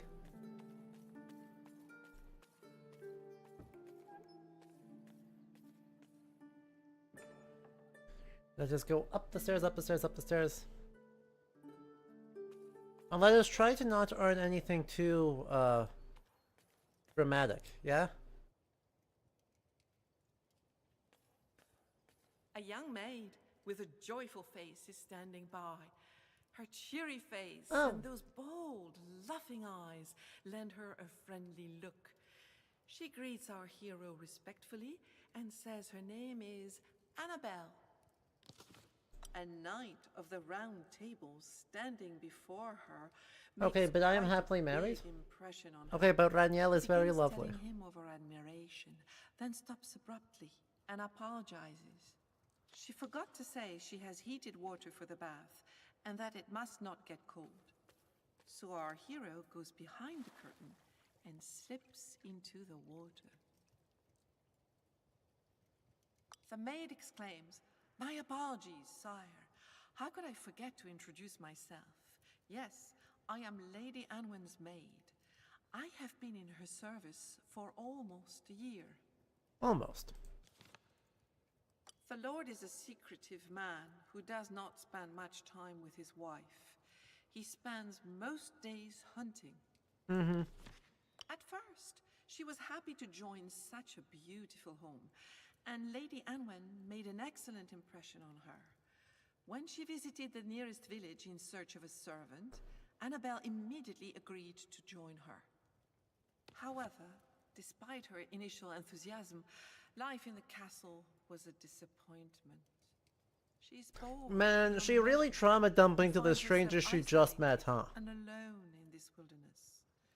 Annabelle laments the silence between her lord and lady. Alas, the young woman does not know. A sense of unease weighs heavy between them. I mean, I'm happy to snoop, She says. but I'm sure old Henry, we really who are has just served getting the trauma Lord for dumped at over on 35 main. years, knows more than he lets on. She confides that the old geezer hardly talked to her, and worse, he evades her every time she tries to broach the subject. Uh-huh. She looks stern. You may not see why this is important, but if you help me, you will benefit. My lady has a courtly test for you. I am happily married. I just love being The canon trick more. is to gain Henry's trust, but she's convinced he will be far more able than she. In return, she will help him in the courtly joust that awaits. Yeah. Annabelle feels lucky to serve a lady who is as courteous as she is beautiful. Although Anwen is no longer a young woman, she has a keen mind and a taste for sophisticated things. Uh-huh.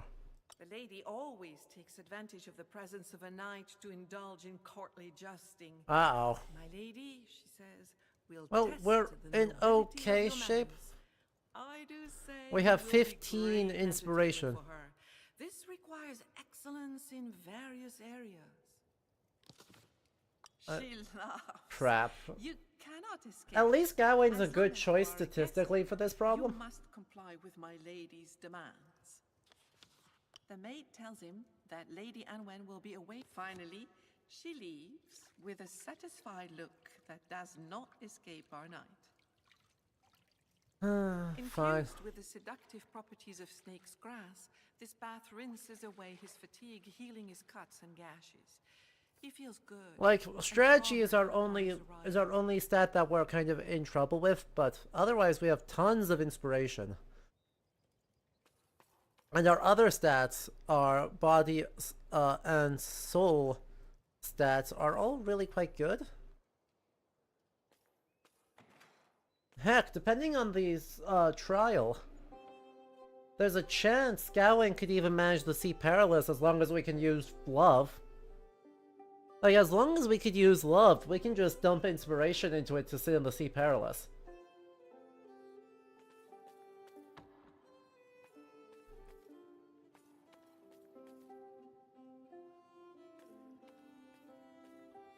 Bersilac does not eat. Bersilac appreciates that Annabelle serves his wife, but it irks him that she has to give her unsolicited opinion. The Lord raises a brow with a knowing look. He is not remotely interested, I see. although his wife is fond of them. Everyone plays games, he adds mysteriously. The Lord looks at the flame. Bertilac, you gotta not do this to me, bud.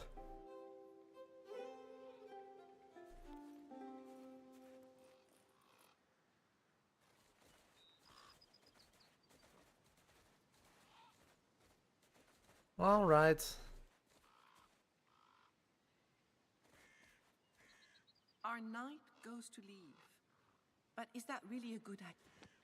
I thought you were in the orchard. I thought, isn't the orchard outside in the estate? Eh?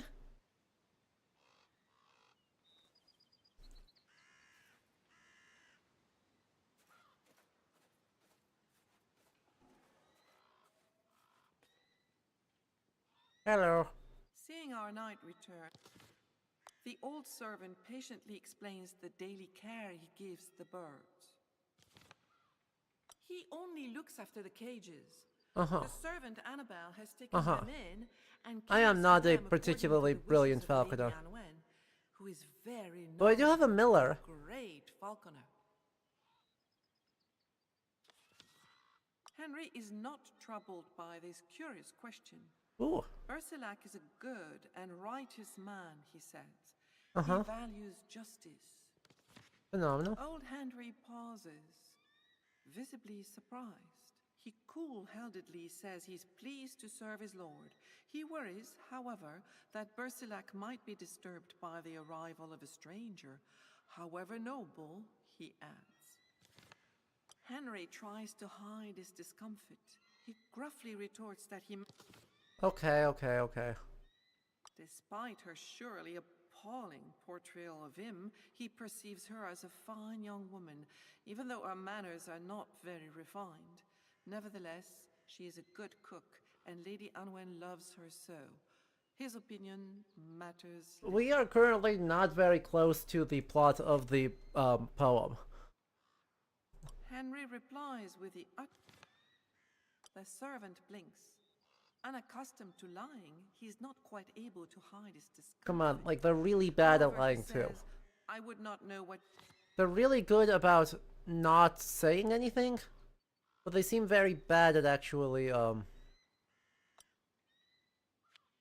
lying, you know? And even 20, there you go. Henry is at first reluctant and wary. Finally, he softens as our knight's well-chosen words gain his trust.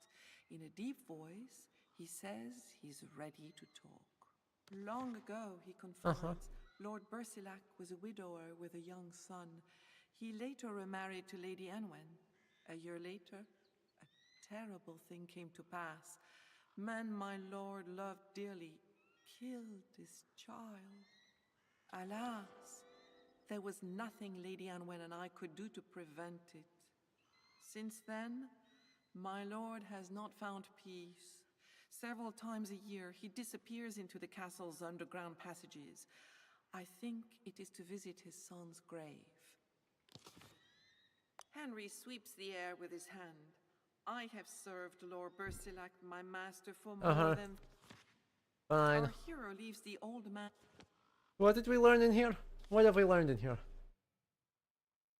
Honor the Green Knight's Chapel. Give Bersilac what was earned on your first day at the castle. Take the courtly challenge of the first day. Entrust Annabelle with... I don't know why I'm suddenly trusting Annabelle with the secret here. That seems like a mistake. That seems like not... Oh, is there another path here? No.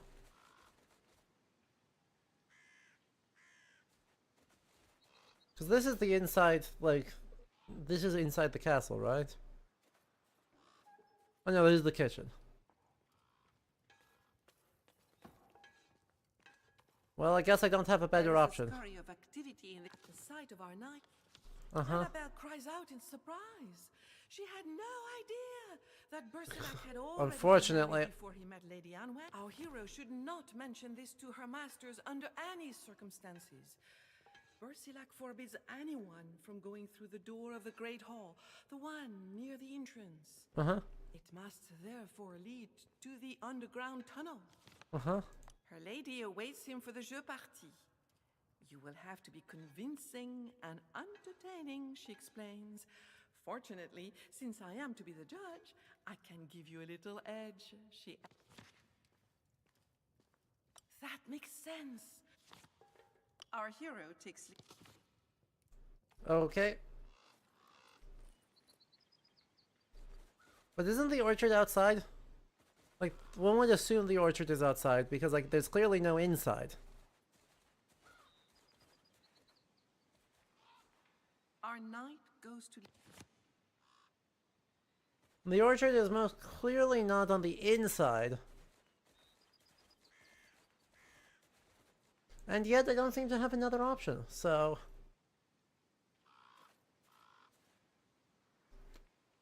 Let us see what we can find. Like, there isn't another... Oh, there is another exit. Out here. Contrasting with a thick blanket of snow, an enchanted I see. orchard comes into view. Yes, I understand. A large apple tree with glistening golden fruit reaches its leaves into the sky. Around it, the grass is as green as if How dare they spring do this to itself me? were emanating from the treetop. This poor oak tree. Stuck on the edge? Having that bad of a time? Like, unlucky. Is our hero ready to join her for a court? A radiant Sure. smile lights up. Her maid will arrive at any moment to judge the two contestants. I have an 11 and 2 Test grail is cards. a jeu party, a narrated debate combining clever reasoning with Uh-huh. poetic speech. Uh-huh. Annabelle will give the start of the courtly tale involving a dilemma, and each contestant must provide a resolution and an end to the story. The maid begins in a melodious voice. Whither a bold and noble knight wants to prove himself. Alas, the lady is married to the lord who rules the land. The knight knows Say, wait, no, that's not Tristan and what Isolde. to But no, do that's the other to adventure. attention Just because you and changed the names. reveal his love. Lady Anwen continues the story. To send a message to his beloved, Wither bribes the castle servants. Again. Flattered by his message, the lady agrees to see him at the appointed hour. I will observe again that this is the plot of Tristan and Isolde, which is the other adventure. Shared pleasure.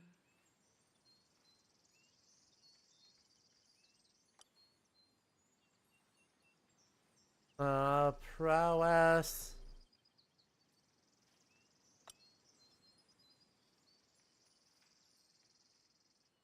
Okay.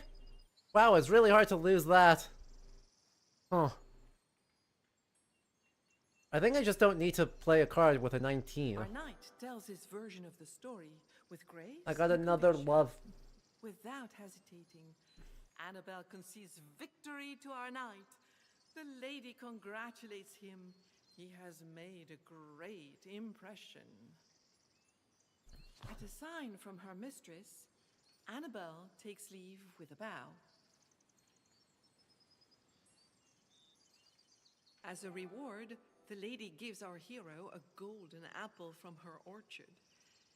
In a soft, warm voice, she asks him to listen carefully.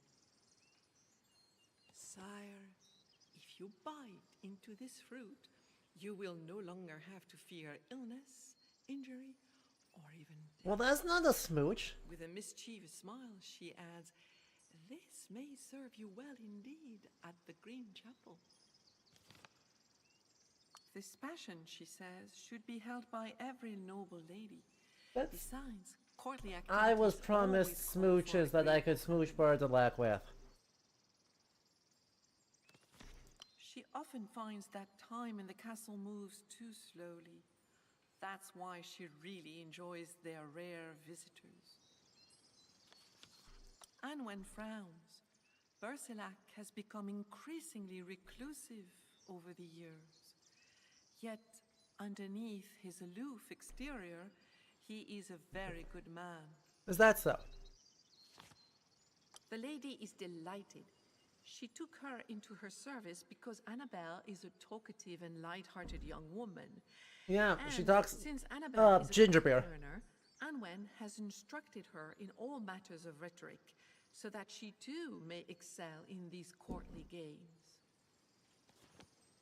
The old servant has been in her husband's service for a very long time. She does not like his sternness or his constant scowl.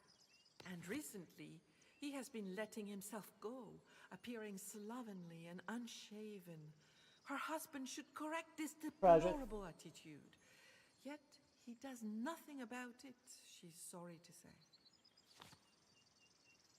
The beautiful Anwen smiles. This enchanted apple tree was given to her by Bersilac as a wedding present. More for me.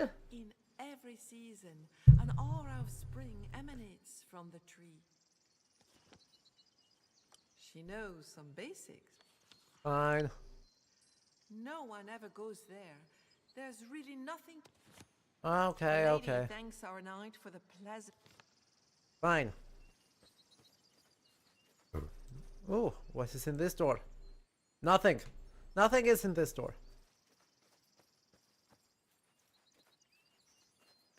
Our knight reappears in the great hall. The table is set and Lady Oh, that's Bersilac such a good doggo, though. is already seated. Our hero sits beside him. Lady Anwen soon follows suit and takes her seat as well. Bersilac announces the start of the meal. He asks our knight if his afternoon at the castle went well. Indeed. Anwen confirms that our hero was very good at the day's courtly game. She's sorry, however, that he's only a passing guest.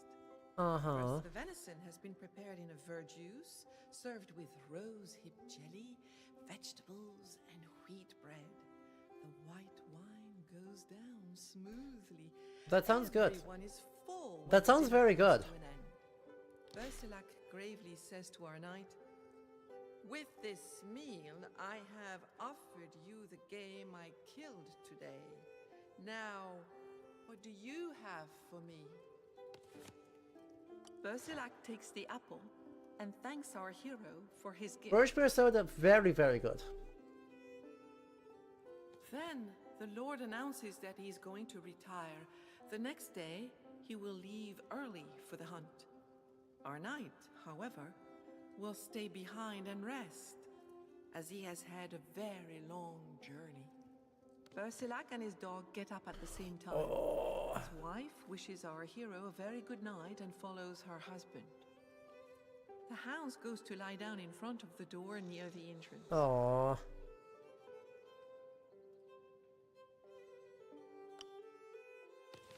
What a doggo.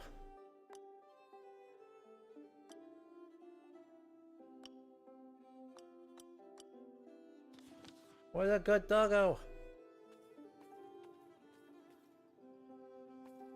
Bersilac's Mastiff is lying before. Jeez. A domestication challenge.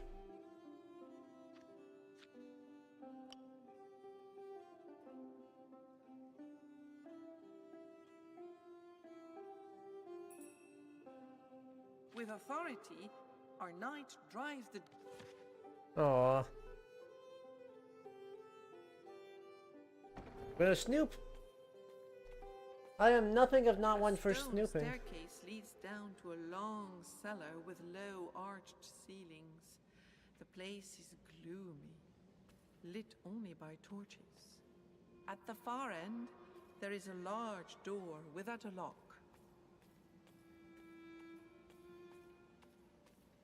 Oh boy.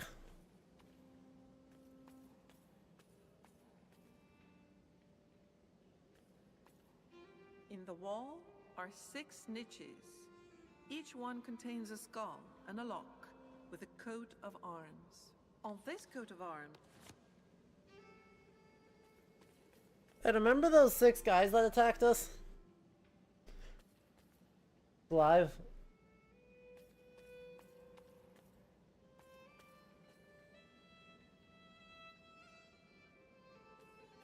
our hero comes up against a heavy...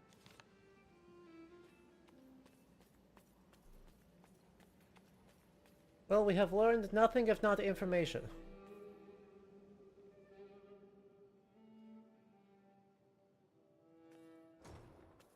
Very hall Bluebeard. has not yet been cleared of the remains of the meal served a short time ago.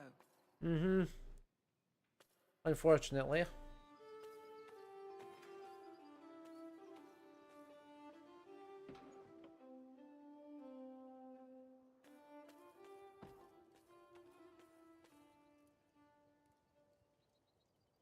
Well, doesn't seem to be anything else for it, so What let's a have beautiful, ourselves a pleasant room.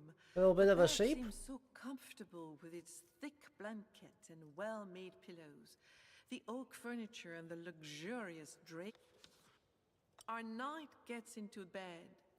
After a few moments, our hero opens his eyes to the pale, cold moon shining in the dark night sky. He wakes up in the middle of the night on a moor as vast as it is frozen. Well, that's not optimal. At least Bayard is here too. So if we get into a fight, we have an option. And by an option, I mean, you just run him Small down mid. hunting camp stands at the edge of a fir and spruce forest. Our Hi, hero gang. sees shapes moving in the darkness. Hi, everyone. Amazed, he finds his companions. Yet, What are you all doing they here? don't seem surprised to see him. His companions, surprised by the question, answer that I'm they confused. have always been with him and have not left him. They have come all this... Our hero points to the starry sky where the moon is shining. It is definitely not a time for hunting. His companions frown. I'm confused. He was the one to suggest a night hunt. And there is enough light to seek... They have not. Not... His All right. companions agree. Alright, gang. Let's go have a hunt.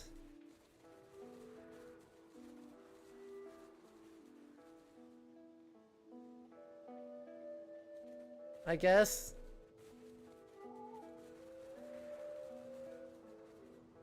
Our hero embarks on... Determined to start the hunt, our knights venture out enthusiastically through the brush, ready to track some noble game.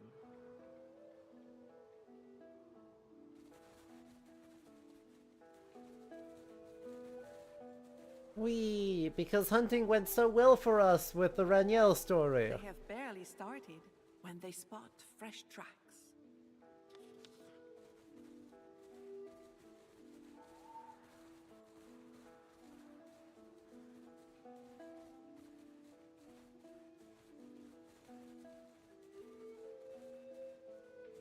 No, we're just not gonna worry about the shattered dice?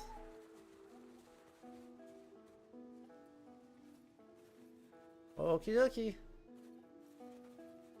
The tracks stand out again. Okie dokie, we'll just not worry about it, I guess.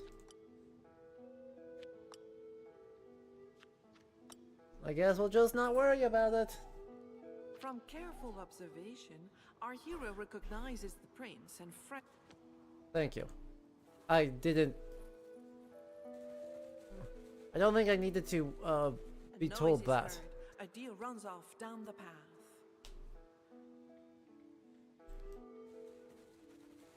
Come now, we have no dogs by which to do the hunt, though. And where's the Master of Arms? These stones are too slippery for the horses to safely venture forth.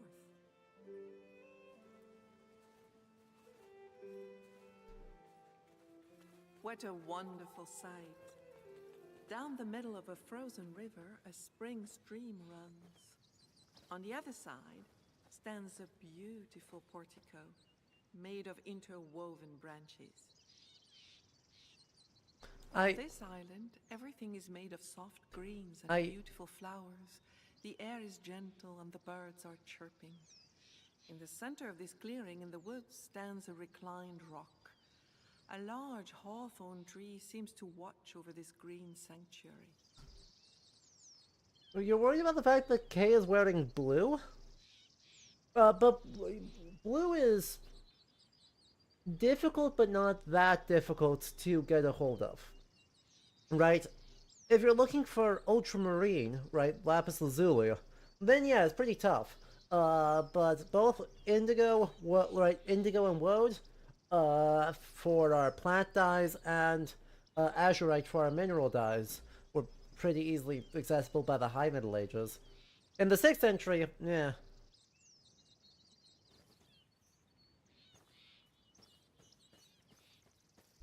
But, we're not really aesthetically in the 6th century, are we? An extraordinary sight leaves On our knight speechless. Things about to get On the flat stone, there is the head of a boy. He is bodiless, yet alive. about to be... looks in his direction.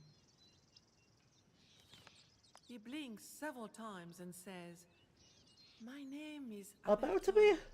It has been a long time since I've seen anyone here in this place free of winter. Oh hey, it's Berdalac's son. Day Uh-huh. and night." Uh-huh.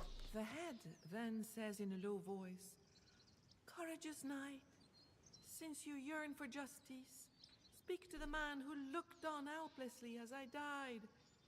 Retell my agony, my bloodshed, and my severed head, swallowed by the old tree." Cool. Can I also put you up for consideration for sainthood? Abertol's eyes roll back in their sockets. What a horrifying sight. The boy splutters, unable to answer. He thinks he's only the child of death. He continues in his dull, broken voice. "What an ill-fated day. I The knew 6 each men one of down these there. men, and yet each one struck me. They share the blame. These guilt..." Yeah. His words tumble out, uncertain. Oof. They get tangled, Oof. confused. Oof. He has always seen this man. He works hard. He's always busy. Suddenly, Abertol starts talking loudly. "The first to strike me were Roderick the Flamboyant and Murphin the Navigator. And Chat, then write this Arthur down. the Great broke my legs." Chat, write this down.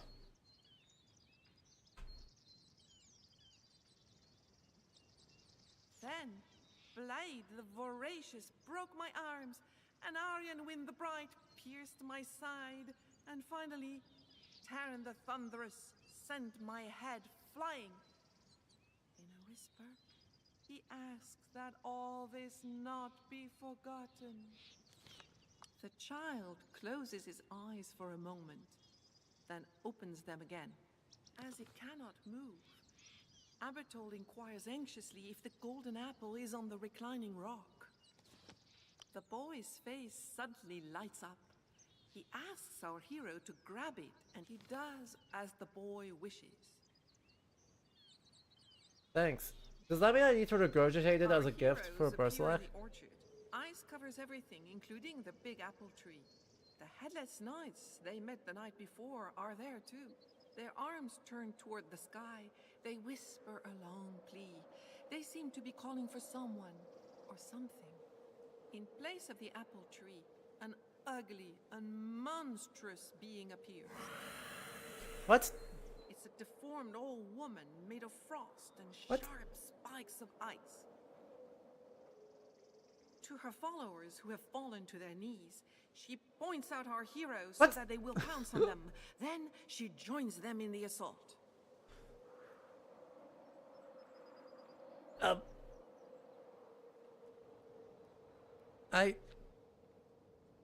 Man, what?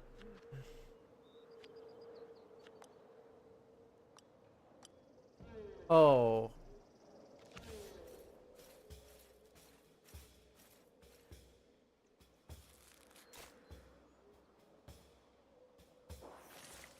Hey! What? You can't just do that! You can't just encase my guys in...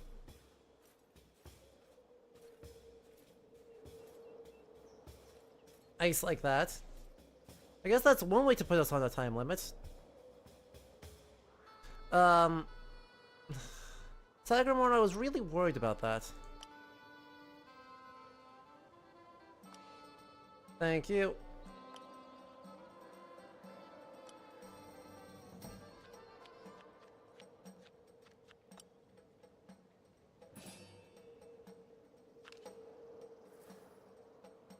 Have your meteoric axe. That only did 2. Tragic. Alright. Leodogrants. Rock out. Just grail card this guy. Just murk this man. Not enough. Gawain, are you able to do anything? No.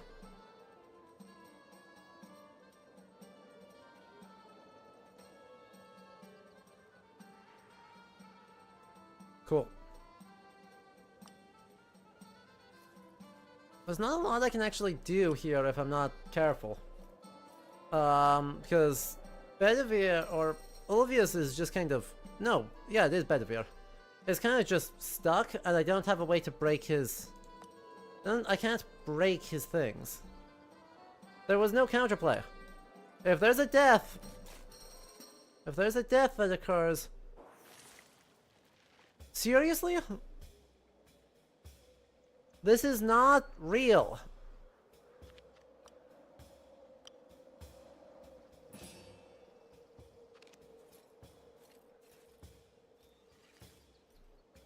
Like, we're just gonna get completely locked up.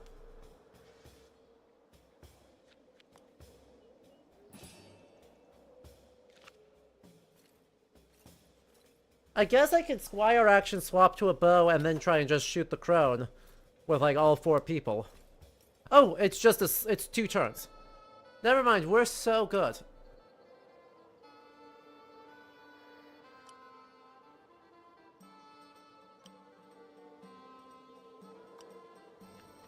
Never mind.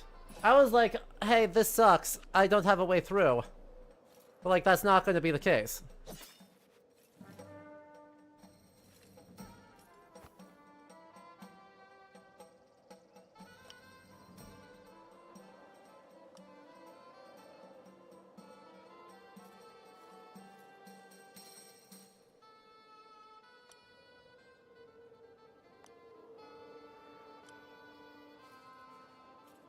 Because it only locks people up for 2 turns.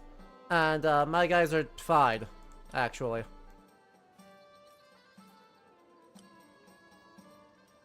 That being said... Oh.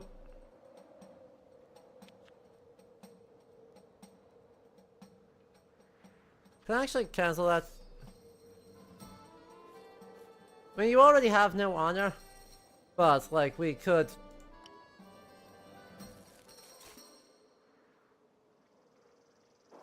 Fine. If it's you, that's not a big deal.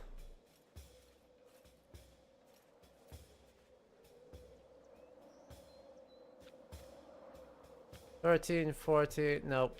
We'll just do that.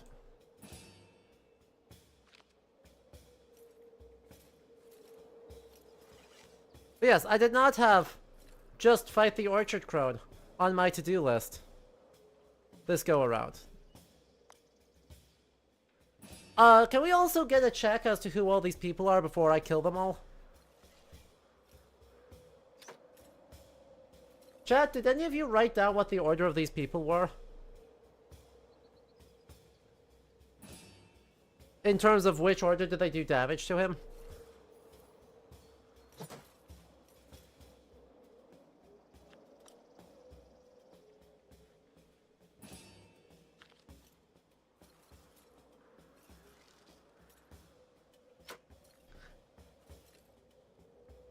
Great. So, I need to go real quick.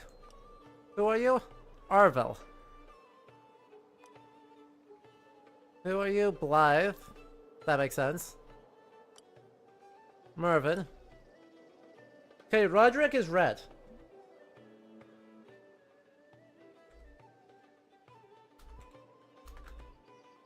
Mervyn is another... Mervyn, I believe, was second.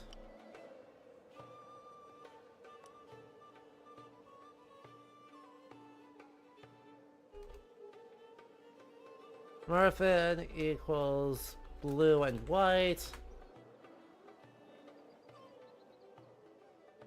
And then I think... Was it the guy that I killed already? Who was... I can't remember if it was Blythe is third or the guy who's currently dead. Aryenwyn.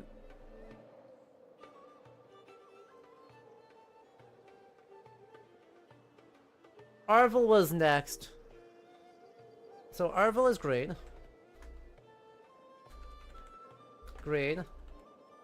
Blythe equals purple. Where was Aryenwyn? Was Aryenwyn 5th?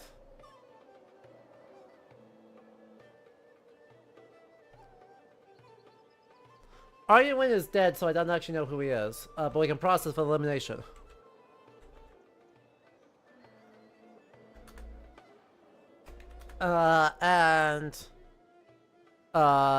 Who's last? Terran.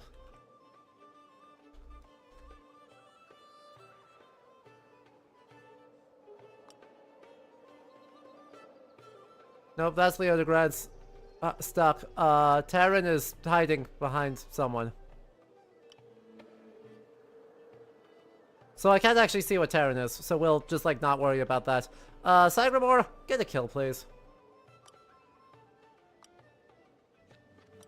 Just, like, ruin this guy real quick. I should have done an attack, or an aimed attack.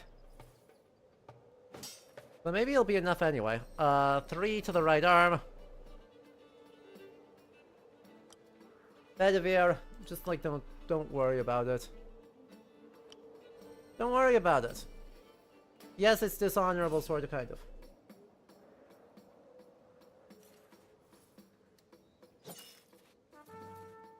Blythe, exactly. Blythe is a wolf. His name is Wolf. He does wolf things. That much I knew. Oh, that's not what I wanted to do. I wanted you to run. Yeah, Roderick, I knew that. I've got them all written down now, mostly.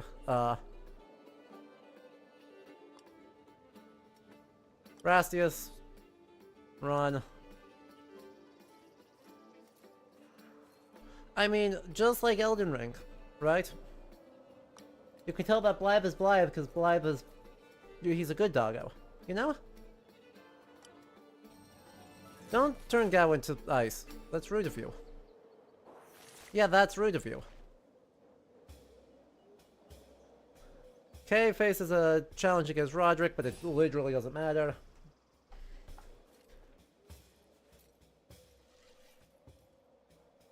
It really kind of screws, like, Easy definitely messes with the balance of this, because just having +3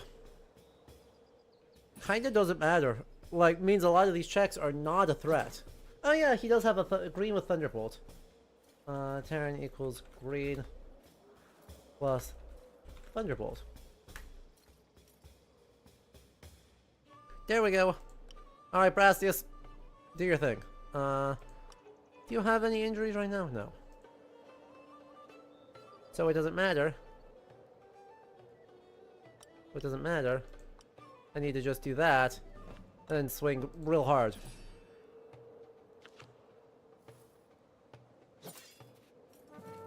Oh, that's just death.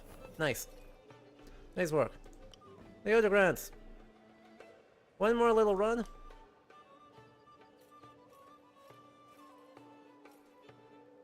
Okay.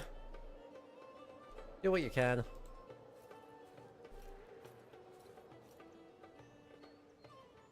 I have this bad feeling that,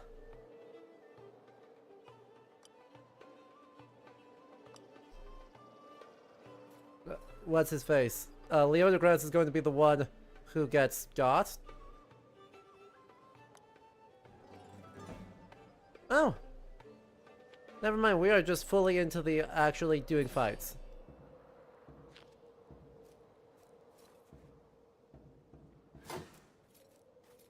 I am so confused why we are doing fights like this, though.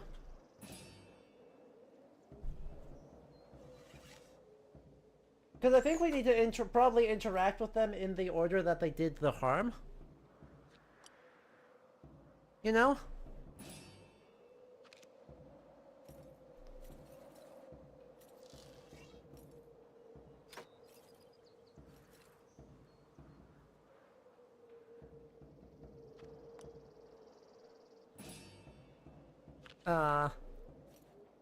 Wow, 2 12s and 3 Grails.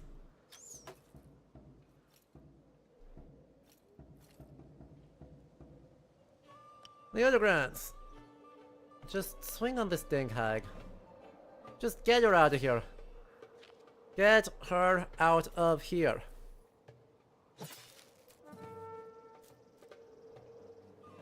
Oh. Point taken. Going. Run. Run on in. Just get in here. Bedivere. Sagramore is definitely part of this fight. Huh.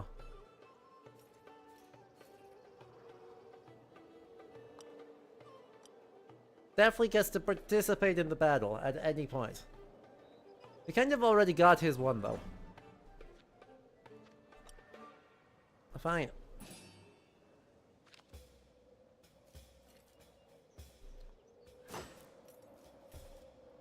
I really don't know why we're fighting the, like... I don't think I understand entirely what this just ghost... We're going against Ice Hag. In Gawain and the Green Knight, you know, famously. A fight that exists.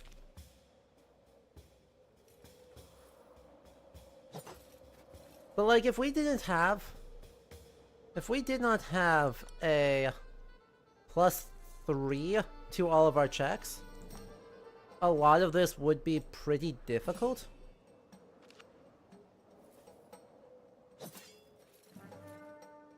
Death. Luckily, kinda just doesn't matter. Well, that was a big swing. A 32 with the 4 to the torso. Beautiful. Leota Grants, what can you do for me? Torso, Malice, there. 29. And yeah, you're like super duper fatigued. Well, that's okay. Death. We killed it.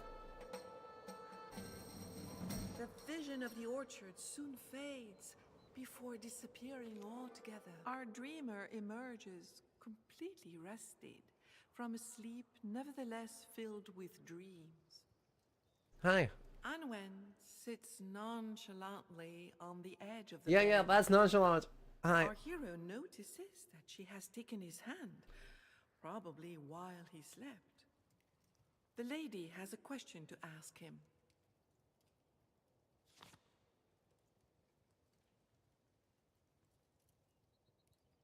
She obeys hesitantly, but takes offense. It is only my hand, and it means you. Yeah, Gawain's never like, fell. whoa. You vex me by saying half-heartedly that it bothers you. Lady Anwen smiles in the most charming way. Reassured, she tells Bro, him, I'm married. Bro, I'm "Is married. it not true that you use your strength, your vigor, and your valor for purposes I'm other happily than points in married. battles? Raniel will And kill as me. such, are you not the man most loved by all the women in the kingdom?" The lady replies that he's far too modest, and no matter what he said, her actions echoing her words, she Hi. kisses him I'm married. on the lips. Gawain, you really gotta open with the...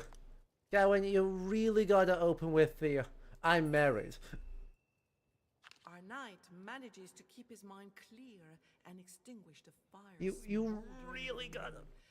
He cannot, with any decency, give in to his host's wife, so he pushes Anwen away to the edge of the bed. The lady finally resigns herself to So now leave. we... She's married too, that won't help. Heck. Heck. You're so right. No, maybe I could go back in there and face the... Nope, too perilous. So, Henry. So Henry. My guy, my man, my bud, my There dude. is no one here but Bersilak's mastiff resting before one of the doors.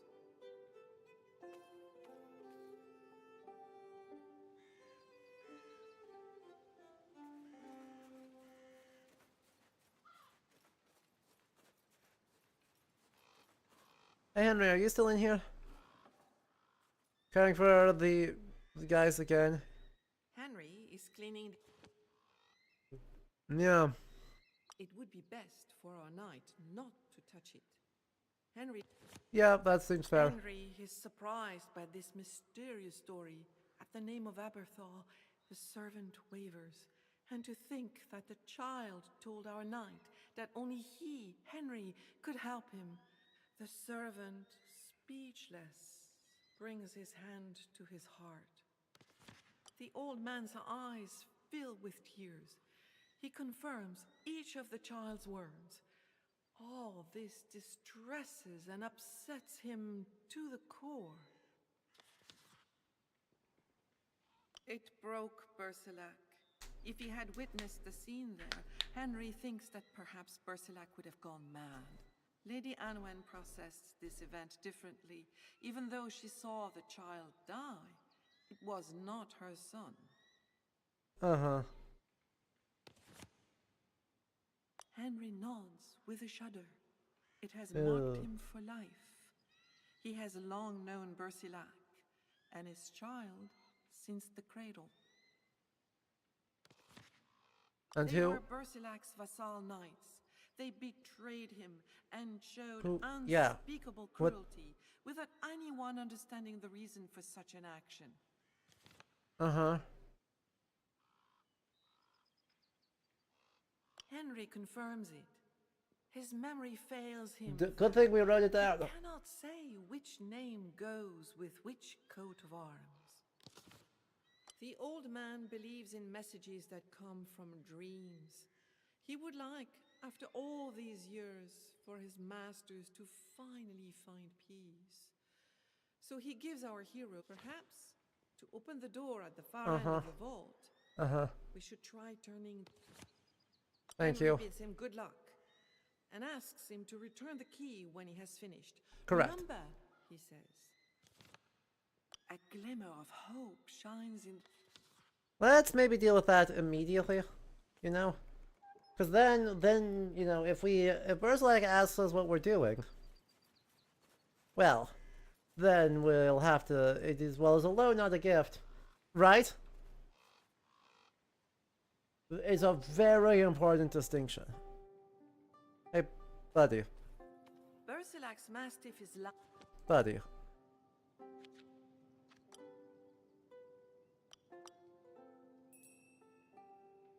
with authority.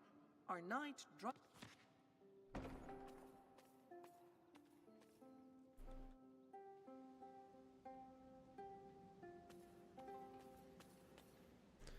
Alright, so, Roderick was first.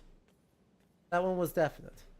On this shield, a golden flame can be seen against a guild.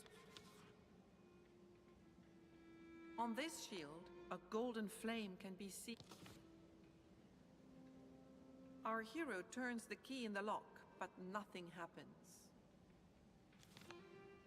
Okay, so that was one.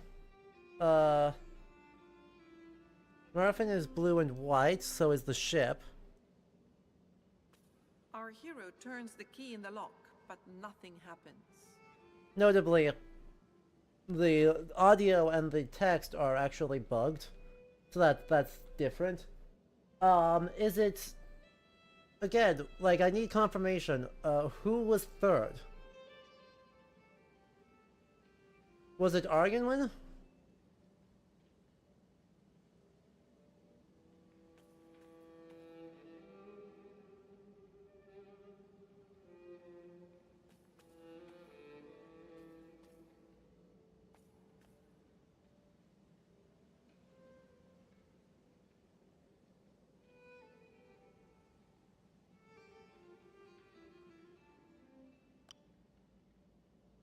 Or was it Arvel? It was one of those two.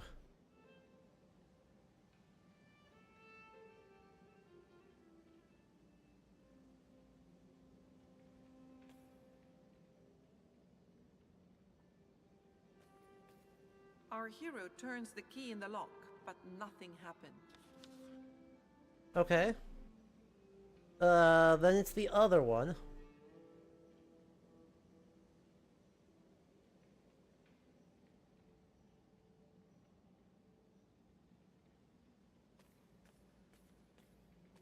Our hero turns the key.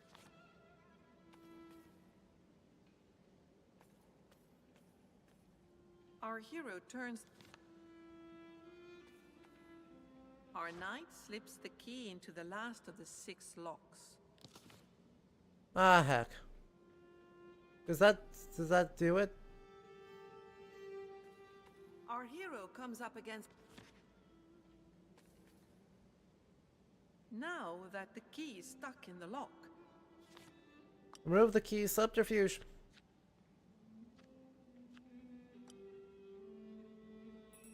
Cool. With the right moves, our hero manages to turn the key in his lock. Cool. Alright, so, guess what?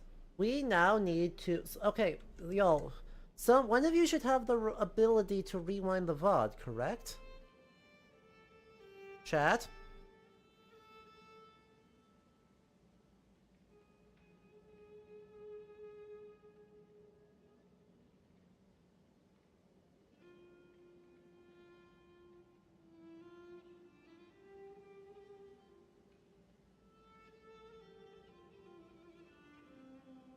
We need to rewind is about 10 minutes.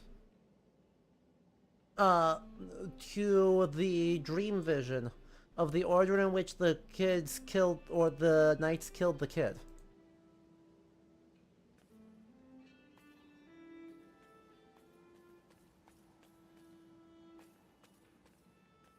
I know the first is Roderick. I know the last is... Right, I know Roderick Murphin are 1 and 2, and I know Terran is last. I do not know who the other ones are. Our hero turns the... Our hero turns the key in the lock, but nothing happens. I need to know who 3, 4, and 5 are.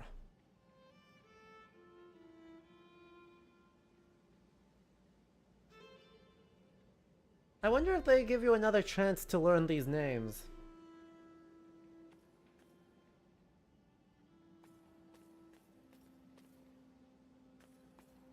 Because, yeah, I am not... No, before the battle.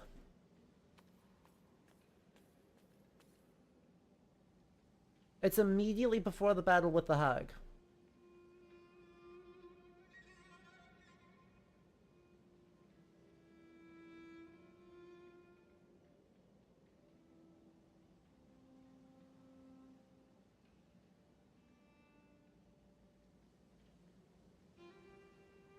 Okay, one sec. Sounds good.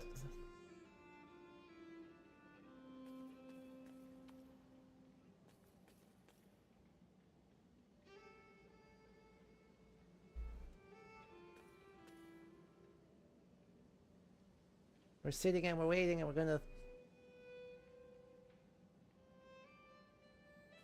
gonna wait. Figure it out. And it'll be great. We're gonna cheat. We're gonna cheat so hard by the power of Twitch broadcasts.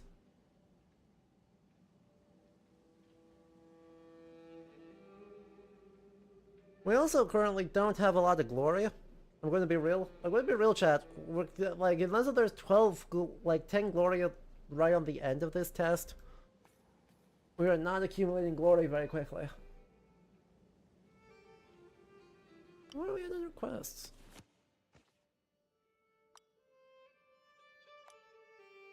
Oh, I wonder if we have clues. Hang on.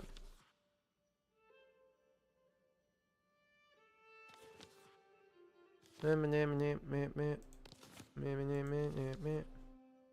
we go. Hang on. I forgot that we had a Marvel Live Marion Win Terran. I forgot that this was an option. I've just forgot that we had hints. Which is a good system. I am very grateful for that. Our hero turns the key.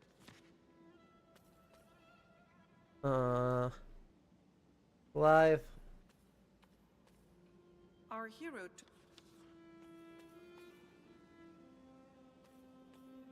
Our hero turns the. Yeah, Narvin. Definitely not Mervin. That's definitely not what I. That's definitely what I wrote. Our hero holds the. There we go. Yep. There's a hint system, or there's a dialogue logs that I had forgotten existed. Our knight discovers a dark, circular crypt. So I was able to get into the book. A small skeleton lies on a tomb, surrounded by toys. Right. I was able to just go, hey, let's go in here. And I was able to go, hang on. And then find what Aberthal was saying.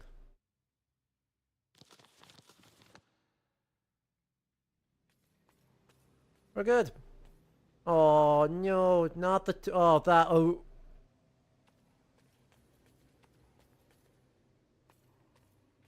It is in this book. At the end of the crypt, a large book of reason is open.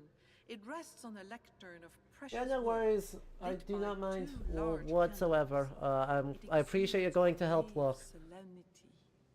solemnity. Read it.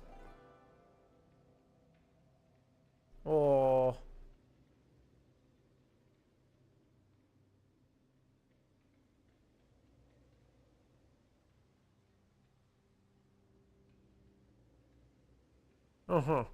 Entered my home. There were violent with my wife and your servant. My son.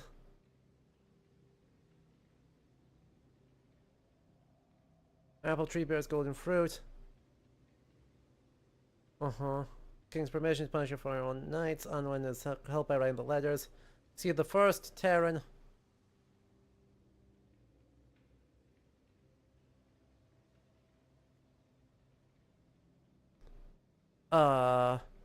Never knows those two has an apple embroidered on it. I killed the second one, Mervin. The coward said he acted under duress and able to refuse. Then I felt better or worse than before. His tunic was torn, but on it I think I recognized the symbol of the first. Marvelli bade me to spare him. I spoke to him about his son, whom I had dubbed when he became frightened, but I am not a child killer. He too said they'd all been following orders. Made sure he suffered. He wore the same symbol. Roderick dared to accuse the wife about this. And Blaive, there were bound the 6 of them and someone else was leading them. He spoke of sacrifice, of secrecy. His rambling made no sense. I didn't understand his gibberish. As I ran ahead to him, I saw he had brought his hands to the bottom of his tunic where the symbol was. I will not cease to hate all knights, the least among men. Well, that's not a good sign.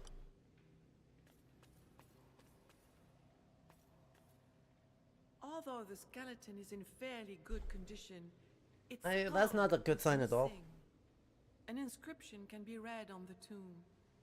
Here lies Abathal of the High Desert.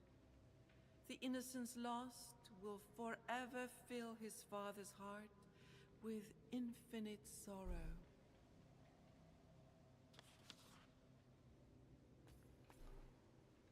Okay. So this gives us the confirmation that the apple is in fact... Right, that Anwen is actually solidly the problem. But...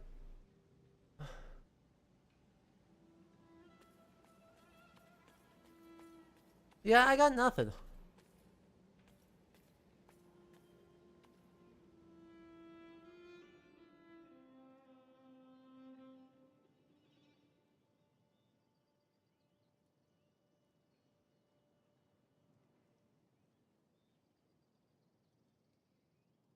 Hi, baby boy.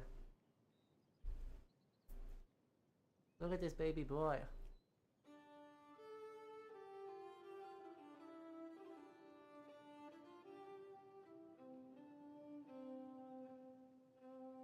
Hi. If you're gonna headbutt me asking for affection, this is what I'm gonna do to you. Mwah. Mwah. Mwah.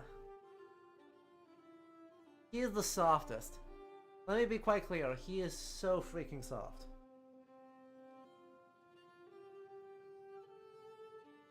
But currently he's very well behaved. Look at this. He's not trying to escape, he's not trying to do crimes. He's just happy to hang out here. I bet if I let go, he will immediately be leaving though. There you go.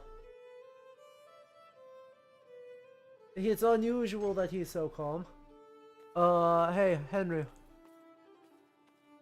Oh, you say bye. He immediately ran back under my feet and said, hey, I'm gonna squeak at you.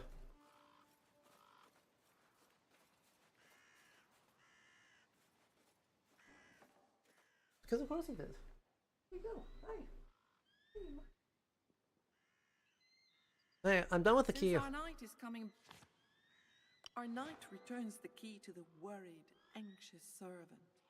Henry cannot believe the whole story, let alone the suspicions cast on Lady Anwen, unless some real proof can be found.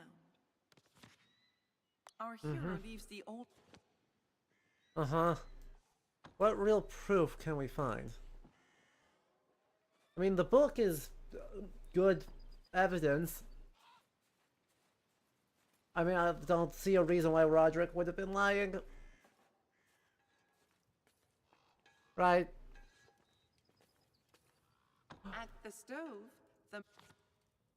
Annabelle is speechless.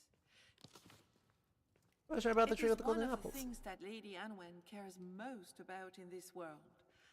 And this apple tree, and only this tree, brings meaning to her life, since Bersilac gifted it to her as a wedding present. Uh-huh. Annabelle bites her lip in shock. Though the discovery is macabre, there is still no trace of the child's tomb, and our hero must now prepare for his gift. Annabelle remains silent, horrified by this story. However, she soon pulls herself together. Annabelle almost screams. After this story, Annabelle looks Well, there's our more glory. upset than ever. All joy has drained from her face. It can't be true. I think the apple could be the key to all this, and that digging under its roots might uncover Still in something. turmoil, the young woman speaks with difficulty. Since Henry diligently guards the orchard and its tools, she doubts he will let our hero do it. The next day, however, after the courtly joust with the lady, Uh-huh. she thinks it would be possible to create a diversion. Okay. And our hero must now prepare for. The What maid is- is pensive. If anything were to happen to her apple tree, Uh-huh. her hawks, Uh-huh. or her dresses, she would be very worried. I have heard indeed. about Red's new cat, Wolf. I have So, received pictures when of you have- Wolf. however, Wolf is it such a will be baby. impossible to draw the lady away until after the courtly joust of falconry. Lady Anwen would not miss the joust for the world. Okay. Our hero takes leave. I'm glad that Annabelle is very, like, you know, solidly in the, you know, I'm right there with you. We can do this.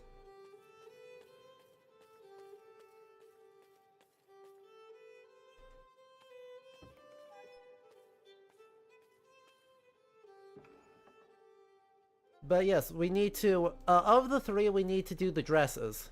Right, the dresses would be the most important of them. Because, and this is important, the tools for the orchard are right next to the falcons. Therefore... Okay, chat, I'm 600 elo, do you think I can beat them? Table between two chairs.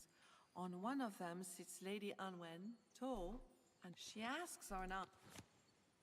A radiant smile like today, they will play. Our knight sits down opposite the lady. He must begin, since he has the white pieces. Silence falls over the beginning of the Yes, game. you have a lot Both of faith in me. players' foreheads are furrowed in extreme concentration. You have a lot of faith in me. Like 21. The game is a struggle for both players. The effort is so intense, it feels to them as if they have been dueling for hours. Uh-huh. Our hero's last move surprises the lady. He cries out victoriously, "Checkmate!" The lady, impressed, bows to acknowledge this victory. What a well-played game. The lady rewards him with another golden apple from her orchard. She's doing ever better and delighted to be in such good company. Okay. The lady thanks our knight for the pleasant conversation. We need to get a love, card. If we want to try and do Seat Perilous. You know? With Gawain, Our like, we'll knight have the reappears power. in the great hall. The table is set and laden with victuals. Bersilac is already seated. Our hero sits beside him. Lady Anwen soon follows suit and takes her seat as well. Okay. Bersilac greets our knight. The meal can now begin. The lord, in a sullen tone, says he likes to spend these cold days. We in are fresh very, very air. close. Bersilac is proud to say that he killed a boar. These tusked It animals looks great. are quite formidable and give even an experienced hunter a hard time. So he offers it as tonight's meal. The wild boar is served in a garlic sauce with candied turnips and rye bread. The wine, red as blood, is nauseating. This hearty supper leaves a bad taste What? in the What do you mean a mouth. bad taste in the mouth? Soon, Candied. our hero must give the lord his day's share of the. A kiss and the golden apple. Bersilac takes the apple, And now a smooch. nodding wordlessly. Then, astonished, A he smooch. accepts our hero's kiss. He wonders where it could have come from. But he remembers that, according to the game, our knight does not have to tell him the source of his gift. Bersilac then wishes him a very good night and apologizes for not staying longer. Alas, he is very tired from his day. The lord leaves the great hall with his wife, and our knight remains alone. Look, Anwar, if you want us to, like, do something, like, come on.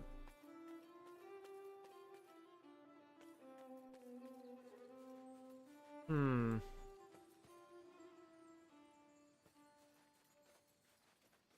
The roots of the tree are the problem, but yeah, I don't know where the dresses are to necessarily know where I can mess them up. But that's the one I would prefer to mess up. Annabelle, what's the news?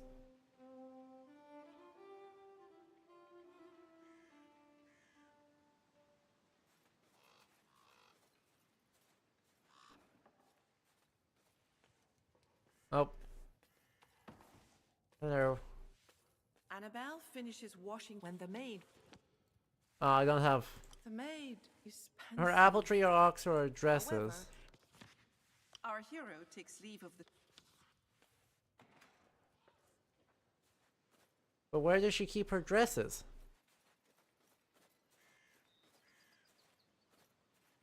You know? Maybe I can just also Since our night is come, Okay, we can't do our anything there. hero leaves the. Can I just... Let's see if he stops us there. Henry stops our hero. Sire, says Henry. Okay. Yep. But we need to. We need his skull. And there is no other way.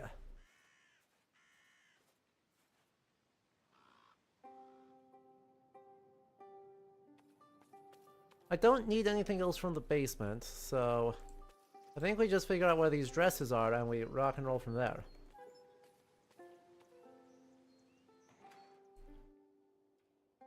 We'll see what we can get set up next time, because the Hawks... or the Falcons, we can do all sorts of stuff with. Okay, well, let's see what horrible news we get from this. What a beautiful and. Go to Our bed. knight gets in. God, I wish I could fall Our asleep that hero fast. opens his eyes and sees the moon spreading soft rays. God, I wish I whiter than could. the snow. That would be so much easier. The Hi, icy Jonko. landscape has hardly changed since the previous night. How are you doing? Welcome on in. We're having surrealist hunting dreams.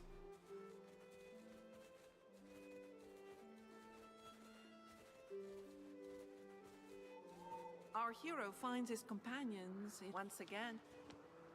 Everyone looks at each other. Our hero's companions look. Alright, let's go. Indeed. Look, I don't like these dreams very much. These are weird. But at least we're all getting, like, really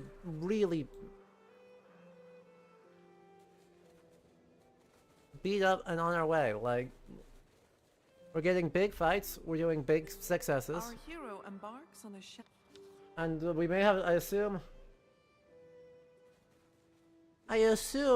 we will need to, fight the High Frost Hag again. You got home for Easter dinner with your fiance's family? Delightful. Snowy carpet.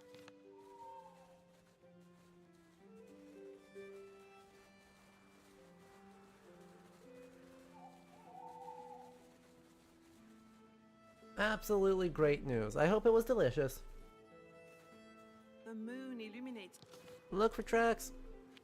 I really just want to burn... Okay, I need to burn something slightly better than that. Oh, I want to get rid of this Our too. hero sees paw prints and a few That wasn't droppings. quite what I meant. A skilled tracker. He estimates that a boar has. That wasn't quite what I meant. Grimoire save me. Grimoire burn me some cards. 2 odd cards of the same value. Use 2 consecutive cards from the springs. Bravery. 2 largesses. No. No. Cool.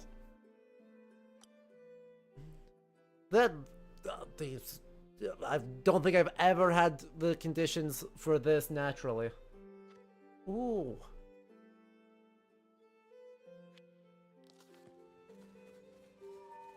Delightful. Now I want lamb. A If only boar lamb appears wasn't so and then expensive. runs off like a shot. Right, I used to be, when I was in Iceland, I could get it quite relatively cheap because, obviously, as long as you're okay with the worst cuts, given that there's more sheep than cattle, I could get land Our pretty easily, heroes find the but I banks can't of the get that half-frozen anymore. river with the same rapture they felt the first time they saw it. Anyway, In this immense hiya, kiddo. cathedral of vegetation, our heroes once again experience a profound rapture. How you doing? We made Our progress. hero and his companions are horrified to find a child's head on the stone. Only the one who made the pact with the Green Knight is not astonished. He remembers perfectly well having seen the head the night before. Exactly. I will help you tonight, says the child, to pierce the thick shadows. He adds, in a somber yet hopeful tone, that the proof we seek Yeah, is we to kind be of had found already in figured our that one out. world, beneath the roots of the apple tree, as it cannot move. It is The there. boy's face suddenly does as the boy wishes. We trust the boy. Our heroes appear in the orchard, which is being invaded by shadows. The headless knights are there too. Okay, I wanted to get the grimoire though. Their arms turned toward the sky. They whisper a long plea. They seem to be calling for someone or something. In the stead of the apple tree, a figure emerges from the shadows. Her body dense with darkness is a chilling. This is worse. Can I go back to having the frost tag? To her followers, who have fallen to their knees, she points out our heroes so that they will pounce on them. In reality, it is not one creature that joins them for the fight, but 3 identical ones. Do you think we could...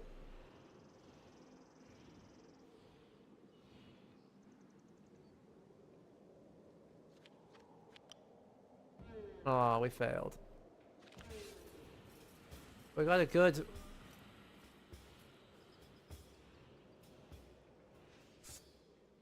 Hang on. Can I... I still can't grimoire. But I really want a grimoire. But I really want to. Shadow High Triplet sounds like a very not good time. It's... Yep.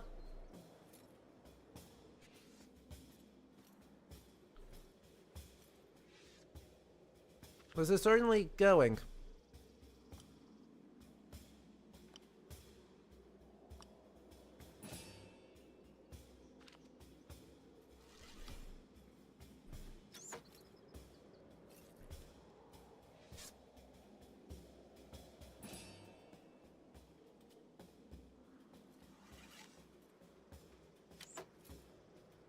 Especially since these guys are just kind of swinging, just throwing guys at us, like, actually obnoxious.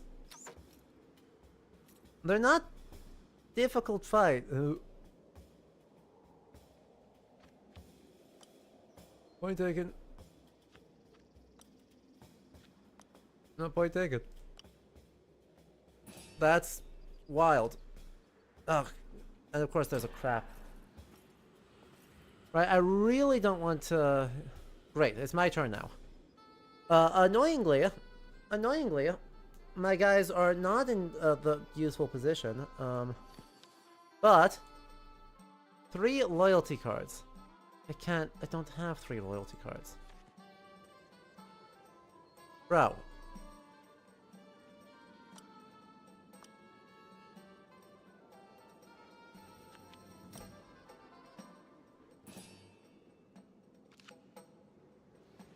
That's prowess. That's not the right one. I need either another Grail card or I need loyalty. Redivere, this is definitely not the right... no, let me cancel that. Right leg. Definitely not a time to be, like, worried about this. So let's just full send it on. Seeing how far we can get. Okay. He's injured twice. Leo de Grants, just swing at the one that you can hit. Wow, they're not hard to hit. Though, I'm gonna start taking injuries if I'm not careful here. Squire, swap to bow.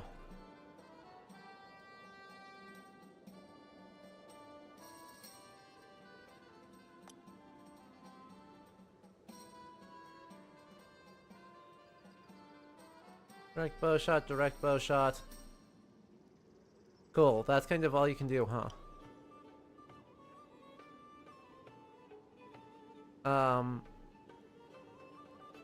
Tigramore. Tigramore, why are you not... Equip the right thing. Honestly.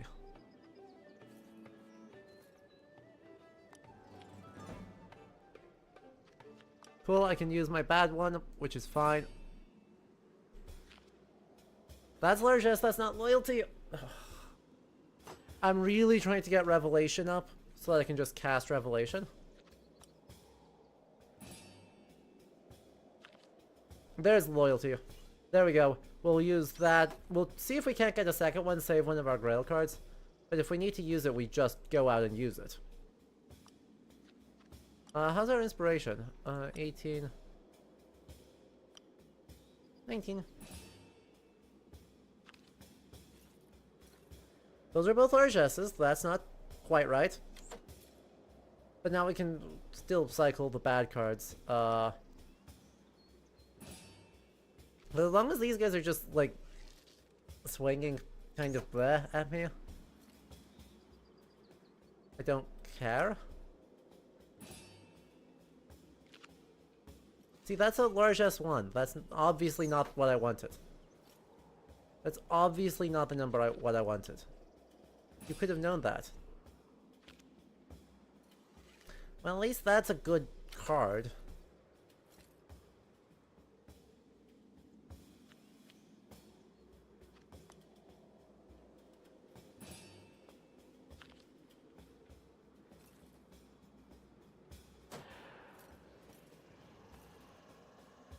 Oh, my shield broke.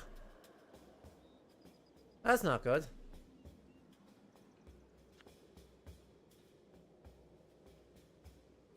Oh.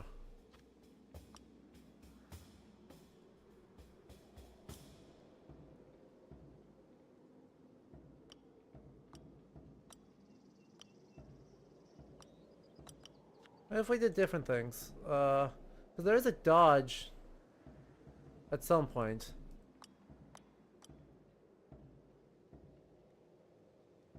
There we go.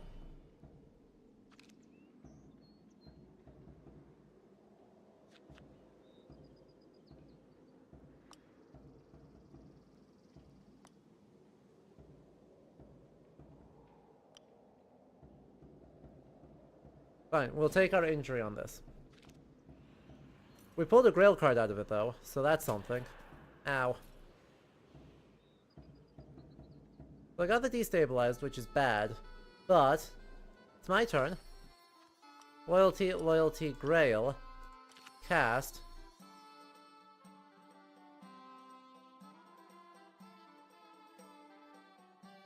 Now we go in here.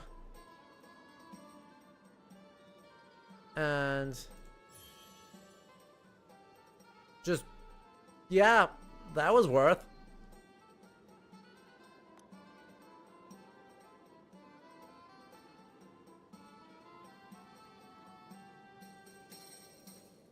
That was kind of extremely worth.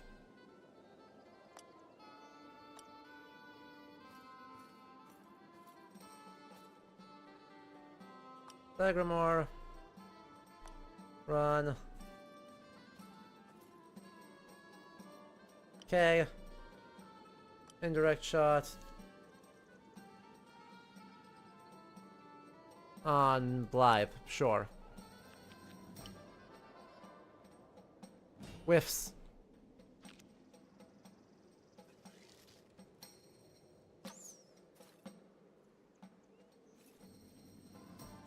And then Brastius walks forward. Gawain, don't get in too much trouble. See, when I said don't get in too much trouble, that is precisely what I meant. But, like, you're guaranteed to be fine with a Grail card, so... Otherwise, we should now be completely fine. Because, like, these guys ain't scary.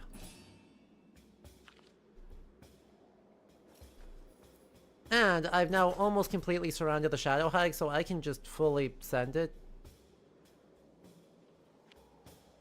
Oh, we're in dodge.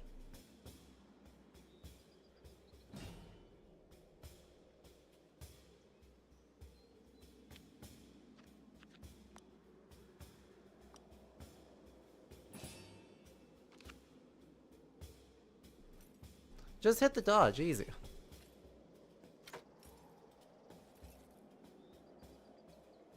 Difficulty of 11, we burn our terrible card.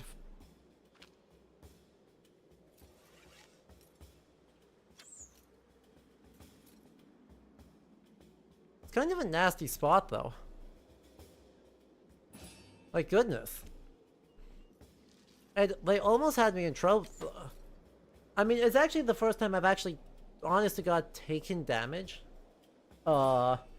Since our restart.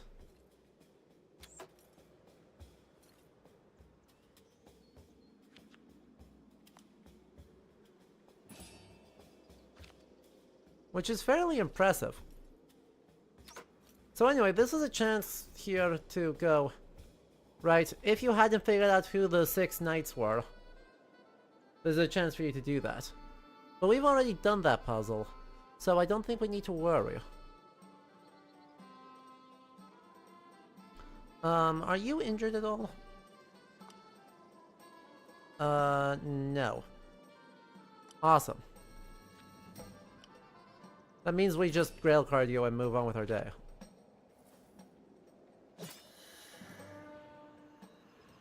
One to the right leg. Zagramore. Aim strike. To the right leg.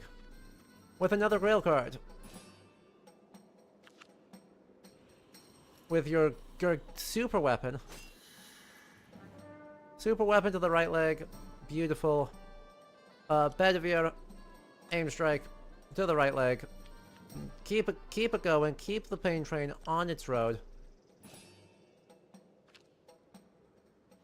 And hopefully that's enough, and that's just the end of the fight.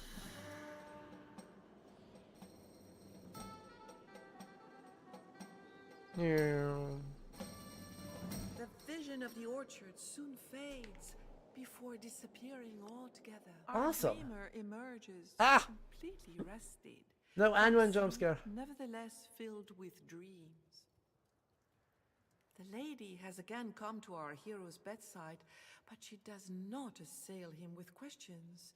She seems more serious and restrained. Her face even seems melancholic. What's... The lord's wife blushes like a young girl. She looks down, twiddling her wedding ring. She is silent. I'm still married. In an unsteady voice, she begs his pardon for having bothered him the previous morning. She feels terribly guilty about it. Yeah. She pauses and resumes, "My soul is besotted with you, and every day I curse myself for it." Her eyes fill with tears.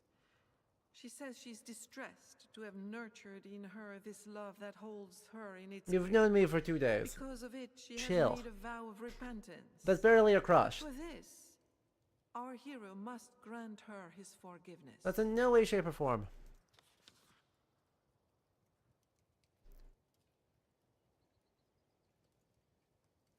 Okay. The lady expects to be appeased by it, but the opposite occurs. Repentance is only about actions. Since nothing happened, it would be futile to blame oneself for an unfortunate emotion that can... If one loves, she says, one must follow a natural intuition, for this alone is dignity and virtue. No, see... And what one does, guided by these virtues... See, the virtues exist... No.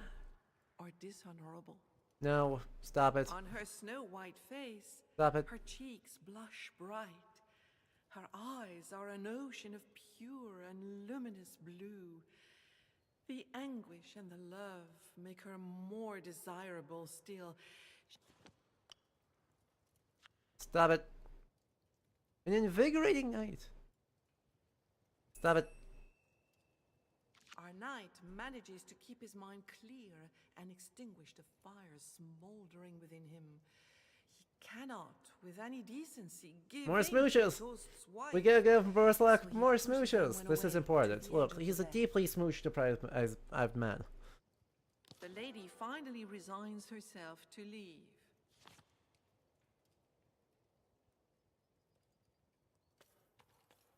Goodness gracious.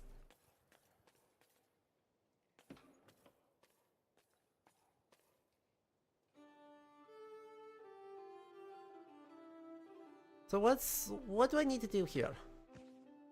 Follow the rules. Yep. Yep.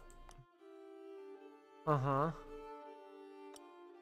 Make Lady Anwen leave the orchard. So let's go talk to everyone first.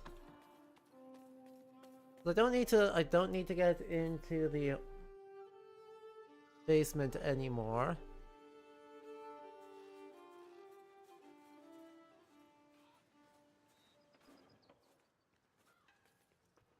What schemes can we come up with? Annabelle? The warm, comforting smell.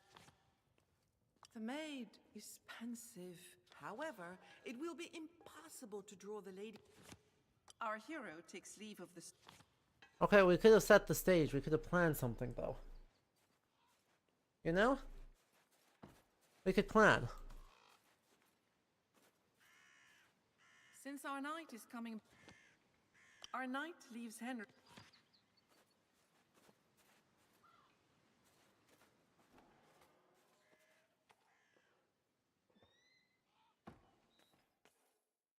The bars are glee...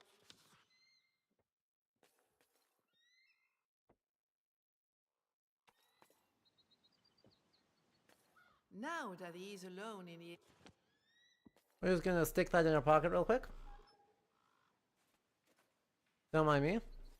Okay, now we can go yell at the birds. Okay, now we could do something to the birds. You know? The warm... Our hero takes leave of... Not that I know what options I have, but... We have the shovel. Which means as long as we can get her to leave.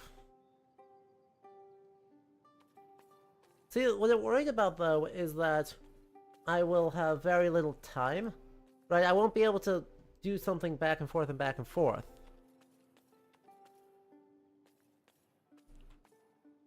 Right? I'm worried that I'll just simply, if I try, I'll end up getting absolutely got.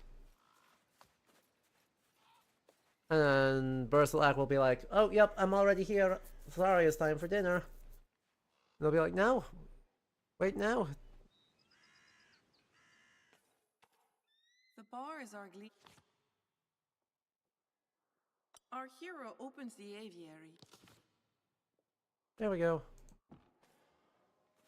The falcons finally decide to escape. They are now gliding overhead, circling the courtyard.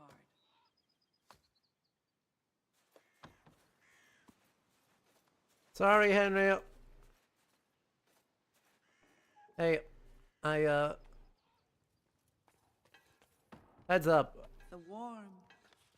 The servant girl looks determined.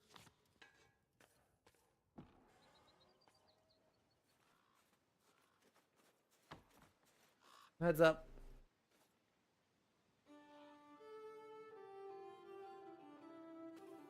And then we can go dig, dig, dig, dig, dig, dig, dig.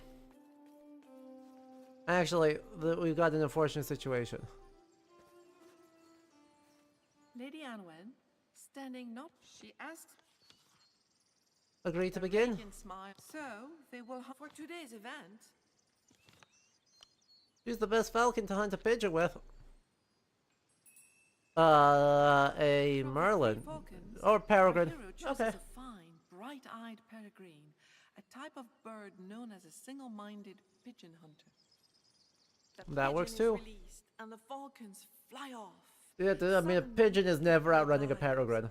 Our It's just hero not goes happening. Speeds headfirst in pursuit and catches it in flight. What a great victory! The lady rewards him with another golden. You really need to However, the lady insist.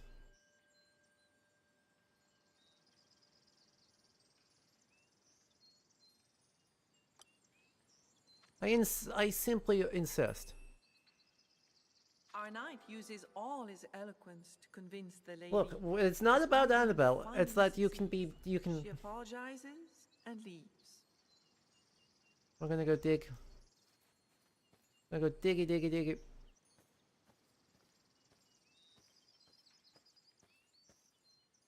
He is soon digging at the root of the apple tree. Before long, he discovers a chest. Inside it, he finds a rolled parchment with a seal on it, along with a child-sized skull. Yeah, that's a problem. Well. So. Show Annabelle the evidence.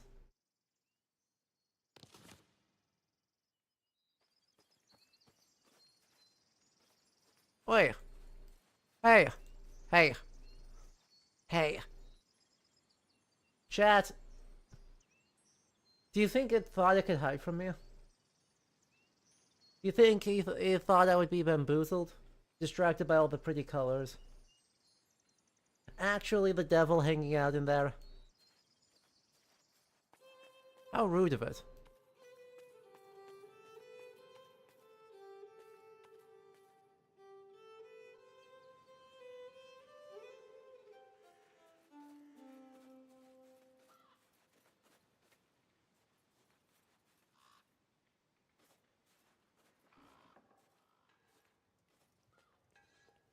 Hey, congratulations on getting them all back in their cages. Warm, Uh, the maid congratulates him. The servant girl pales. yeah. All her strength seems to have left her. She thinks the oath proves the criminal link between her lady and Bersilac's form of assaults. Alright, Janko, The thank you mention so of much the for hanging out. sacrifice seems quite Have a clear lovely to her. rest of your Easter weekend.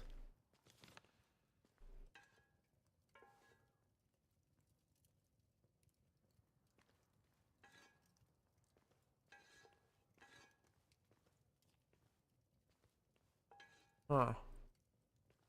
Annabelle is troubled. She would never have imagined.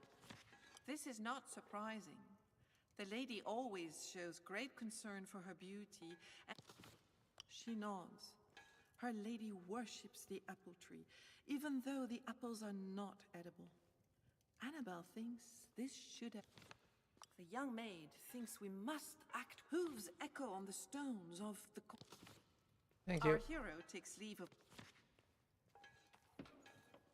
Hey, Henry. I got news.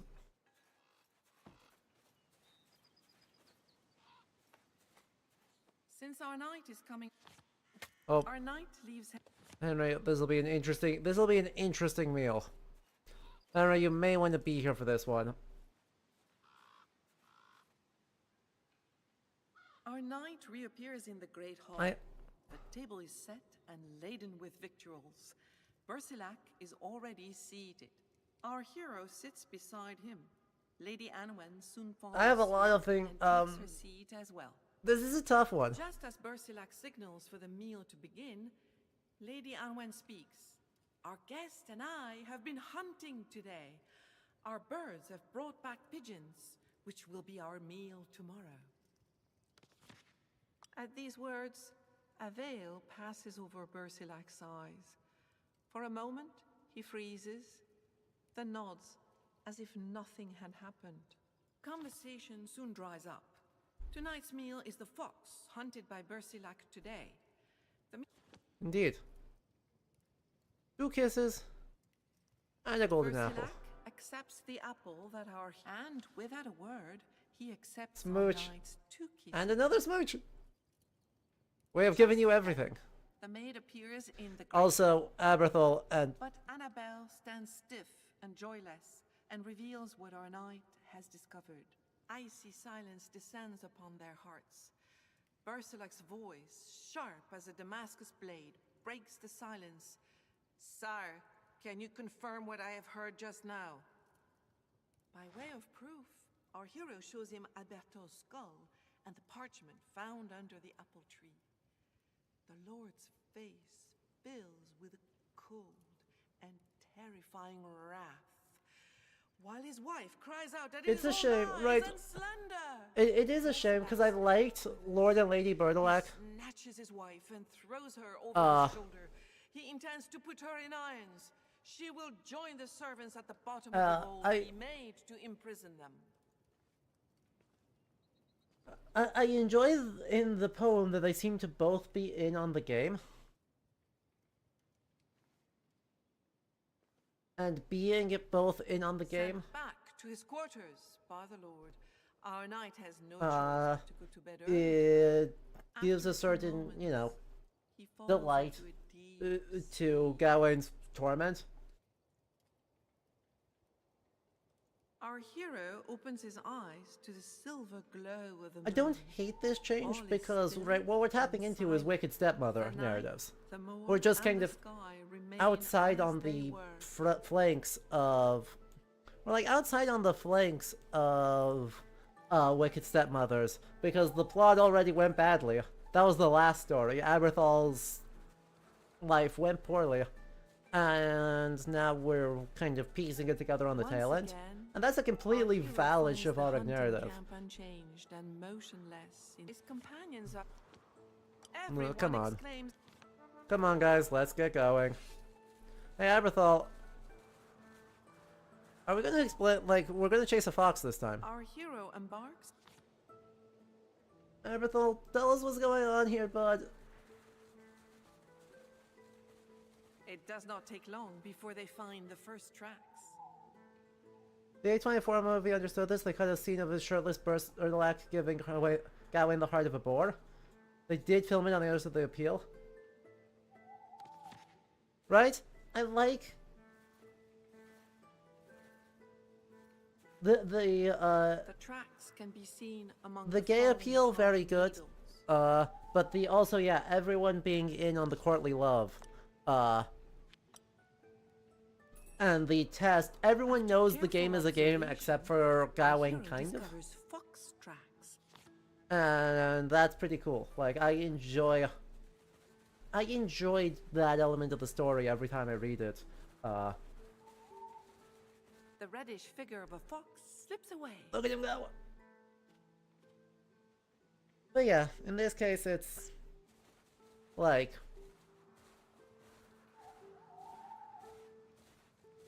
right, because, like, Bertilac doesn't... As long as Gawain plays by the rules of the game, Bertilac has no intention of actually going through besides giving him a fright.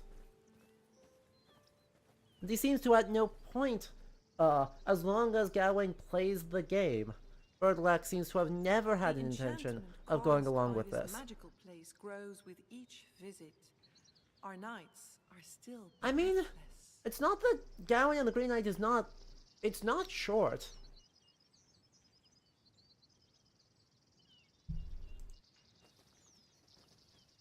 Our hero and his But yes, in companions this case they meant much horrified more of a to murder find the mystery. child's head on the stone. Tonight, Yes, yes.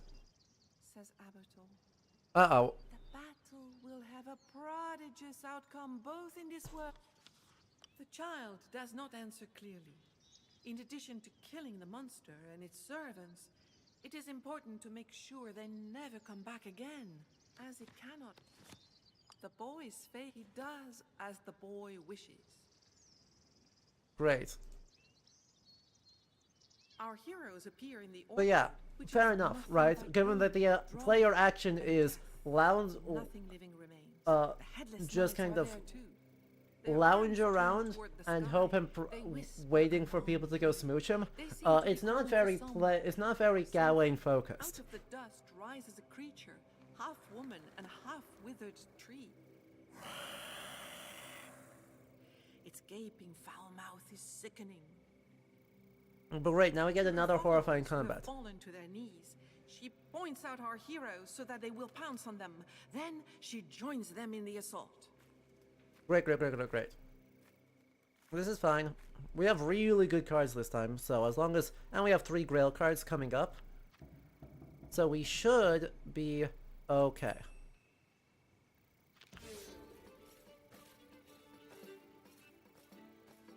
The fact that the squad continues to set up in a really stupid way, though, does not help my case. Look, Leodegrance, get in here. Just get out of.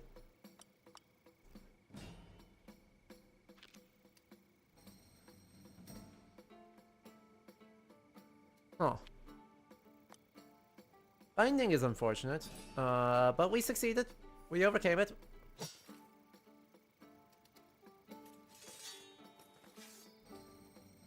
And that's a destabilize. That's not even a real attack. That's just a destabilization at this point. Meh. Meh.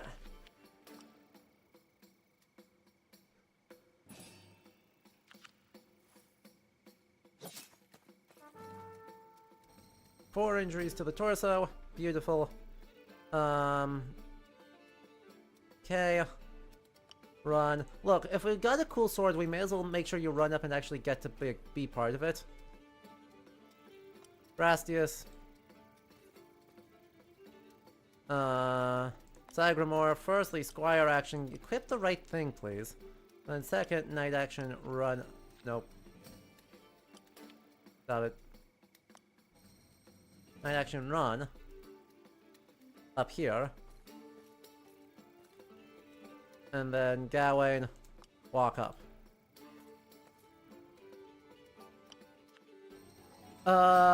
Loyalty or a defense challenge against the Withered Hag, but we already succeed, so we're good. Yeah. I agree. I feel like it also works really, really well as like that solo night adventure. You know? It feels like it's potentially one of those solo night adventures that's really good. Hopefully my shield doesn't break. Good. Oh, shit. I said good, and then my shield broke. So... Whoops. That's on me. Torso. 27. That should be enough. And then we'll just let... we'll make sure that... Once I get a chance, that Bedivere kind of backs out. Well, let's just Grail card you. You know what? Screw it. Big ol' Grail card. Just get this man out of here.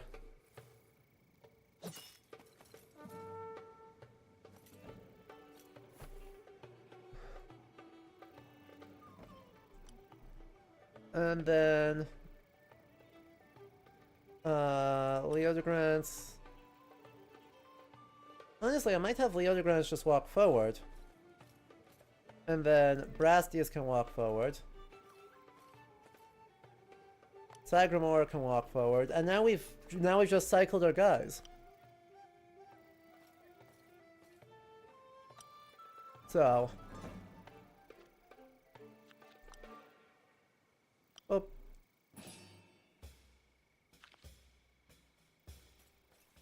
And Gawain doesn't want to be super duper deep in it because, yeah.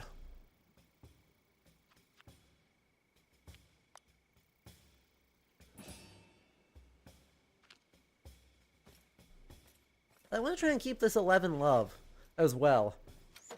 Because I would love to throw Gawain on the Seat Perilous.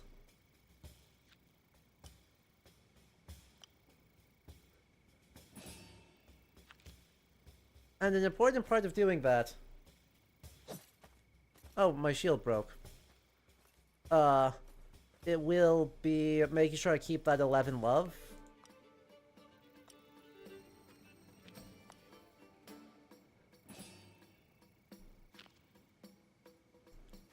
Cool, now we're in a really bad spot on the deck there. But he's dead, so who cares? Okay. Murder this guy real quick.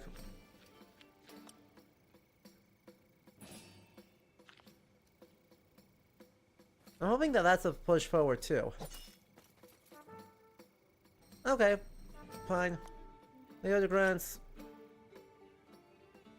Oh, we can re-equip the shield. Or just do that to re-equip the shield. Which is awesome. Bedivere. Same thing. Burn my bad cards. Replace them with worse cards. And we're just kind of slowly going to drive them back.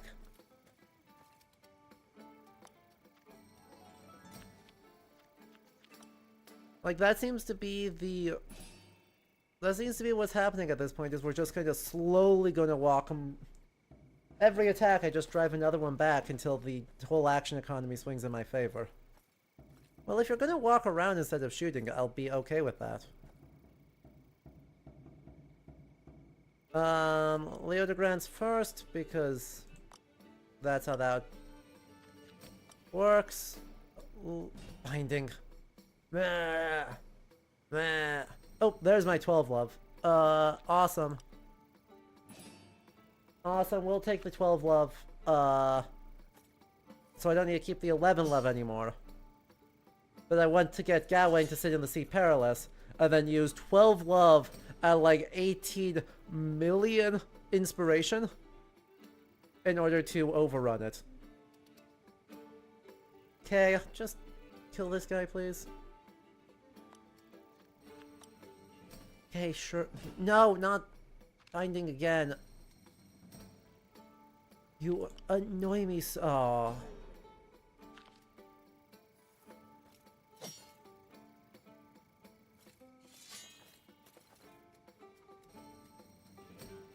You annoy me so much. Then we just run.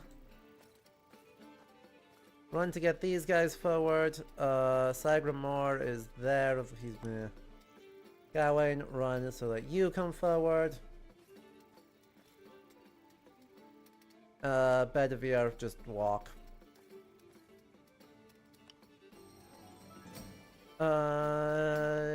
Difficulty 21. Awesome. Hey, and there's our 2 Grail cards.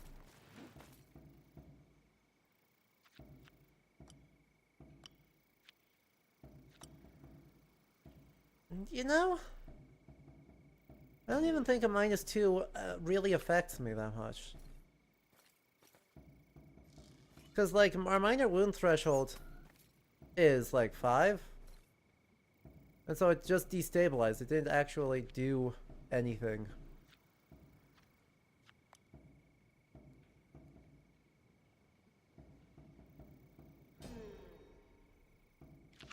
Because, like, Kay, I don't think... Like, he got a 3, so he's not even... Oh, no, he actually did... They actually did take injuries. This time.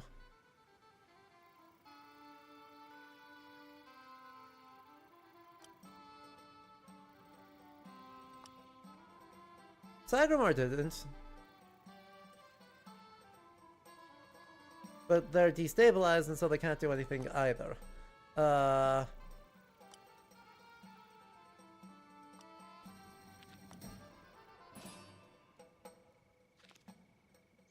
Cool. Less of this crap now, yeah? It's not done.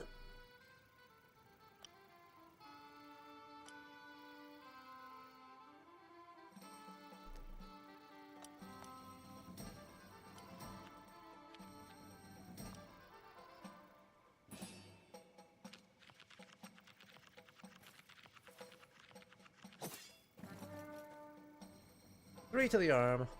And you're now injured. Now against you, we just Grail card you.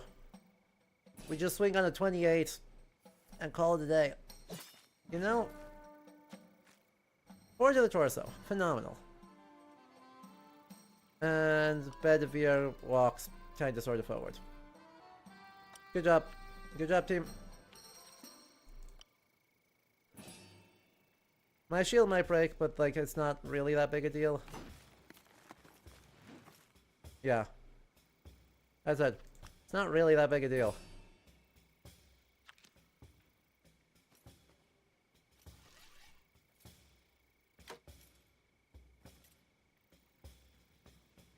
It's my turn again. Okay. Targeted hit. Onto the torso. For 21. Just please kill this guy. You've got so much extra damage. Thank you. Gawain. Targeted swing on you. For 21.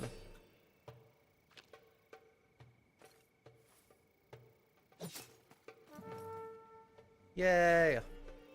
Brastius, just fucking end this. This is wild. Right onto the torso. You know what? Screw it. Grail card. Yeah, you're sleepy. Who cares?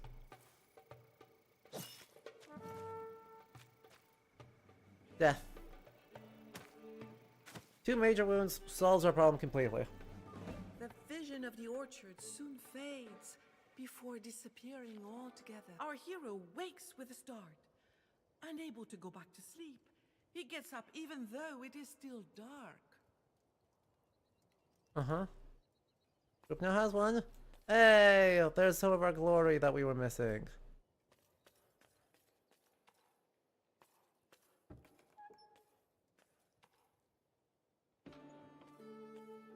Our knight comes across the 2 servants, collapsed on the floor. A pallid Henry holds Annabelle, who is crying. Lady Anwen has hanged herself from one of the beams in the vault. He shivers from head to toe. Annabelle and Henry just found a lady like this. The old servant cannot hold back the silent tears that run into his beard. Holding on Henry's arms, the servant sobs. She keeps repeating that there is no sense in it. Turning to our knight, Annabelle tells him that the price of truth is always high.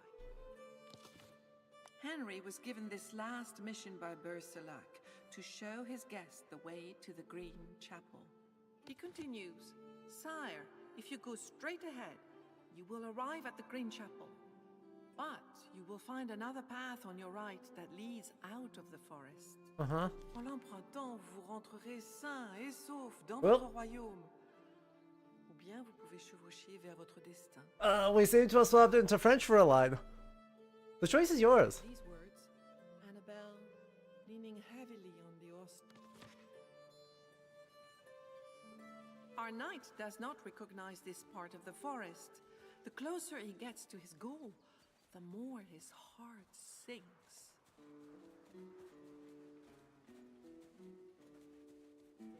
Well, there's only one thing left to do.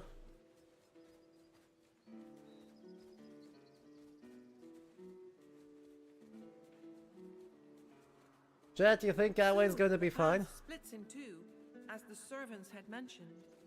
Our hero hesitates. Okay, I'm done hesitating. Despite his promise. I'm done hesitating. I trust in canon. Fear assails him. He cannot deny it. Yet, despite the early death that awaits him, he accepts his duty. The Green Chapel must not be far away now. These stones are too slippery for the horses to safely venture forth. Surprised we didn't get the green... I wonder if it's a different path that lets us get the green girdle. Like, that's the one that felt like there were definitely the most ways to navigate, or the most kind of variable fail states. This enchanted place, just like in his dream.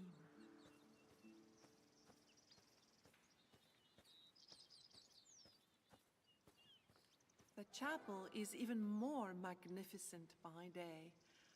Our hero is speechless with emotion. Exactly, but we neither ate nor did anything of note with these. Our knight meets the gaze of the Green Knight, who waits, poised, with his majestic sword in hand. His look is as serious and terrifying as when they first met. Our hero fears death impending. We only got one glory out of that? Come on.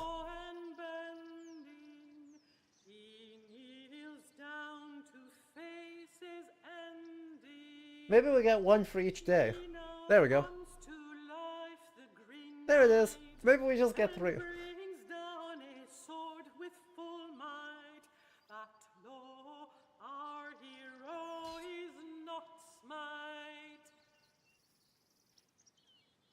it is. 12 out of 12. Alright, Bertolac. A kind hand came to rest on the shoulder of our hero who was still in shock. You have kept your word by handing over everything you gained, even something that might have saved your life, said the Green Knight. That is to your credit, and for that reason I will spare your life. Our hero's eyes widened. The terrible being was in fact Bertolac. Since his despicable betrayal by his vassals, the Lord was determined to make others suffer as much as he had. He traveled far and wide through Britain, challenging every knight whose path he crossed, urging them to betray their values and duty, convinced that none could prove honorable. Up to this moment, all those he had put to the test had perished here. Only our hero succeeded in demonstrating that he was fair, loyal, and good. Bertolac was now at peace. Since his wife was no longer of this world, she could no longer cause any harm.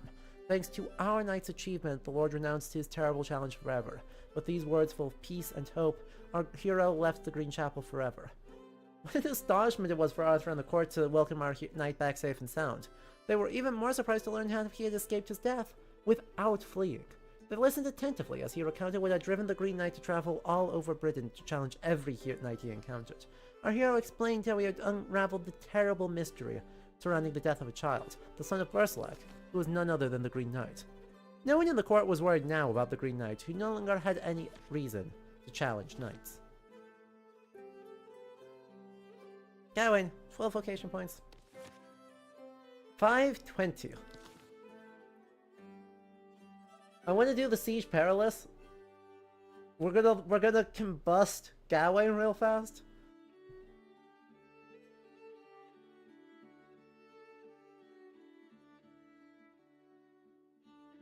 I hope it's not 1 and 1, because I don't think I have enough cards for both.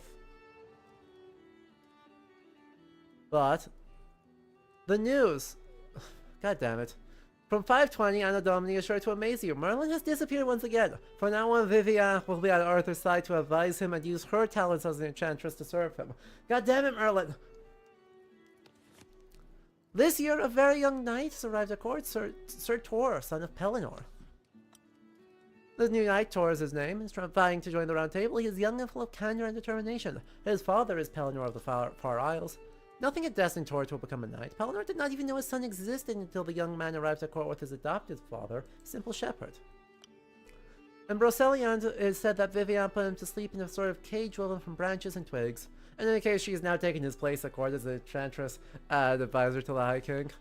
Who knows what love can drive women to do, unless Vivian acted for power. Vivian learned enchantry at Avalon, as did Arthur's half-sister Morgan. Merlin then taught her the rest, and for what I know, her temperament is gentle and kind. Hey Gawain. Hey Gawain. Challenge at difficulty 30, based on 1 trait from the Soul Sphere and 1 from the Vocation Knight Sphere. I see. And how many... We have 10 loyalty... Okay, we can do this. We have a real chance of doing this. Because I have a plus 22 to love.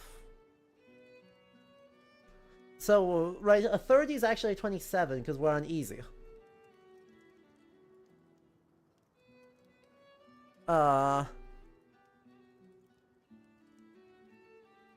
So,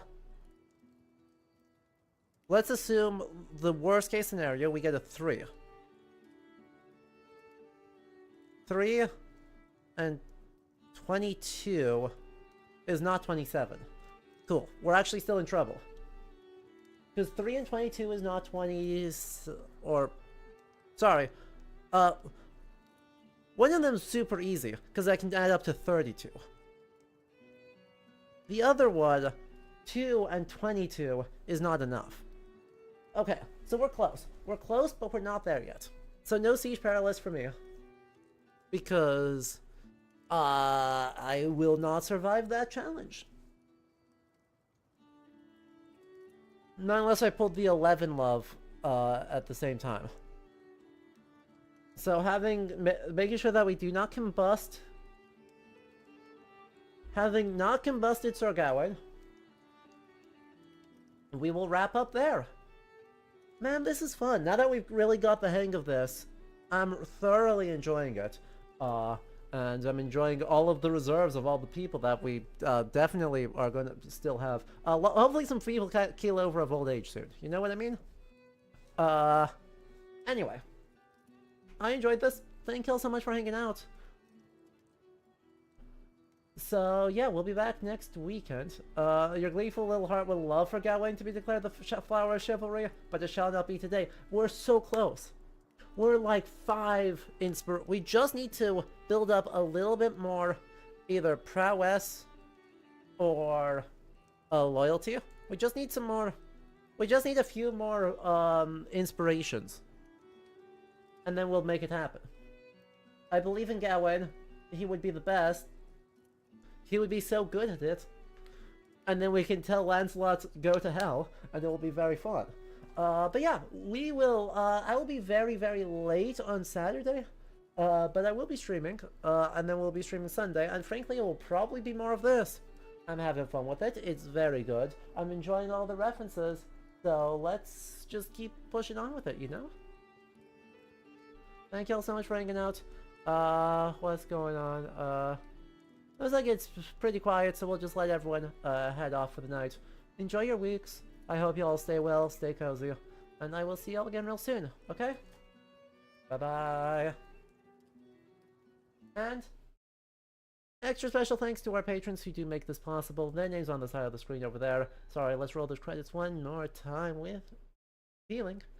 Thank you to Whatever, Angie, Peppermint Lark, Elton Ring, Tiny Octowombat, Susie Goosey, and Mario Spain 19999. Thank you to Master of the Assassins on YouTube and Alex Supreme on Twitch for the subscriptions, and Elton Ring for the raid. It's been very lovely to have you all. I hope you all have a good rest of your nights, and we will see y'all again soon, okay? Bye-bye.